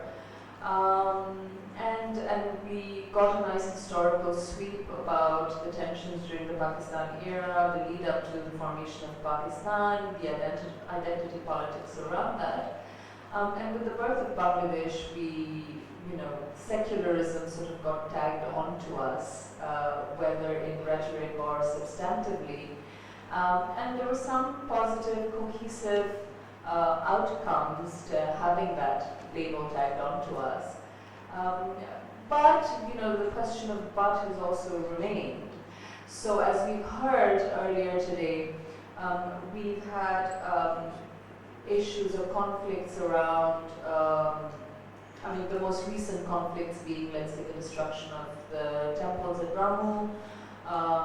So they center on issues of tangible property, wealth, the persecution of Hindu minorities for their property, the persecution of certain groups within the Muslim community, as well as, let's say, the recent killings of bloggers for what and how they believe.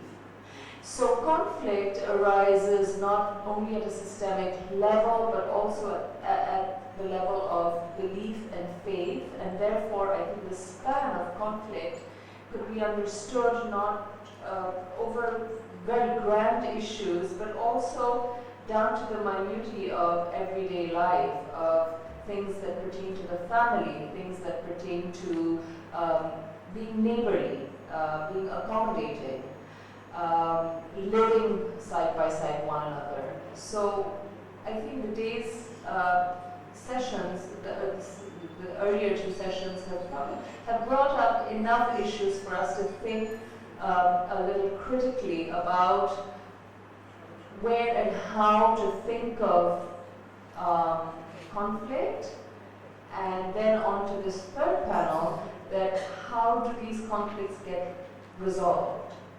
So for this third panel, we really want to focus on peace building, and we want to look at the ground realities of how this happens. And I'd like to request the participants to stay sort of away from very theoretical, abstract, rhetorical conversations about what's beautiful in each other's faith, but to also engage a little more critically about why do you do the work you do around peace building? What motivates you? What are some of the on-the-ground realities that get you to think about what it is that you have to do? And what are you able to do successfully, and what are some of the challenges that leave you, wanting to do more, or basically what some of the to outline some of the limitations of not being able to do all that you would like to do. So we'd like to hear from our participants about their peace-building initiatives, how they intersect with overtures by the state, how they manage the question of faith and belief, whether that's even a productive place to go in terms of peace building, or is it better to think about more economic issues, more development, hardcore development issues, and keep faith out of the mix. We'd also like to hear about the role of gender in peace building. To what extent are women involved? Why not? What are some of the challenges and possibilities of opening up peace building initiatives to women?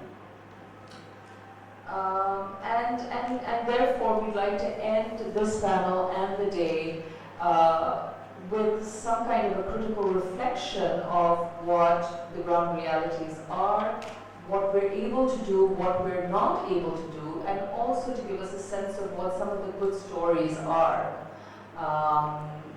so that this forum can actually conserve its purpose and intention of having convened all of you who are very engaged in this field to think towards policies, to think forward about how to move forward, whether it's by way of research, whether it's by way of advocacy, whether it's by way of speaking to different constituents that we haven't tapped into thus far.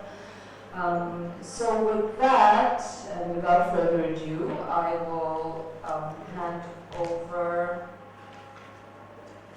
the mic to Dr. Syed Abdullah Al-Maruf from Dhaka University, who will shed some light on his experiences of religious peace building as a scholar of Islam.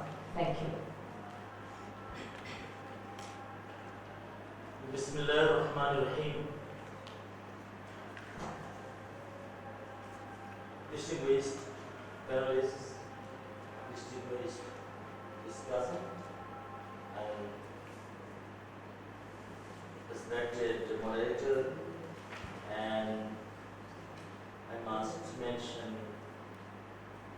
Professor Dr. Qazi Nurul Islam, who is behind this wonderful arrangement, and I would like to express my heartfelt thanks and gratitude to all concerned who arranged this wonderful seminar.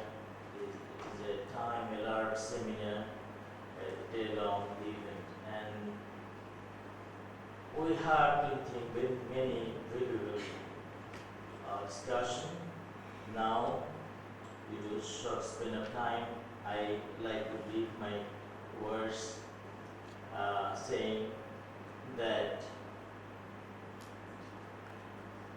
whenever we talk about interfaith dialogue, and we're sitting in Bangladesh, we have to consider that Bangladesh is the third largest Muslim country in respect to population in the world. And it is said that it is a moderate country, though I personally don't agree with this word moderate.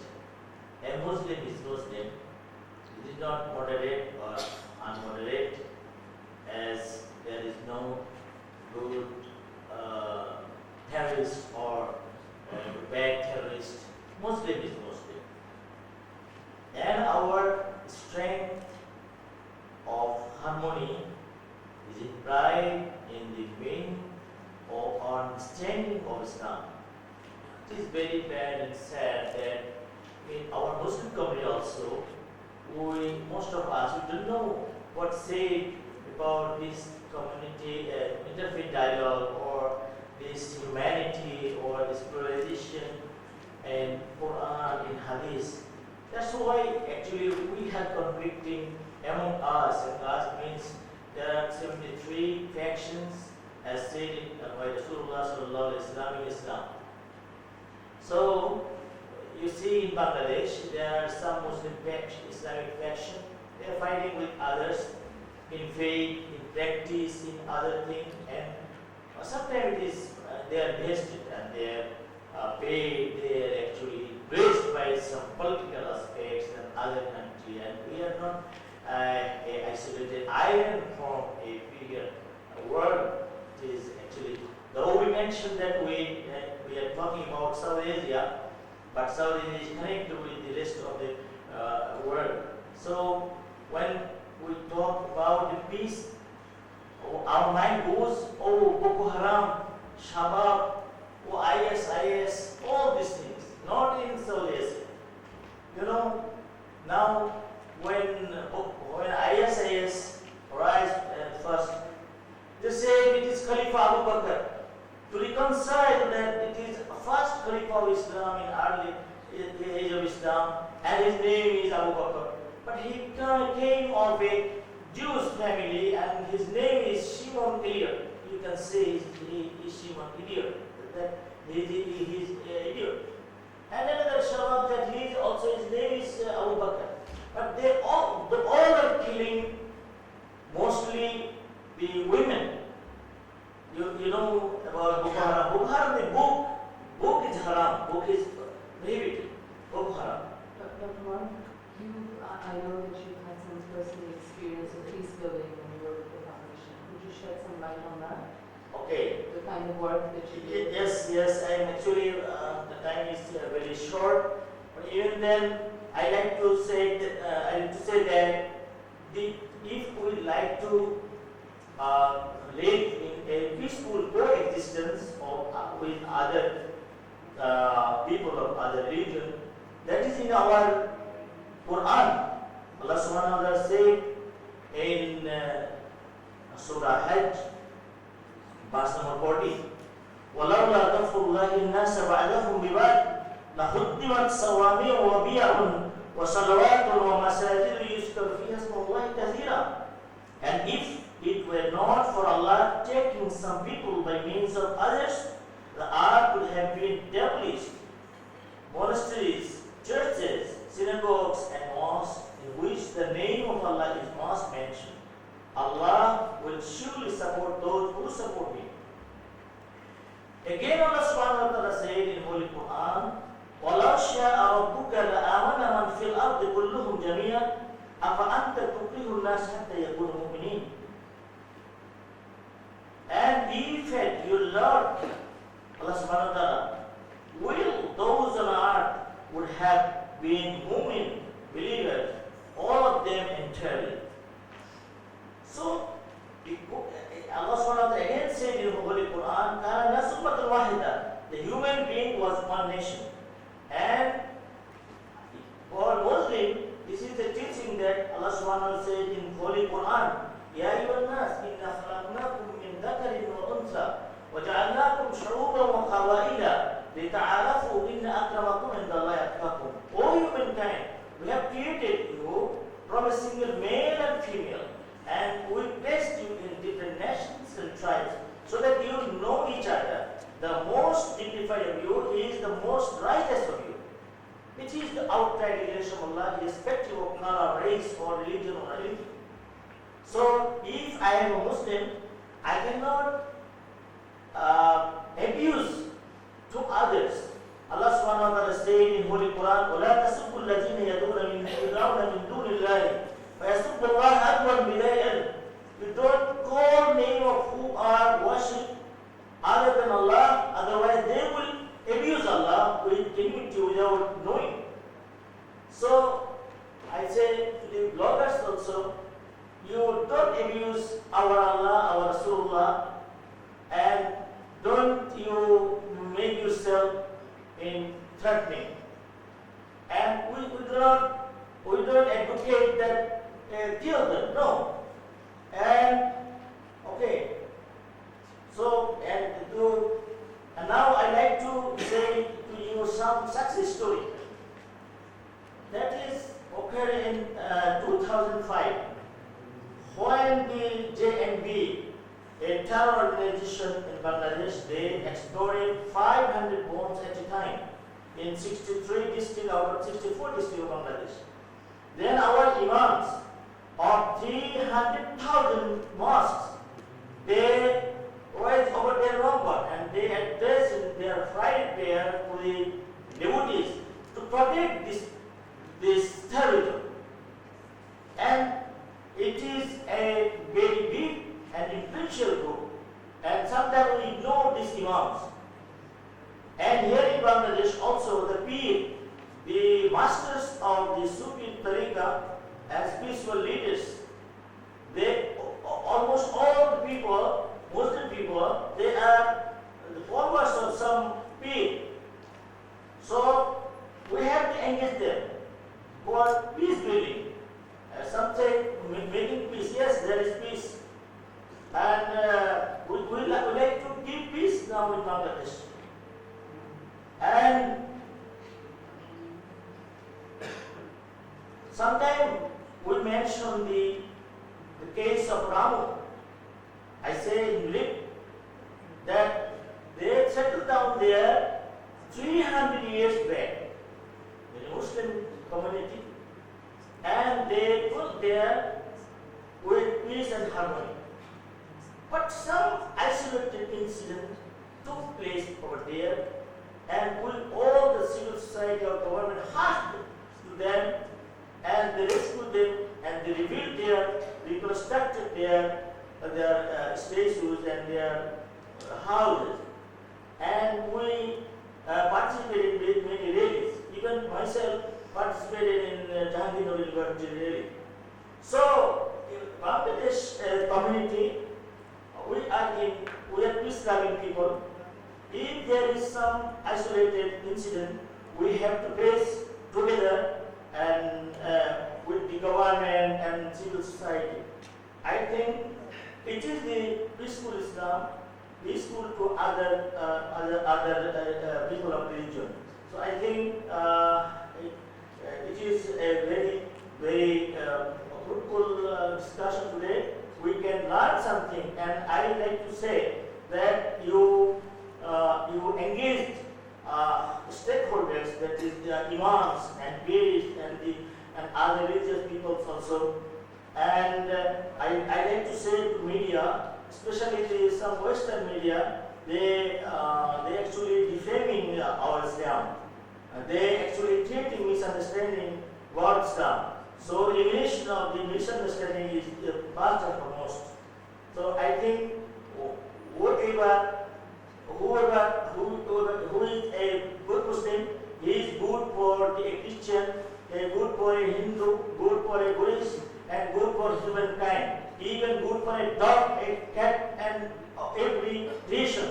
As our Rasulullah sallallahu alaihi wasallam, our Prophet said that all the creation is the family of Allah, family member of Allah subhanahu wa ta'ala.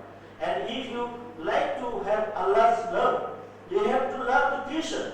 So these are the actually teachings of Islam. So if some Muslim ignore this teaching, you can say he is ignorant, but you don't say that it is Muslim militant, it is Muslim terrorist.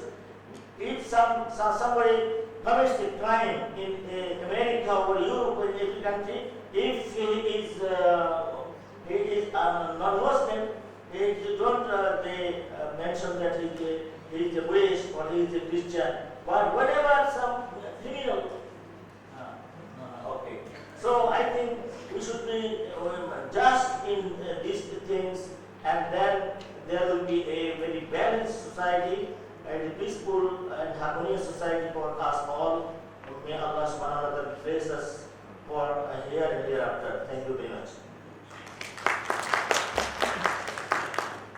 Thank you, Dr. Maruf. I now turn to Muskan Bahar, Baha'i Office for the Advancement of Women in Bangladesh. We'd like to hear again from her about some specifics of their peacebuilding initiatives and how they've engaged women in order to do so.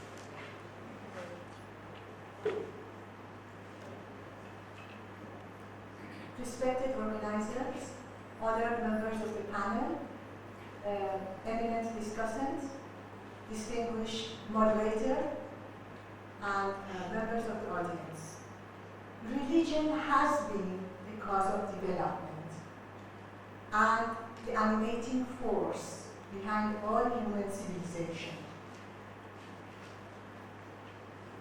Every moral code in each and every single culture or tradition has had its basis in some religion, ancient or new. Throughout history, religion has proved to be the primary force for social progress, motivating individuals to develop love, compassion, and sacrifice in order to serve the greater interests of the communities and societies in which they live. At the same time, the power of religion can be and has been misused to turn people against one another. This is a distortion of the true nature and the purpose of religion. In the Baha'i writings we read, religion must be the source of fellowship, the cause of unity. If it rouses hatred and strife, it is evident that absence of religion is preferable. Religion must therefore be free of prejudice and animosity. It has become exceedingly clear that the responsibility for the plight of humanity rests in large part with the world's religious leaders. It is their voices that must be raised against hatred, violation of human rights, and terrorism. The Baha'i community in Bangladesh has been actively engaged in building strong foundations for religious peacebuilding. Amongst the very pivotal principles of the Baha'i faith is the oneness of God and the oneness of the foundations of all of the revealed religions and the oneness of the human family. If God is one, and he is certainly not in competition with himself. Therefore, the teachings of God that come from age to age, which we term as religion, could not have come to oppose one another or to create discord.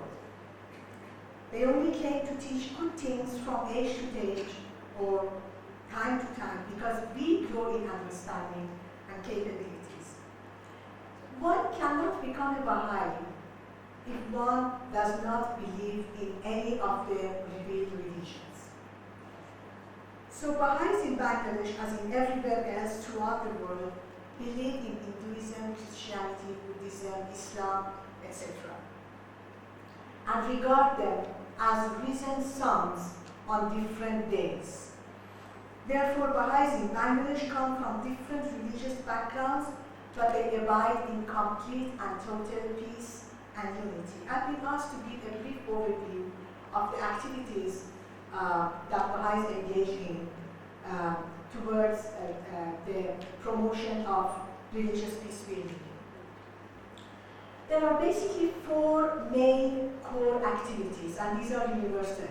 They apply throughout the Baha'i world. So what happens in Washington or in Papua New Guinea also takes place in Turkey village of Sharsha in Bangladesh. The first of these four activities is the devotional gathering. Baha'is invite their friends, colleagues, relatives, and neighbors to their homes for a devotional gathering. They may come from different religions. So people from different religions gather together in a home to pray to a single God. This creates a sense of bonding and therefore unity. It also inspires spiritual feelings because they read the verses of God. And those definitely inspire the nobler qualities, the nobler nature in everyone.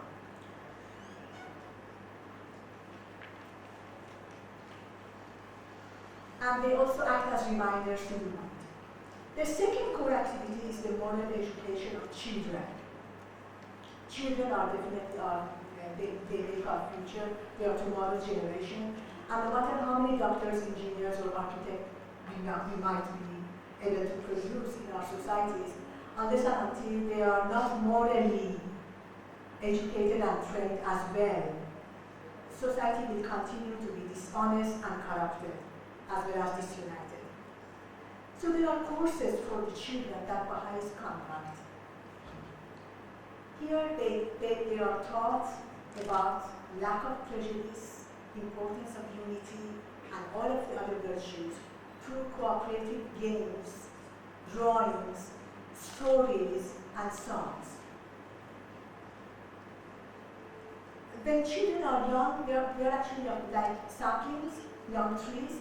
It's very easy to tend them and they respond and develop. Once they grow up and puberty is passed, it's definitely much harder to change their ways. This is the reason why the moral training and upbringing of children cannot be overemphasized. The third core activity is the moral training of junior youth, a very special group. The group that falls within the age range of 11 to 15. They have great potentialities. They comprise of neither children nor adults. Therefore, they need separate and systematic courses, which they go through. One of the main approaches to the delivery of all courses for all people is that instead of hammering in information, we try to drill out potential, because we believe that human beings are all created noble and they have great capabilities through which they can change their societies, communities, and even the world. The fourth and the last but not the least concerns the courses for adults. Here also there are courses that follow sequentially. For example, the first one, we have 8 books up to date, but there will be more. So for example, just as an example, book 1 concerns the purpose of life. Why are we born? Is it just to eat and sleep and go to school, get an education, get a job, get married, have children and earn so that they in turn can go to school? That's it? Or is there more to it? And then of course there are many other courses that teach about unity and cooperation, very important, consultation and not confrontation, and all the other virtues. Now, amongst the lessons learned, one very important lesson has been this. If this kind of training, if all of these core activities are to be sustained, they have to be systematic in every way, in every sense. So one of the ways in which we try to make them systematic is that once in every 3 months, there is a conference which is called a reflection gathering or reflection meeting, where all of the participants, whether tutors or course participants, attend. And they all try to evaluate what has been done, what has been gained, what were the success stories, what are the challenges. So there is this 3-month cycle of growth, the program of growth. And this approach has been successful in the sense that when there is action, reflection, evaluation, and then on to action again, you gain from what you have done. And we see what really works. So it's not just something that comes from some source and just pours down and fills up everybody and then it is done and gone. No. It's something that is evaluated whether it works or not. If it works, it's fine. Otherwise, changes are made in the courses according to experiences learned and gained. And so this goes on and on in the cycles of growth. Participants of all of these courses, whether children, junior youth, and adults, are Baha'is and non-Baha'is both. In fact, we never term others as non-Baha'is. I just said so for clarity's sake. We are really created from the same stock by the same creator. And putting differences between us is like putting up fences. And fences don't work. Bridges do. This, in short, very short, sums up the main religious peacebuilding activities of the Baha'i community in Bangladesh.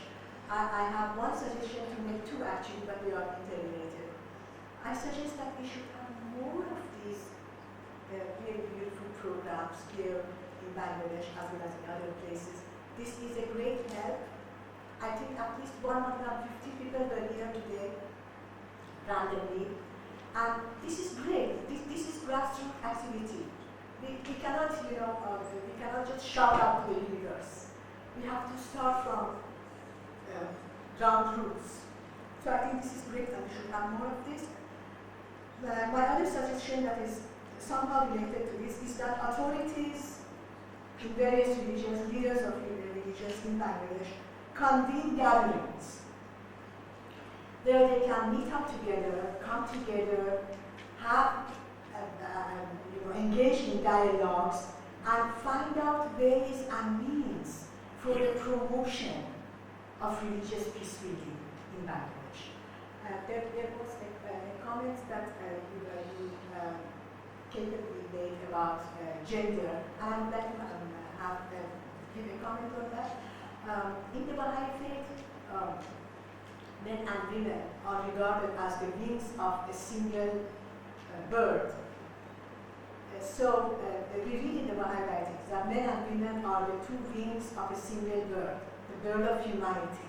Just as a bird cannot fly with just one wing, with the other wing may be absent or dysfunctional or weak, in the same manner, humanity cannot truly function, achieve, or accomplish as it would if it had only one wing. So all of the discoveries and inventions and whatever has been accomplished so far has been accomplished with one wing. So imagine how far we would go if we had two wings to achieve it. In the Baha'i faith, gender equality is completely. In fact, in some cases, women have more rights than men, as for example in the case of education. It is said that it is ordained that if a family has two children, a boy and a girl, but means of learning is so limited that they can only send one of them to school, the girl's education takes precedence. Thank you.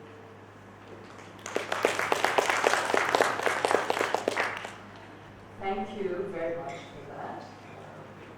Lots of learning from that. Next, I invite Maulana Abul Awal Khanjuri from Ahmadiyya Jamaat Bangladesh to reflect on his experiences from the Ahmadiyya community towards peace building and to address some of the conflicts that have plagued their community for a while in the region. Thank you. Thank you. Mrs. Moderator, I would request you to allow me 7 minutes as speech. 7 to 10, okay. I'll try to be very brief. Let me start by saying Ashhadu an la ilaha illallah wahdahu la sharika lahu wa ashhadu anna Muhammadan abduhu wa rasuluhu. A'udhu billahi minash shaitanir rajim. Bismillahir rahmanir rahim. And let me translate it. I bear witness that there is none worthy of worship but Allah. He is one and has no partner. And I bear witness that Hazrat Muhammad sallallahu alaihi wasallam is his messenger and servant. I begin with the holy name of the loving God, who is the most gracious and ever merciful. The subject which has been given to us, the panel number 3, says the subject is religious peace building in Bangladesh, what's working and what more is needed. I have chosen 2 verses from the Holy Quran just for the record of the scholars. A'udhu billahi minash shaitanir rajim. وَتَعَاوَنُوا عَلَى الْبِرِّ وَالتَّقْوَى وَلَا تَعَاوَنُوا عَلَى الْإِثْمِ وَالْعُدْوَانِ Surah Al-Ma'idah, verse number 3. And I count Bismillahir Rahmanir Rahim as the verse number 1 of every chapter. The translation goes as follows. And cooperate with one another in the matters of righteousness and piety, but do not help one another in sin and transgression. The second verse which I have chosen for you here is verse number 65 from Surah Ali Imran, that is chapter number 3 of the Holy Quran. Allah says, A'udhu billahi minash shaitanir rajim. Qul ya ahlal kitab ta'alaw ila kalimatin sawa'in bainana wa bainakum la na'budu illa Allah wa la nushrika bihi shay'a wa la yattakhidha ba'duna ba'dan arbaba min dunillah فَإِن تَوَلَّوْا فَقُولُوا اشْهَدُوا بِأَنَّا مُسْلِمُونَ. Say, O people of the book, come to a word equal between you and us, and that is, we worship none but Allah, and that we associate no partner with Him, and that some of us take not others for lords beside Allah. But if they turn away, then say, be a witness that we have submitted to the will of God. The subject now I'm going to narrate in 5 minutes time, inshallah, is in a nutshell, every cloud has a silver lining. Welcome to Bangladesh, where also good things happen. For our foreign delegates, they have been very categorical about their subjects they have been delivering. In the morning time, I was enjoying the deliberations very minutely, and they were very kind about mentioning the oppressed Ahmadis in Indonesia as well, and other oppressed people around their countries. Bangladesh happens to be a tropical country, thus a colorful nature, a varied weather, and a lot of rainbows are part of its natural phenomena. Therefore, people from different backgrounds, denominations and races have all settled here on the rich and fertile delta of the Ganges. Thus, there is an inbuilt tendency of harmonious coexistence here. In fact, unity in diversity is the essence of the Bengali nation. We, the members of the Ahmadiyya Muslim Jamaat in Bangladesh, have experienced very many positive events and occasions of such unity and harmony during our long 103 years of standing over here in Bangladesh. Being the sons of the soil, we are proud to have served the nation and the fellow countrymen in all important fields and all historical events within our limitations. And in return, we receive a lot of love and admirations. I will be very brief. As a community, we observe All Prophets' Day in various countries.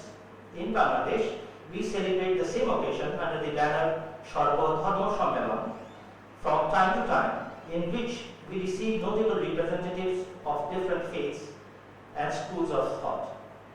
They are invited to speak for their own faith and the beauty thereof.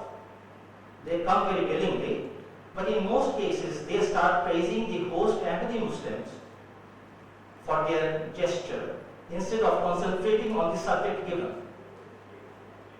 This is a wonderful way of expressing their gratitude. Instead of dealing with the main subject given to them, they say that we are overwhelmed that a Muslim community has invited us to express the beauty of Christianity. The Muslim community has invited us to express and say words upon the beauty of Hinduism. Let them speak what they want, but they keep on saying, oh Muslims, you are great, you are great, you are great. We have seen that. This is the experience we have gathered in a nutshell. We observe the same kind of expressions in our peace conferences. We have invited Christians to our mission house a number of times and allowed them to invite us to what they think is the best for humanity. Afterwards, we thanked them but disagreed in basic crucial points very politely. This has only increased our mutual trust and respect, has not created any hatred or distances. Honesty and sincerity counts, nothing else does. Charitable services in normal days and humanitarian efforts during natural calamities have given us a lot of leverage in this society. Despite the fact that we haven't done much and that we should have done much more and served much more, people of different faiths somehow start loving us for the noble zeal and spirit alone. In Shamnagar village of Shatkhira district, Hindus and Muslims visit our free dispensaries. In Dhaka, in Bakshi Bazar, we receive a good number of non-Ahmadi Muslims to our homeopathic dispensary regularly. Distribution of clean drinking water among thousands of visitors during Pohela Boishakh in Dhaka University campus under the banner of Humanity First NGO has been acclaimed by many. These are just glimpses of what we are doing and what we are getting in return, the love of the people. Distinguished guests and audience, we have seen unique bondage among the people of different faiths during our troubled times in Bangladesh in the recent past. There have been 36 attacks or attempts against us during 2003 to 2006 from the reactionary clerics. On many occasions, we have gratefully observed Hindus, Christians and non-Ahmadi Muslims along with the agnostics literally joining hands in front of our mosques and missions to save us physically from the wrath of the fanatics. May I take the opportunity of thanking revered Professor Qazi Nurul Islam Sahib and Professor Dr. Anwar Hussain Sahib, who spoke in this very occasion this morning. We are so grateful to them. During those troubled times, they were the pioneers who took the trouble of visiting our headquarters, being threatened, and Advocate Rabindra Ghosh over there, and others. Brother Tim was there with his great disciple, Rosaline Di Costa. Brother Benjamin Di Costa himself did pay visits a number of times to us. They took the trouble and the initiative of visiting our mosque and saying, we are here to guard your property, to guard your constitutional rights and citizens' rights. We'll see who dares to attack you. They cannot reach you unless and until they attack us first. This bold gesture represents Bengali nation, and I salute the zeal and the spirit of Bengali nation. May Allah bless you all, from progeny to progeny, for this noble gesture of yours. We have observed people belonging to different and in many cases opposite socio-political platforms have raised their voices unitedly in favor of the oppressed entities. Let me elaborate. The person I'm mentioning here has passed away. He was the editor in charge of Holiday, and he was Inayatullah Khan. Mr. Inayatullah Khan Sahib, he did not agree with many progressive politicians of Bangladesh. We were sitting in our Jalsa platform, and he said, and turning to those persons, he said, I do not agree with them in political matters, but in Ahmadiyya issue, I am one and together with them. We will not allow the radicals to attack Ahmadis and to take away their constitutional rights and citizens' rights and their religious freedom. What a country we live in, mashallah. I am humbled. We have not served this country. We should have done much better, much more. But whatever we wanted to do, they understood it somehow. I do not know how they understood it. But in return, they have loved us. They have given us whatever they could. And we did enjoy our stay of 103 years here very beautifully. Coming back to this write-up, we Ahmadis somehow turn into the unifying force of the cross-section of the society. Few human rights organizations, women's rights organizations, and the progressive electronic and print media played a vital role and pivotal role in containing the grim situation. May Allah bless all concerned for the noble and kind gesture. I am concluding myself by saying, to promote pluralism, we need to constantly educate the masses about the inclusive teachings of Islam. Why Islam? Keeping the socio-cultural background of Bangladesh in view. Because the radicalism, the fanaticism is being spread in the name of Islam. So to counter it, we need to educate people what Islam really stands for. The true version of Islam will definitely defeat the radical forces. This is our conviction. The term religious tolerance should be replaced by harmonious coexistence. This has been mentioned by our sister from Delhi University this morning. In the true meaning of the term, the educational institutes, the human rights organizations, the media, both electronic and print, and the faith-based platforms all should come forward with proactive initiatives in prompting this aspect. Interreligious and intra-religious dialogues should be initiated. We offer our humble cooperation in this regard wholeheartedly. Thank you all.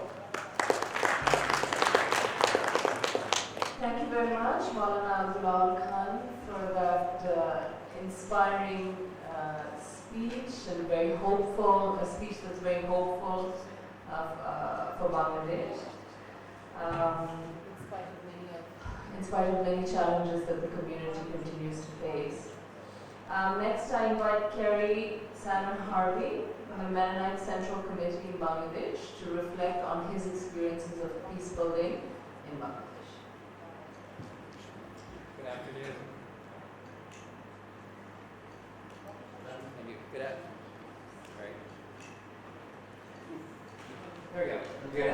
afternoon, elders and friends. Thank you very much for this opportunity. It's a privilege to be here. As mentioned, I work for Mennonite Central Committee in Bangladesh. In the last decade or so, MCC has been developing a number of peace-related trainings in Bangla to help transform family and community conflict. We currently have a project called PIRA that seeks to build the capacity of key organizations more broadly through adult learning sessions on conflict transformation, family relationships, peace education, and creating justice in a diverse society. We've also been developing a Peacebuilders network and a Bangla Peace Resource Center. I brought some brochures if you're interested to know more about PIRA. They're here in the back as well. And it's primarily as part of this peace team that I share my thoughts this afternoon. I want to speak briefly to three of the questions that have been posed to us. The first is, which voices are left out of the peace-building conversation? From our observation, what seems to be lacking from current approaches is a sustained focus on the ground. The people being left out are the average Bangladeshis living in community and facing daily conflict and violence. In Bangladesh, we see daily stories of isolated incidents of violence. Some of these we know are connected to politics, but so many are related to family or dowry disputes, lack of resources to seek legal counsel, situations of being shamed or caught in corruption, or a business exploiting vulnerable persons. The roots of this violence are not so easily separable from religious violence. In academia, much of the peace-building discourse is on the international or upper level, and naturally, as much of the work resides in the field of political science or sociology or law. But this then also carries over to the work of many NGOs. MCC's goal has been to combine Bangladeshi nationals' on-the-ground development experience with international education in the peace-building field to hopefully make the learning practical and accessible. What has worked well for us so far, and we have much to learn, is sustained work in a particular community in multiple sectors to create human security and help people transform physically, socially, and emotionally. For example, empowering teachers and union Porishad members with skills to deal with community disputes that are brought to them. Peace lessons in schools help form positive values in young people, as mentioned, by learning to understand justice, appropriate use of power, listening skills, and self-worth. These values become embedded before youth have to make difficult adult choices. In some rural communities, we have also begun creating peace clubs that bring together individuals trained in peace, sometimes from across ethnicities and religions, to re-engage with what they have learned and to collectively make change for the community. I believe a bottom-up approach can be strategic to reach the key people that will carry it forward to others, and with creative and appropriate strategies for our current contexts. That can include local religious leaders, media, and cultural activities. As Adam Curl says, peace-building needs to start with transforming individual lives and thus communities. Granted, it cannot stop there. It needs to exert pressure upwards to hold leaders and government officials accountable and call for good policy. In some cases, maybe even non-violently speaking truth to power. But peace-building is about addressing the root causes that perpetuate injustice and that lead to conflict and community violence on the ground.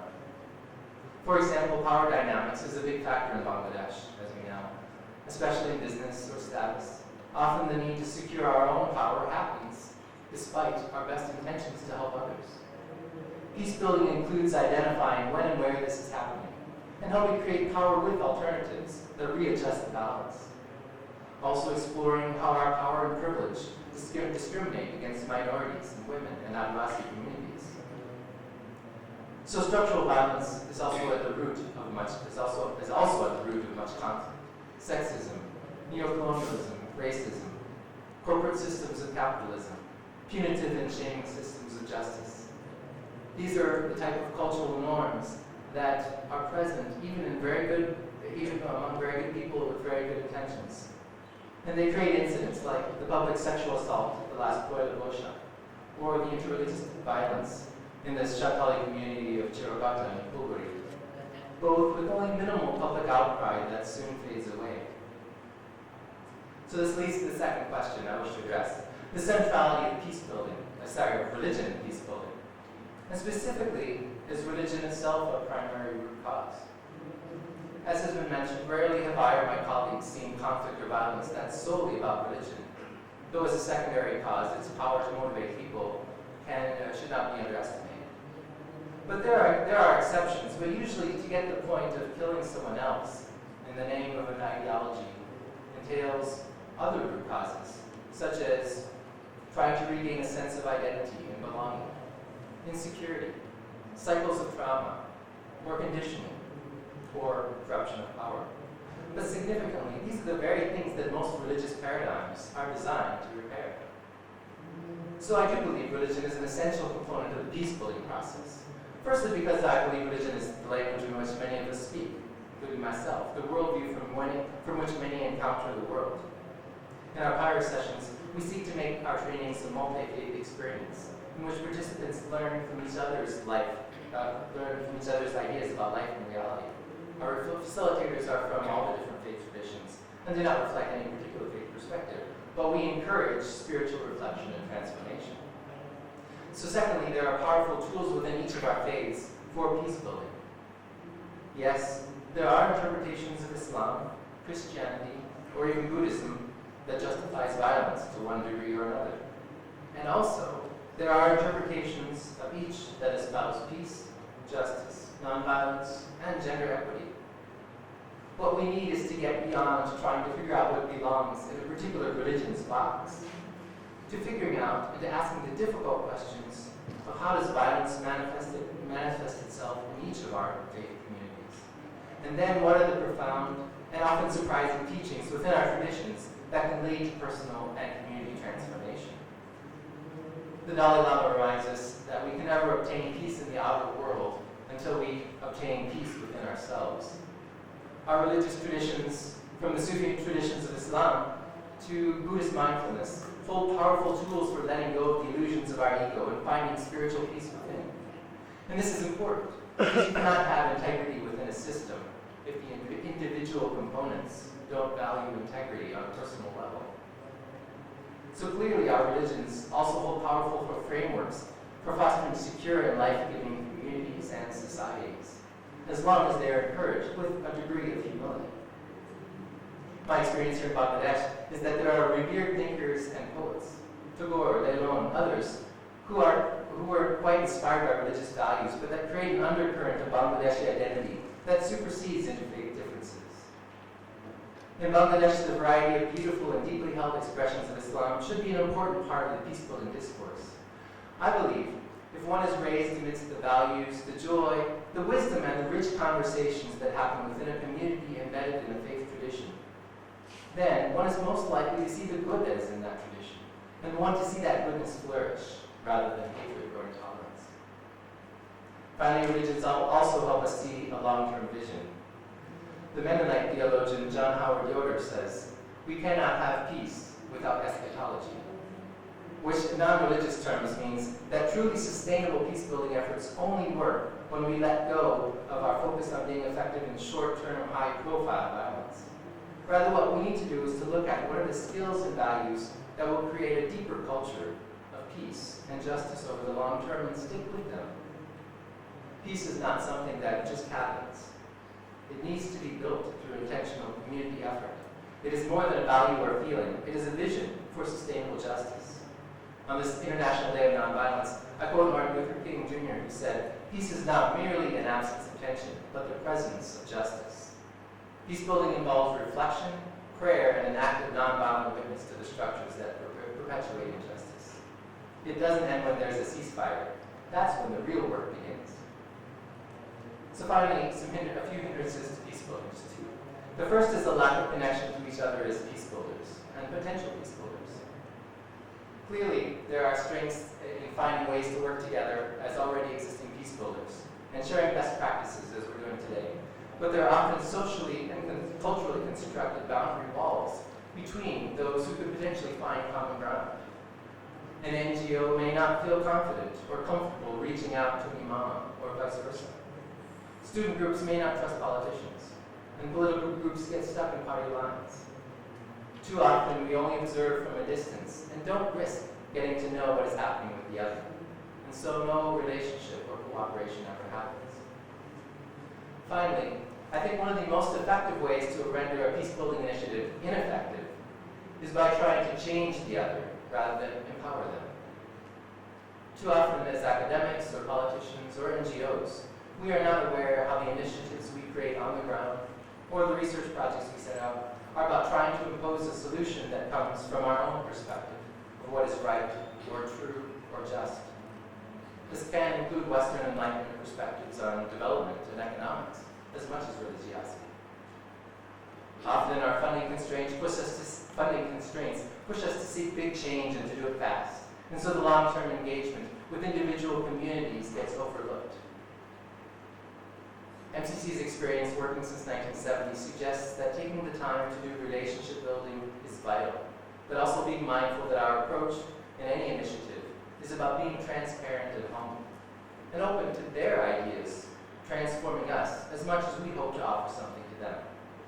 Approaching another social identity group with an agenda of trying to change them into our image is often met with resistance and frustration. Rather, helping others see the importance of peace and tolerance is first about creating understanding ourselves of what motivates the other and is valuable to them. What are the strengths that they have that we can appreciate, support, and encourage? It is about attempting to see from their worldview, speak sensitively and respectfully. This is difficult work, but I think it's the most effective way to make change in the long run. Thank you.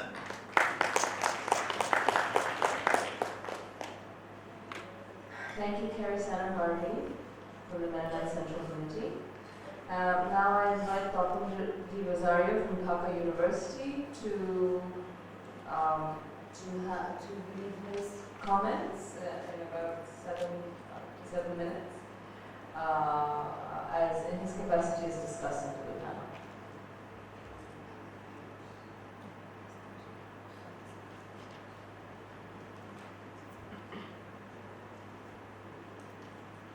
The whole day we had been doing the relay race, and it is maybe our final turn to reach the destination. But it's very difficult after listening from so many speakers from various angles regarding the peace building in these South Asian countries, and this session particularly on Bangladesh issues. I thank cordially the Speakers Forum, really, who successfully brought us together, the international scholars, the local scholars, as well as peace activists and other interested citizens from around, to come together and to discuss the relevant issues today. Because though the world is advanced economically, but there is a great threat of peace from very many different angles. So in this forum, we have gained a lot of experience and information how we can be part of that peace process. In this session, actually, Dr. Said Abdullah Al-Maruf, he quoted from the Al-Quran and said that peaceful coexistence is found in Al-Quran, and human being is one nation. It's also true. If you kill one person, we kill the whole humanity. Are we to kill or are we to save? And then Mrs. Mazgan Bahar, from her presentation, made it clear, whether major or minor, we all must respect each other's faith. And especially, she gave emphasis on moral education of the children, the future generation, because we know only religion can give you the value teaching or moral formation, what will be lasting, what will be the life lesson of doing anything in any conflict situation. And also the women children, all are co-partner in this peace building. And Maulana Abdul Awal Khan, he also said that all religion has their own right in this world. In Bangladesh, yes, it is like that beautiful flower garden, unity in diversity, or harmony in unity. We are enjoying. We have been saying that Bangladesh claims that it is a harmonious country, it's a model country. It's true. But there are certain elements what makes the situation very unexpected. We are there to change the situation, and that requires our honesty and sincerity. And also, Mr. Kelly Shannon Harvey, really a scholarly paper presented by him addressing the root causes of violence. So violence, we have national, we have international arena, but it affects the whole humanity. In this modern age, in this age of mass media and communication, within a spur of moment, we all are becoming member of that same incident, and we act and react either positively or negatively. And so the young generation, who are the majority of the world, they are to be informed that they become the real future peace of the world builders. So I could say a lot of things from my multi-religious initiatives, why we are coming together. But it is a felt need. There is a saying always that hungry man is an angry man. So angry man will do anything when anger is there. Perhaps we came to a clear understanding that for peace building, a triad agents are involved there: state, religion, and the civilians or NGOs. So the government has its right role to play.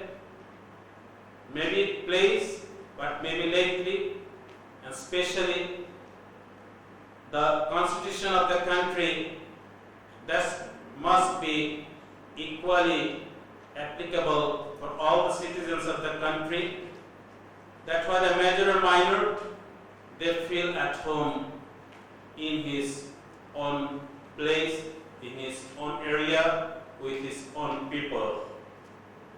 The same with the religion, what is causing us difference? So there we need to act upon the religious leaders.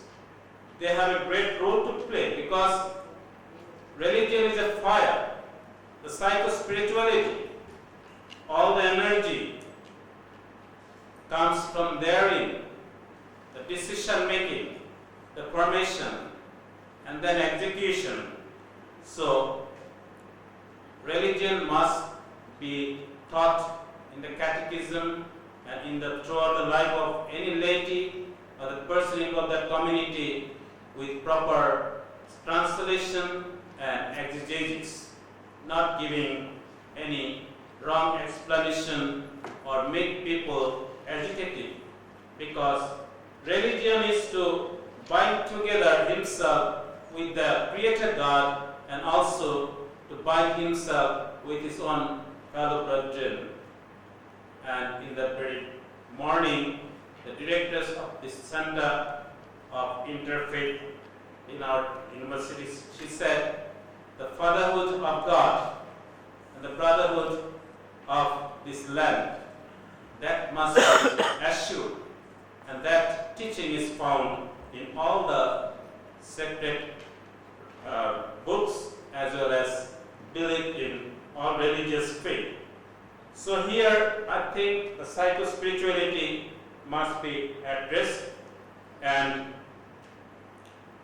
from the perspective of our church, we see the social teachings of the church is rightly addressed, because unless until social justice is established, human rights are assured, and respect for other religions are assured, we cannot expect the good fruit or the peace as we are expecting. So, shall we run after our greed, or shall we meet the need? Recently, Pope Francis, he visited United States, gave his address to the Congress, and few things he said, and he spoke in favor of life, pro-life, pro-family, and not to sell arms, because that military complex economy is also destroying the whole world. So I sincerely thank the organizers whose contribution made it possible to come together, and maybe in future also, in many other occasions, we will have more time, more collaboration, wherever we belong, but we belong to a same umbrella, and today also we prove that pluralism is possible. We can sit together, talk together, listen each other, each other, and joyfully we can achieve our goal. Thank you very much. Thank you, Father Dr. Rosario. So we run late a little bit from starting with the earlier panel. So we're going to do 10 minutes of question-answer, and questions for the last panel are also welcome, since we deferred them to this panel. But before we start, I'd just like to, we lost Ihsan Ali Fauzi from Indonesia in the last panel because we were running over time. So if we could start with some comments, just some brief comments from him, and some suggestions, and the reason why we have him here is part of a learning experience and sharing experience of how they do peace building in Indonesia. So after Dr. Fauzi, we'll take questions and comments from the audience. Thanks, moderator. Very quick, three comment and questions. One is to Ustaz Maulana. I'm really glad to hear that the Ahmadis here are okay, and but it strikes a question in me, and I think we can't take it for granted. There must be processes that ended up in the fact that the Ahmadis are okay here, and looking at what is going on in Indonesia, I think I really want to know, and we really have to prevent while the politicians, for example, are not making bad things out of the Ahmadi. The fact that the Ahmadi are a small minority group here in India. Maybe if you have something that we could learn from your experience, would be nice. Another one is so that's it's really intriguing to me why the Ahmadi didn't make the politicians didn't use of the issue of the Ahmadi or Shia or other minority groups.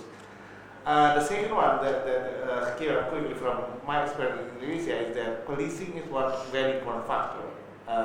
When we get out from authoritarian and we have our own democracy, police is playing a very major role because the military was no longer there.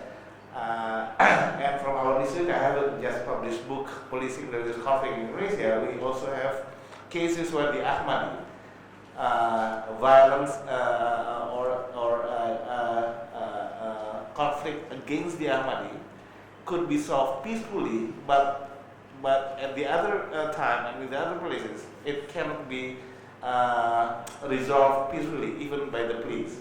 So there are mechanisms by which even the police should be supported, should have some support from the religious leaders, for example, and also from the government, and also some Ahmadi group that one of our hero in the book is a policewoman who was the police head of the police in one district level, And she said herself, I'm a Hajjah.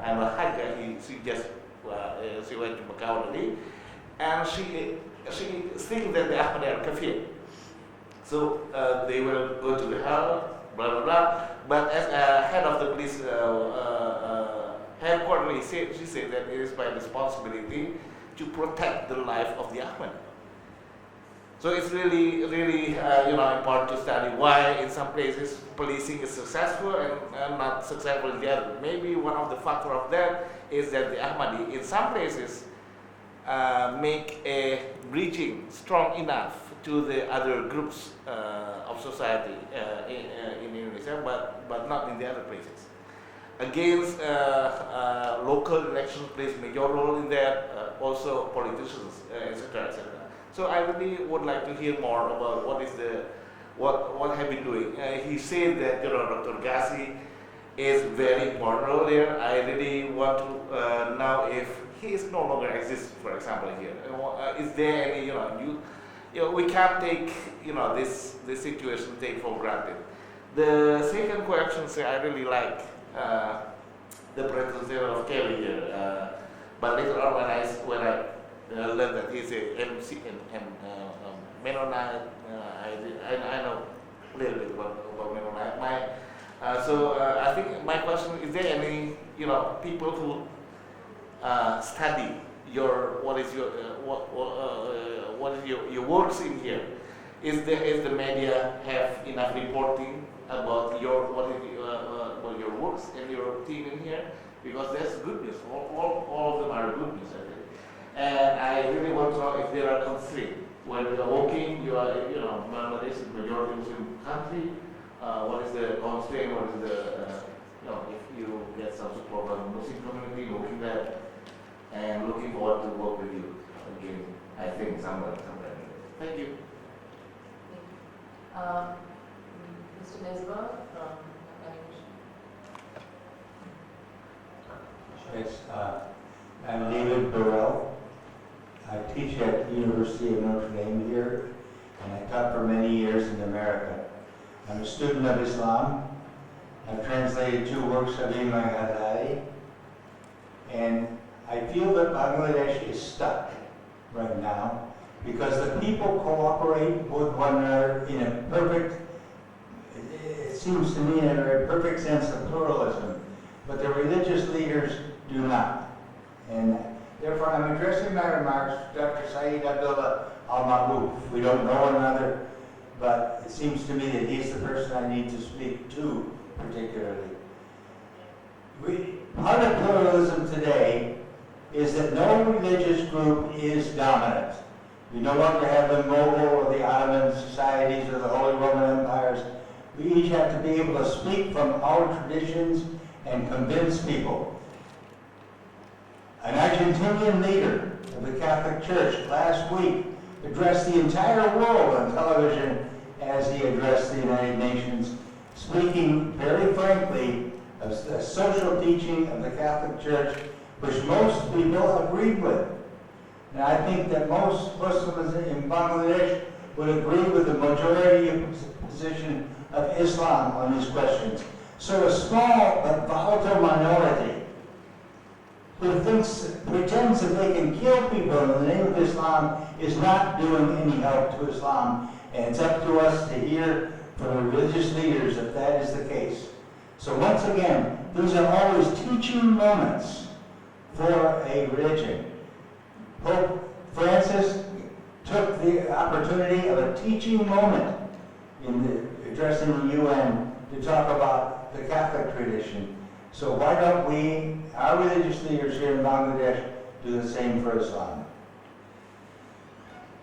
Thank you, very good question. Mahabari question first. I'm Nabil Sawar from Haqqani Mission Bangladesh.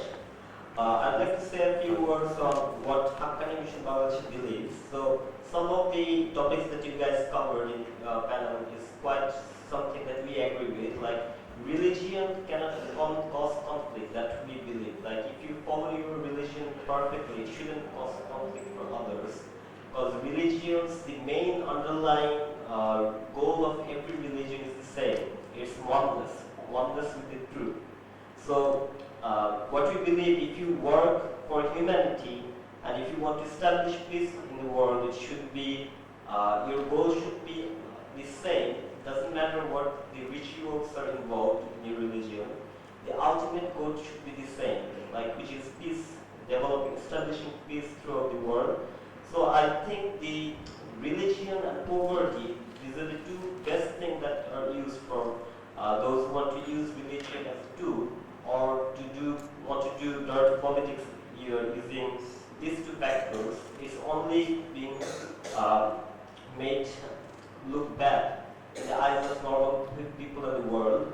So I think ultimately Haqqani Bangladesh, what it believes in, and it says it publishes its weekly publication, which is Bartolomé Chong. I think most of you have seen. This is a newspaper where we try to establish and talk about these main underlying false things that we believe about religion. So I think all of you must agree with what we believe. Like every religion is the same. Underlying goal of every religion is the same, which is truth. So there should be truth and oneness with the truth in every religion, and I think that's pretty much what I wanted to just say. And if you'd like to share any ideas to add some opinions of your own with that would be great. Thanks. We have a hand over there, then over here. Assalamu alaikum and good afternoon. Thank you for giving me a chance. I'm Aisha Siddiqa from Department of World Religions and Culture, University of Dhaka. I have three questions. As far as we know, that fundamentalism and intolerance, these two are actually causes of religious violence. Either they are interreligious or intra-religious conflict. So the first question is that what is the relationship between fundamentalism and intolerance in reality? And the second one is, what is the root cause of our contemporary religious violence in Bangladesh actually? And the last one is, if these violences have any political connection, then what will be the responsibility of our religious leaders and scholars in the very respect of peace building in Bangladesh? Thank you. Thank you. I'm Abdul Rahman from the Department of Islamic Studies, University of Dhaka. I have a comment. I have three short but important sentences about peace building of Bangladesh. The first one is from the Holy Quran, verse number 32 of Surah Maida. وَمَنْ أَحْيَاهَا فَكَأَنَّمَا أَحْيَا النَّاسَ جَمِيعًا.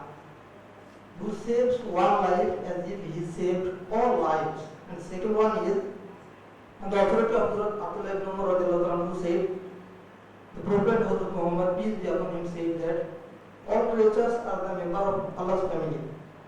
And among them he is the best one to Allah who behaves well with all creatures. And the final sentence is from Thomas Paine, who said, the world is my country, all the human being is my brother, and ensuring the welfare is my religion.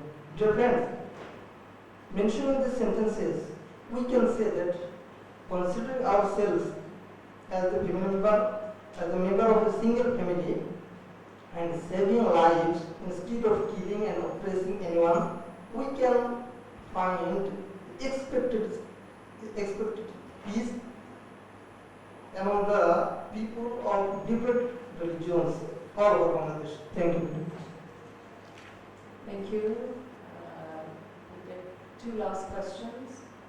Yes. Thank you very much. I think good discussion today. I said religious is individual choice, but human rights is for all. Here, to end violence or terrorism or repression against minority groups, regarding the religious issue or in the banner of democracy or politics, political issue, we have to three activities like community-based prevention approach. One, psycho-education and psychodrama activities will be organized at community base, and then human rights education program will be organized at community base. And also we have to make a alliance or network building regarding the minority issue and religious issue, involving with community, civil society organization, community-based organization, club, school, teacher, like-minded organization. Please be brief, we're running out of time. Just state your question or? Okay, just recommendation. Thank you. The last one. Please be brief.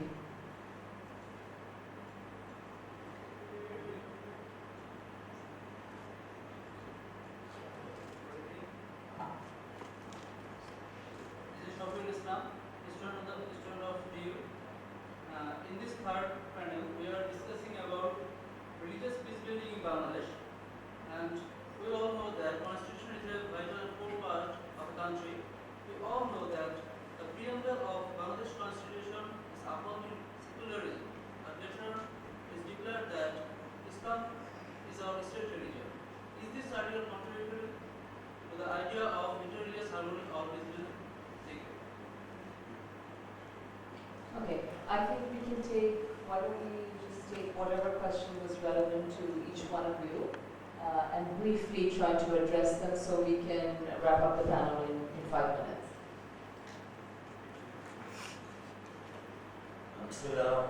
In brief, answer the question, last question. They said it is in our constitution that our state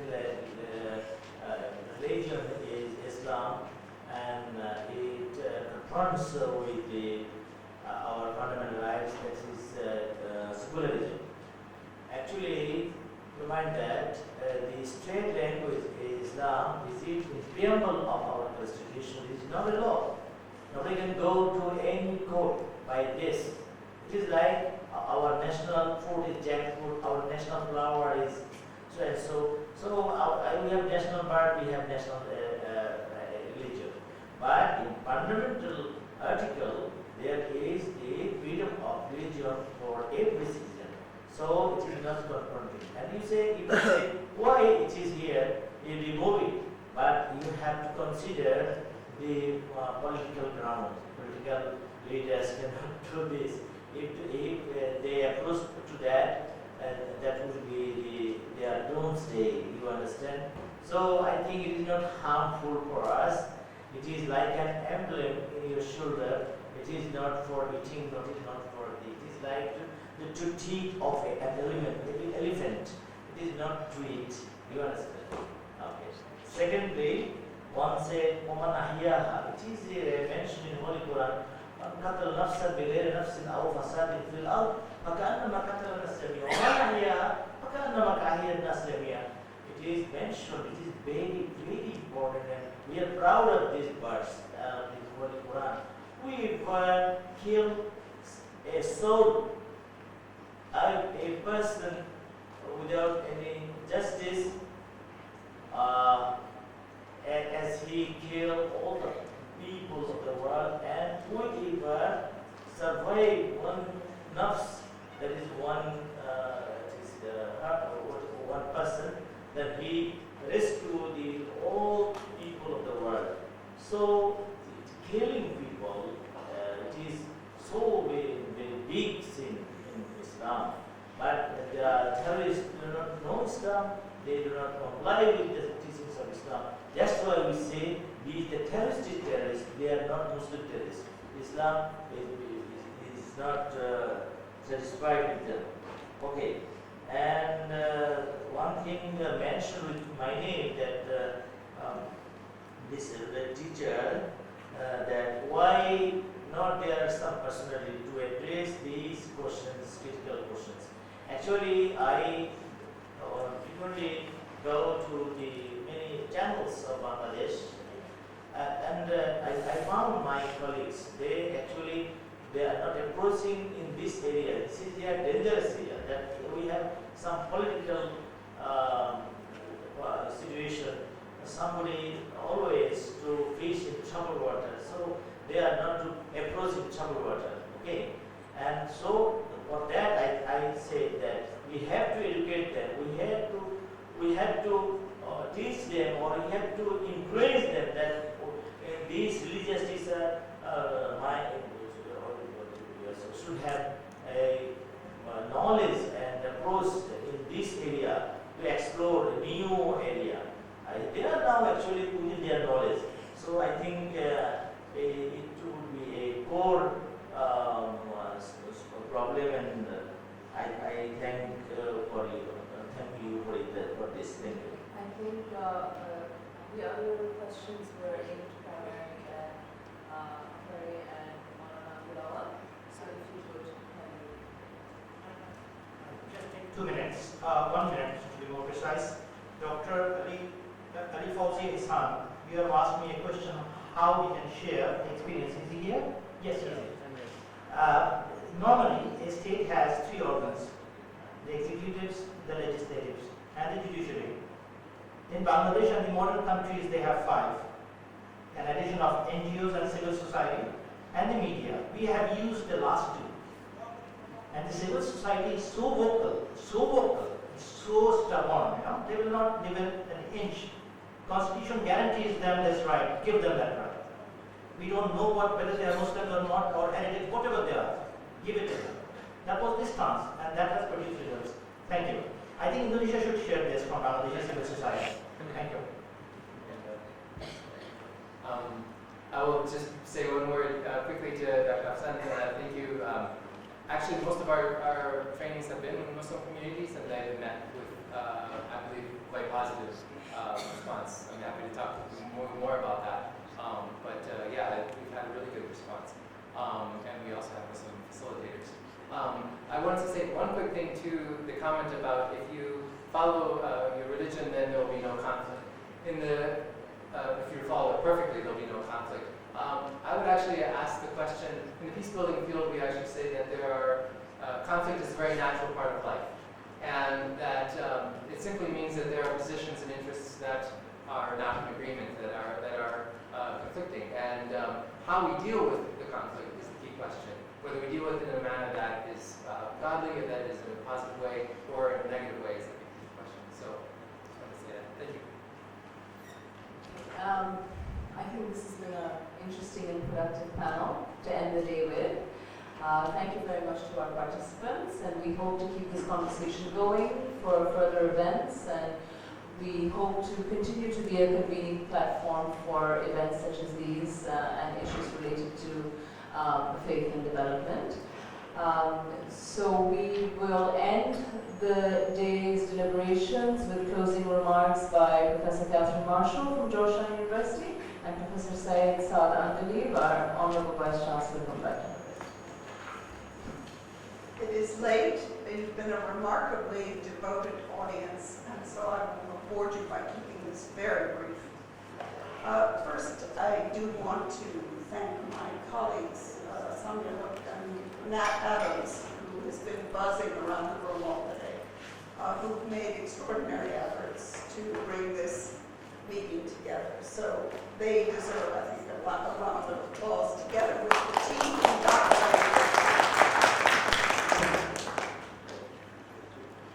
The forums that have been organized are very ambitious. They address some of the most complex and difficult issues. They do not have a single discipline. They're cross disciplines, professions, and we have seen that today. But I think every one of them has brought out the complexities of the issues, the richness of contributions from so many different people, and in other words, the value in bringing together this kind of a discussion in not quite a safe space in the sense of being secret and confidential, but in an open forum with intellectual curiosity. So in that sense, today's discussions to me exemplify that quality of it. I think we're left, I have 5 questions that I think we will need to pursue, and we will prepare, as I said, a report that summarizes the discussions today, which will be sent to all of you, and we invite the continuation of the discussion. So my 5 questions. First one is, what does religion have to do with it? What does it have to do with the conflicts today? I think that's a question that's being posed worldwide. You can hear direct contradictory statements on the same country in the same day, that religion has nothing to do with it and that religion has everything to do with it. So clearly, religious issues are intertwined with economics, with justice, with social issues, demography, geography, you name it.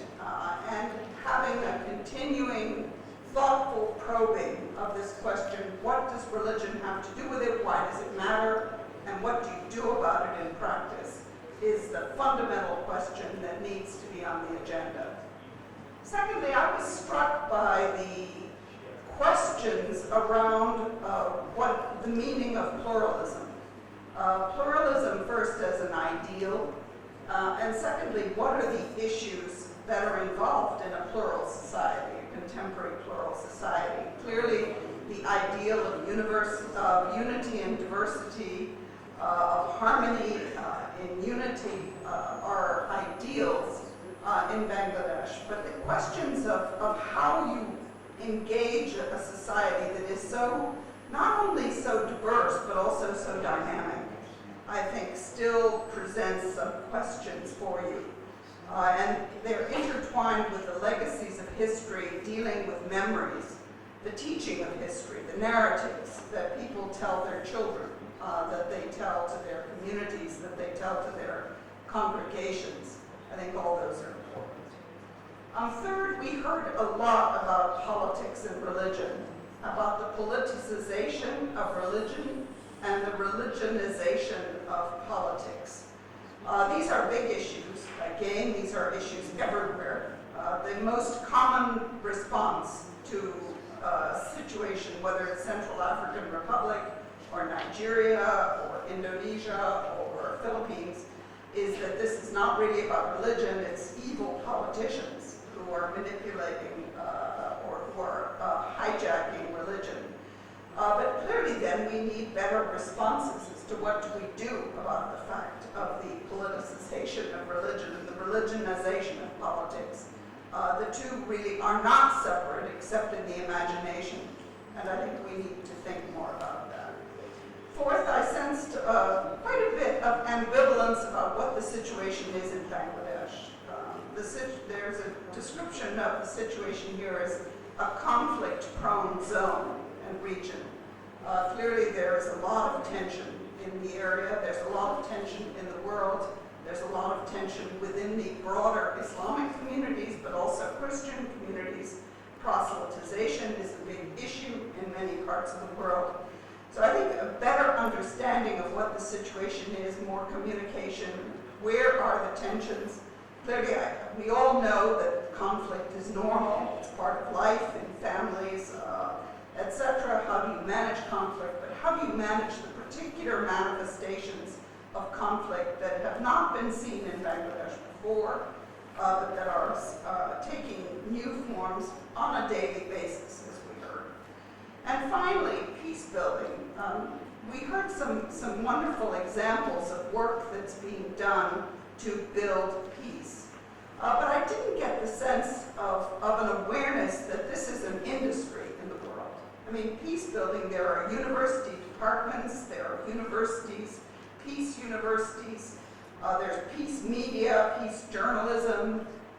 There is a vast number of organizations whose mission is to address these issues of conflict, and many of them, increasing numbers of them, are focusing on the religious dimension. So we did hear when we started asking questions about peace building in Bangladesh that there really weren't very many organizations that were directly involved in the same way that they would be in a number of other countries.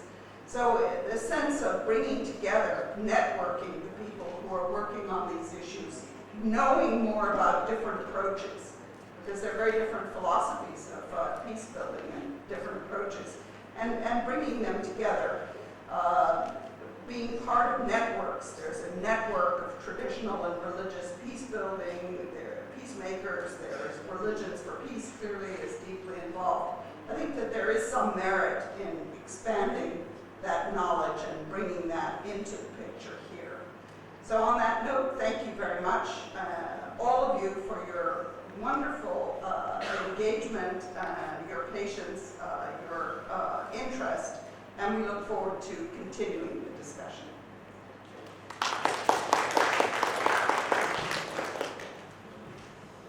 All right, very distinguished group of participants, thinkers, intellectuals, activists, pacifists, a whole group here. Greetings and good day. The burden falls on me to close this out, so I will be very brief. I think in most religions we see the greeting as a very important way of starting a dialogue. You hear people start with Salam Alaikum, you hear people say Shalom, you hear in the Hindus they say Namaste, which means to you I bow. And of course in the Christian faith there's always the greeting. It's all peace there. And yet today we are discussing this whole idea of religious peace building. I'm not sure that this is even, to me, I think the idea of religious peace building somehow sort of obscures the idea that we're really not talking about religion, we're really talking about peace building. And it's not religion, it's really peace building that we should be focusing on. And I don't know if religion has a role in it. I really think it's more about justice. I think it's more about attitudes. I think it's more about history. It's more about a whole lot of other things that contributes to peace. But I have to tell you this, that my background is engineering and my background is marketing and business, so I have no business addressing this issue of religion peace here. So my job is really much more perfunctory to sort of close this out. But I do want to leave this with two questions. One question that I think is, 80% of the world's population, I don't think they even care about religion or peace and how they affect these dynamics. My numbers may be off. This is a hypothesis. This is not a statement. It's a hypothesis. I think roughly 5 to 10% of the people of the world actively work towards peace. 80% don't care. And there's 10% who cause problems.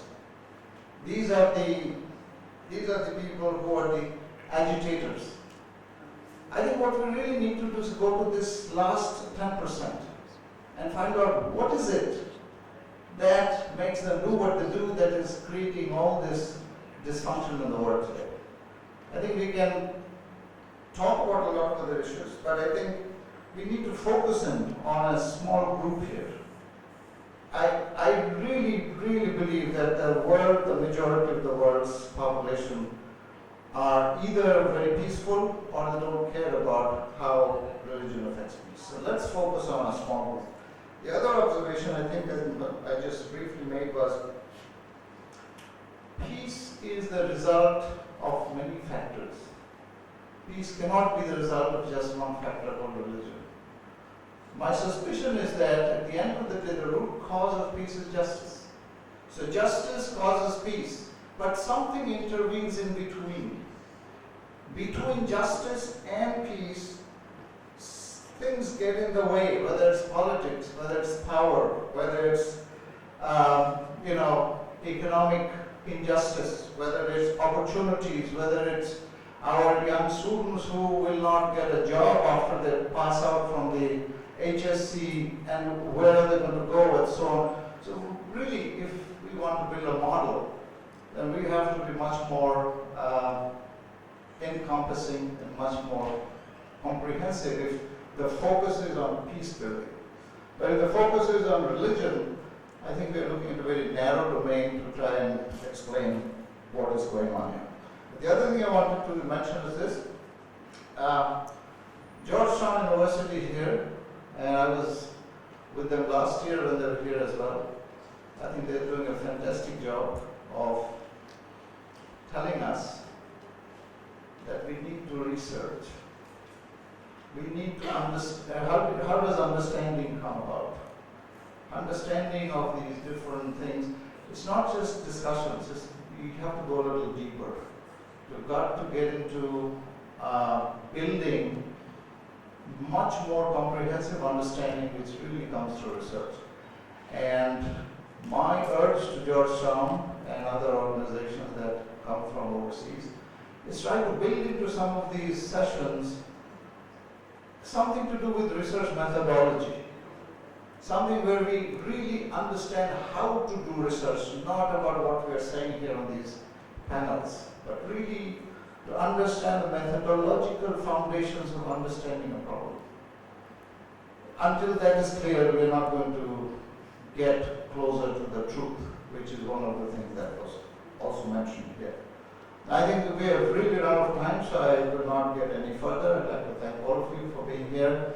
I'm very pleased that Bragg University has played a role in this, and I can see how Bragg University, private university, Dhaka University, public university, and our international friends can all collaborate.